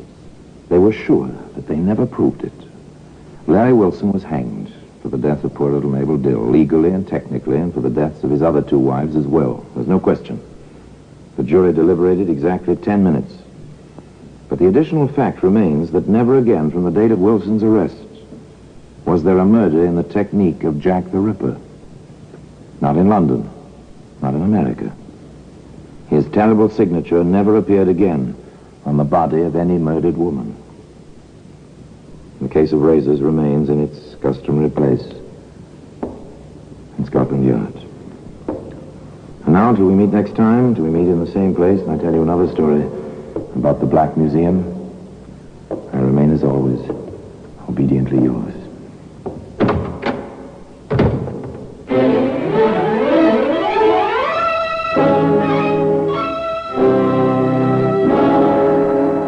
The Black Museum, starring Orson Welles, is presented by arrangement with Metro-Goldwyn-Mayer Radio Attractions.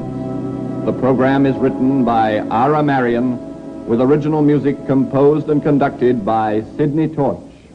Produced by Harry Allen Towers.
This is Orson Welles, speaking from London.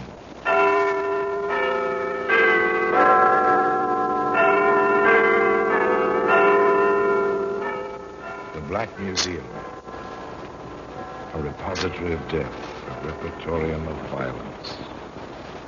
Here in the grim stone structure on the Thames, in Charles's Scotland Yard, is a warehouse of homicide, where everyday objects, a carpenter's saw, a manicurist's orange stick, a 10-penny nail, all are touched by murder.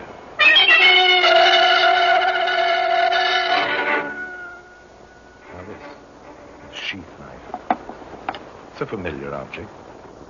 Maybe your son, if he's an outdoor sort of kid, has one. You may have one. If you enjoy wood carving at odd moments, it's a handy tool, a sheath knife. Handy for sailors or truckmen or killers. Nasty wound. Eh, Doctor? Very nasty, Inspector. 6 of them.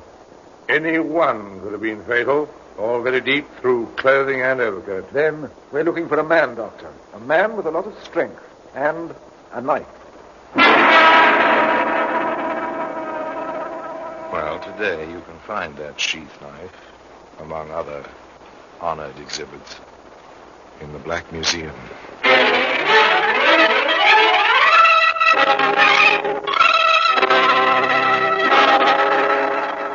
From the annals of the Criminal Investigation Division of the London Police, we bring you the dramatic stories of the crimes recorded by the objects in Scotland Yard's Gallery of Death, the Black Museum. In just a moment, you will hear the Black Museum starring Orson Welles.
Now, the Black Museum starring Orson Welles.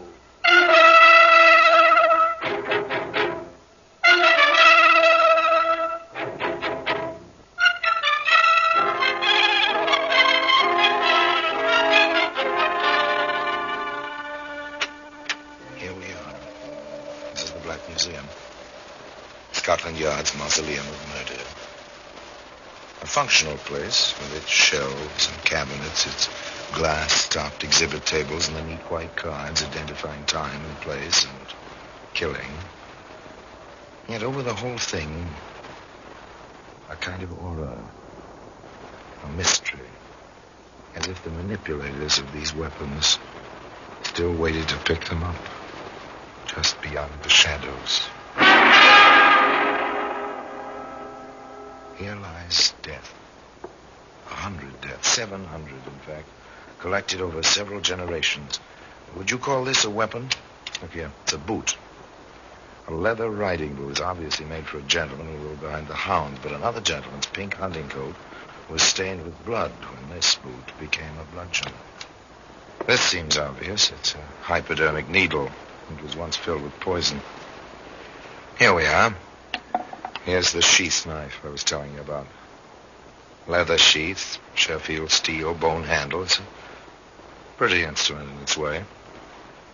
But the story connected with it isn't quite so pretty. It begins one coldish night in November, as a suburban train drew into the dark station at Ilford, a short distance from London. Two men rose to shrug on overcoats. In the same car, a man and woman rose too. Evelyn and Fred Winters, shipping clerk and his wife, returning to their little house in Ilford. Careful, dear. It's dark on the platform. You might go first, even if you are married to me. Huh? Oh, yeah. Yes, of course, yes. All right, Evelyn, come along now. Train will take you on with it. You'd like that, I expect. No, we had a nice evening. You're tired now. You wouldn't talk like that. Well, let's walk. I'm a trifle chilly. He's a patient man, this Fred Winters. He always manages to find excuses for his wife's nagging, but then Evelyn is a bit younger than Fred and quite good-looking in a rather daring manner, you know, one of those tall, vividly colored girls, excellent figure, which she displays to advantage.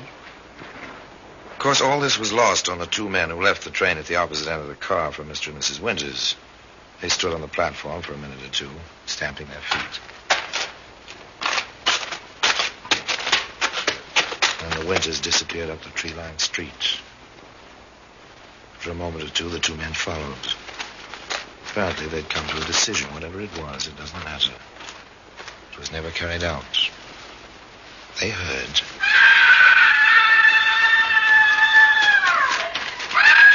And they ran up the street in the dark, past a single streetlight to where Evelyn Winters stood and Fred Winters lay.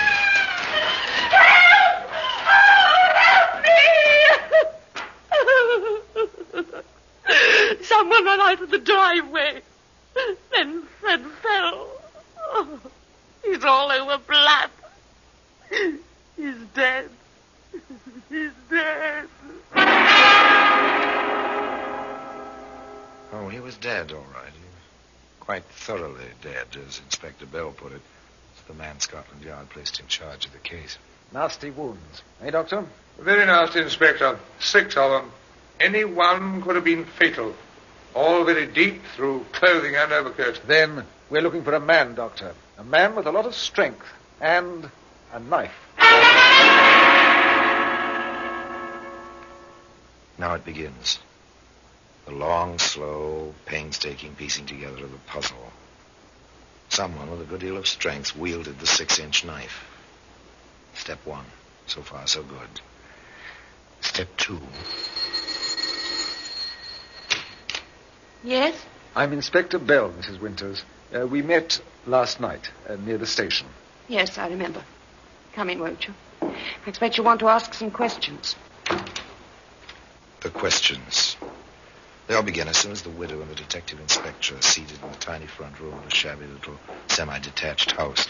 The inspector glances around, sees no wealth here, that's certain.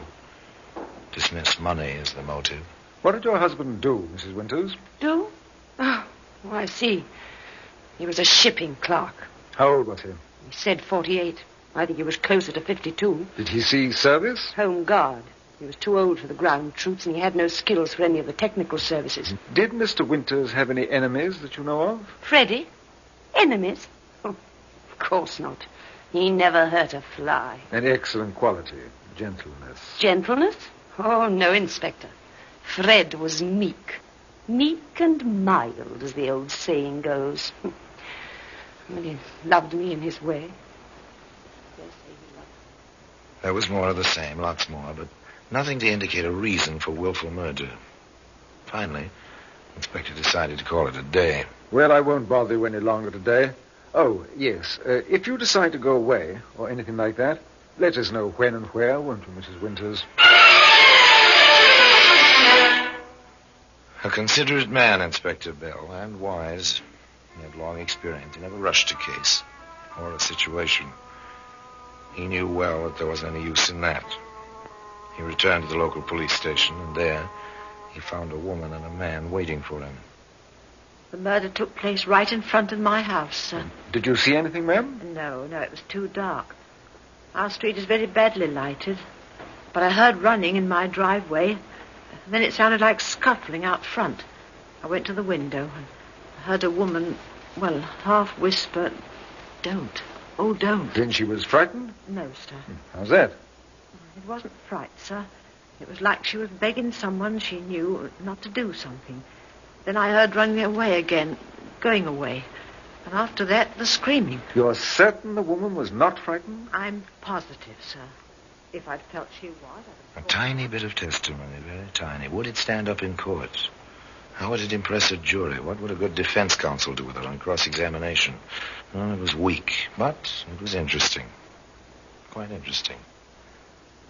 And there was a man waiting at the station house for Inspector Bell with the woman. The man introduced himself. I'm Stanley Winters, Inspector. Fred was my brother. I don't want to get anybody into trouble, sir, but there are a few facts my sister-in-law may forget to mention. Women are like that at times. Facts? Such as, Mr. Winters? There's a man who disliked my brother intensely. A ship's steward, James Davis. And the cause of this dislike? My brother threw him out of the house. For what reason? Fred thought that this Davis was, making passes at Evelyn. Fred mentioned it to me once or twice. Your brother must have been fairly sure to take such action. Incidentally, what was this Davis doing in the house in the first place? We knew Evelyn's family as a boy. He was quite friendly with Fred and Evelyn at first. Went off on a holiday with them to Brighton. Between sailings it was. Then he moved in. Fred had a spare room and could use the money. But after a while, Fred didn't like Davis's attitude towards Evelyn, so he threw him out. Is there anything else, Mr. Winters? Nothing I can think of, sir. This was just a point I thought you ought to know. Thank you, Mr. Winters. We'll probably be in touch with you. Good night. Good night. Sergeant? Yes, sir. Pick-up order, Sergeant, for James Davis, ship's steward. Check crew lists of all lines carrying passengers or using stewards. And don't let Mrs. Winters learn that we know about this Davis. Not yet, at any rate. Beg pardon. You James Davis, steward aboard the Morania? I am. So what? I'm from Scotland Yard. My credentials. What do you want with me? I'd like to have a talk with you before your ship sails. Sailing date's 3 days off, we understand. That's right. What do you want to talk with me for? A friend of yours has been killed. Name of Fred Winters. What? Freddie dead? How? Where? The inspector will tell you all that. Shall we go now, Davis? I've seen your first officer already. He knows what's going on.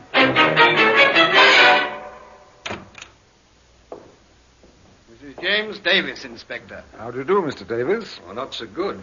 What with the news and all. Who killed Freddie, Inspector? We'd like to find out. Perhaps you can help us. Sit down, won't you? Thanks. Yes, Sergeant, take care of Mr. Davis' overcoat. Hang it up in the outer office for him. Yes, sir. Thank you. It is a bit warm in here. And, Sergeant, deliver this note to Dr. Arnold, will you? Yes, sir. Now then, Mr. Davis, perhaps you'll tell Yes, Mr. Davis, perhaps you will tell us where you were last night between 10 p.m. and 2 a.m. I was with Evelyn Winters' family. I've known them since I was a boy. Well, that fits with Stanley Winters' story, doesn't it? And what about Evelyn Winters and Fred, Mr. Davis? You knew them well, didn't you? Matter of fact, Inspector, I had a room with them. Until poor old Freddie got the idea that Evelyn and I were a bit too friendly. It wasn't true, naturally, sir. But I figured it'd be better all round if I cleared out. So I did. Perfectly natural. Don't cause your childhood friend any trouble. If her husband is jealous, live somewhere else. So simple, so proper. It was just about then that the telephone on the inspector's desk added its voice to the situation. Inspector Bell here? Arnold speaking. Bill, you've got good eyes. Sergeant Holloway is here with a fellow's overcoat. He gave me your note. I made only the first test, but there's no doubt in my mind. That stain you spotted on the sleeve, it's blood, all right. No question about it. Well, today you can find that sheath knife, among other honored exhibits, in the Black Museum. In just a moment, we will continue with The Black Museum, starring Orson Welles.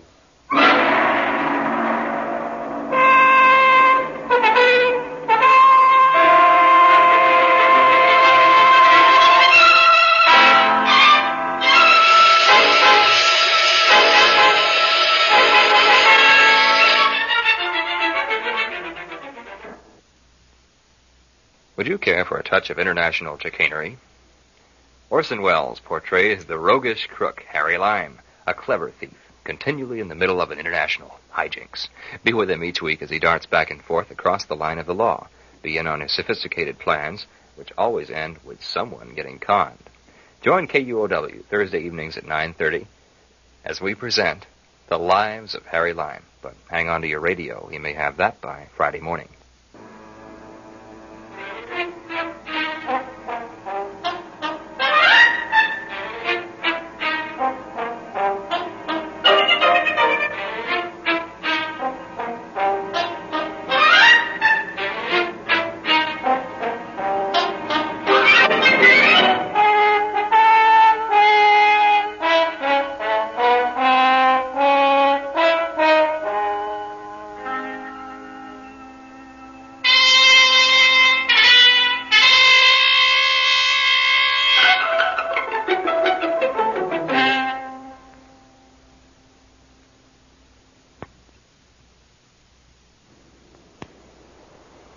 Now we continue with The Black Museum, starring Orson Welles. They kept what they knew from Jimmy Davis and from Evelyn Winters. Scotland Yard has a habit of not breaking news until they're certain of the facts. And blood on the cuff of an overcoat is only one fact. The rest was guessing. That's not enough. They drew other items from Jimmy Davis that day before they finished with his overcoat and with him. As I said, Inspector, I spent the evening with Evelyn's family. I've been doing that during my time ashore for years. I left them about 11 o'clock. It was something of a problem getting back to London. The trains out Manor Parkway aren't very frequent after 11. When I finally made it back to Victoria Station, the last train out my way was gone. I didn't have the cab fare, so I walked all the way home. Didn't get in until after 2 in the morning.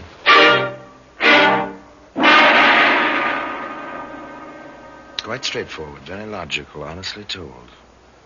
To Inspector Bell, it seemed, well, just a little too honest. He asked Jimmy Davis to wait around a bit, and then he consulted with Sergeant Holloway. A railway map, Sergeant. Here's the line that runs out to Manor Park. He was there, sir. Mrs. Winter's family confirmed that. And the time Davies says he left them. If there were anything to our idea, he'd never tell us about it if he couldn't confirm it. But he must have known it was a problem, as he said, to get back to London. Well, how does that fit, sir? He could have left a little earlier, but he didn't. Now, look here, on the map. Yes, look closely, Sergeant. What do you see? The inspector's pointing. Ilford. The next stop after Manor Park, going toward London. I see what you mean, Inspector. It might be quite simple. Board a train at Manor Park with a ticket for London, hop off the next stop, Ilford, knowing that Fred and Evelyn Winters will be on the midnight train down from London, wait in a dark driveway. Yes, it might be quite simple. The inspector thinks so, too. I think we'll ask Davis to stay here a day or two. His ship doesn't sail until day after tomorrow. Meanwhile, Sergeant, we'll get ourselves a warrant, and you can give his lodgings a thorough going over.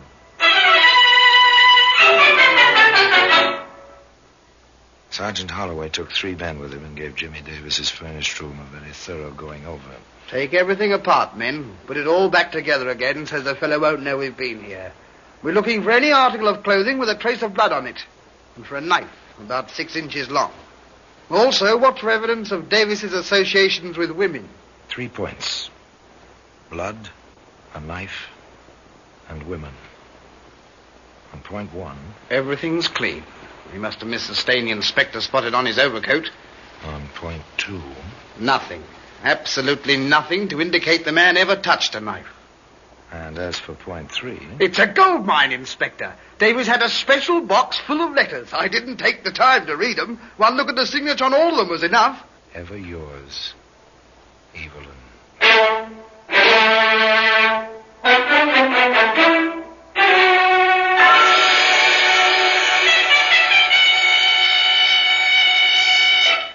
Interesting reading. Not nice, but interesting.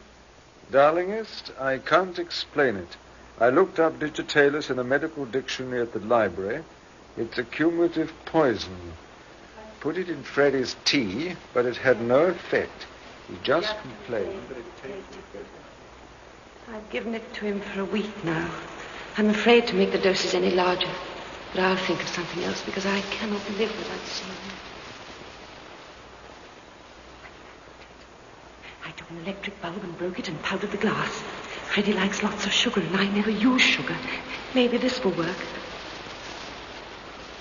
I think he suspects I'm up to something. The glass didn't work either. Be patient, darling. He'll never give me a divorce. But I'll find a way. No one will ever suspect. There must be a way. We've got to be together, and we shall be as we were once, only without fear. Ever yours, Evelyn. Nice girl, wasn't she? Poison, powdered glass. Ever yours, Evelyn.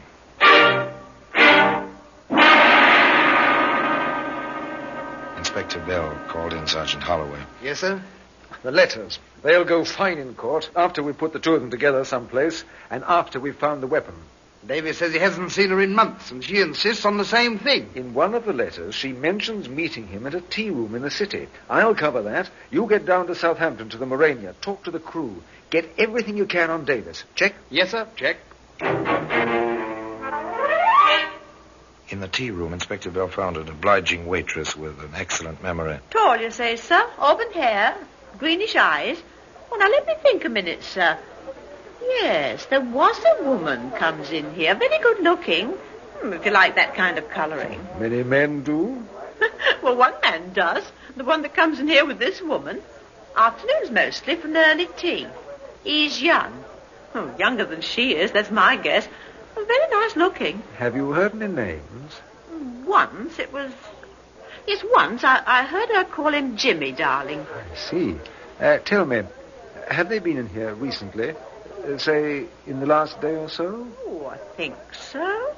I seem to remember... Yes, the day before yesterday it was. Do you think you'd know them again? In a crowd, perhaps? Yes, sir. I'm sure now. Why, sir? Are they in trouble with the police? I wouldn't want to put nobody in trouble, not if I could help it. In trouble with the police? Well, a little. Just a little. If you call a growing sum of evidence in a murder case trouble. And it was growing. Sergeant Holloway went to Southampton. I gather from some of the other men that Davis was never too sociable, right? Ever show you any of his hobbies? Well, he didn't have any that I know of. Not, say, wood carving or anything like that? Oh, I never saw him use a knife on wood. Oh, he owned a knife. Oh, yes, sir. Slick-looking blade it was. Carried it in a sheath on his belt. He liked to keep it pretty sharp, too. I see. Well, thank you, Carter. Thank you very much. But there are two themes here. They must be resolved together. A woman who followed the pattern of a sly, careful poisoner. A man who once owned a sheath knife. The planning of a careful crime. The execution of a crime of violence. Did the two themes come together on that midnight street in Ilford? Was Jimmy Davis waiting behind the hedges? Did Evelyn Winters know he was there? Know that she was leading her husband to his death? There were answers to these questions somewhere. Inspector Bell went quietly and methodically about the business of getting those answers. I'm glad you could come in to see us, Mrs. Winters. I've been hoping you'd be able to help us. Oh, is that so, Inspector? I wish I could help you. My office is just along this hall. Yes, we're rather up a tree. A most difficult kind of case. Unless we can find someone with a motive somewhere, it may go unsolved. Oh, there's Sergeant Holloway. Sergeant Holloway? Yes, you remember him. He's working with me. He may have a question or two. There he is, in this office with the glass panel door, talking to someone. Oh, no. Jimmy. Come in a minute, Mrs. Winters. No, I won't. I know the man Sergeant Holloway is talking to. He knows me. Yes, Mrs. Winters? We know he knows you. Jimmy told you? I asked the question, Mrs. Winters. Are you in love with Jimmy Davis? Did you plan to kill your husband that night in Ilford? Oh. We know a lot, Mrs. Winters. We want to know. If you held your husband while Davis stabbed him, did you decoy your husband? Did you tell Davis to be there? How long have you been in love with him? How long have you tried to... Questions. They came thick and fast. Now the inspector took her into his office. The stenographer waited. She was warned, and the questions poured out around her as she sat there, pinioned by the inspector's quiet voice. Until... All right, I'll tell you. I was in love with Jimmy, but I didn't plan the murder. Jimmy did that. He did it on his own. He jumped out of the driveway and struggled with poor Freddie. Fred fell down. Jimmy ran away. I had nothing to do with it. Nothing. A nice girl, a really nice girl with willpower. They showed her the letters in her own handwriting, but she stuck to her story. I had nothing to do with it. Nothing. And Jimmy Davis, still in love with this woman. Jimmy denied the letters, too. Evelyn didn't know a thing. I waited for them. I wanted to make Fred give her a divorce. He tried to hit me, and we fought. I used the knife. It was self-defense, but I got scared. I threw the knife into the sewer grating and ran away. Evelyn didn't know a thing. We didn't see each other for months.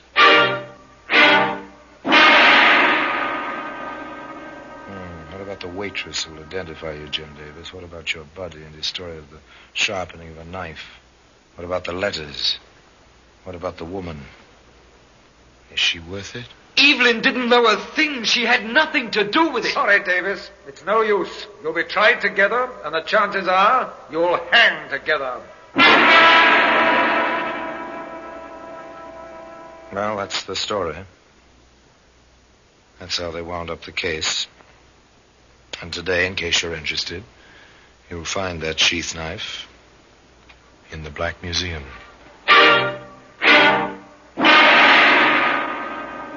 Orson Welles will be back with you in just a moment.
Now here in person is Orson Welles. Murder is always ugly. And in this case, the motive was heedless, reckless passion. And the ugliness was amplified by the long planning, the cruelty, and finally, by the end of the story, Evelyn Winters died badly, unable even to manage the numbness of fatality which comes to so many murderers on the scaffold. She collapsed, had to be carried to the gallows, supported there by 2 jailers. The hangman, by the way, resigned his job shortly afterwards. And to the end, despite the letters, despite the evidence, Jim Davis tried to take all the blame on himself. But justice and death both were equal in this case. And the sheath knife remains in its customary place. In Scotland Yard. In the Black Museum. Now, until next time, till another story about the Black Museum, I remain, as always, obediently yours.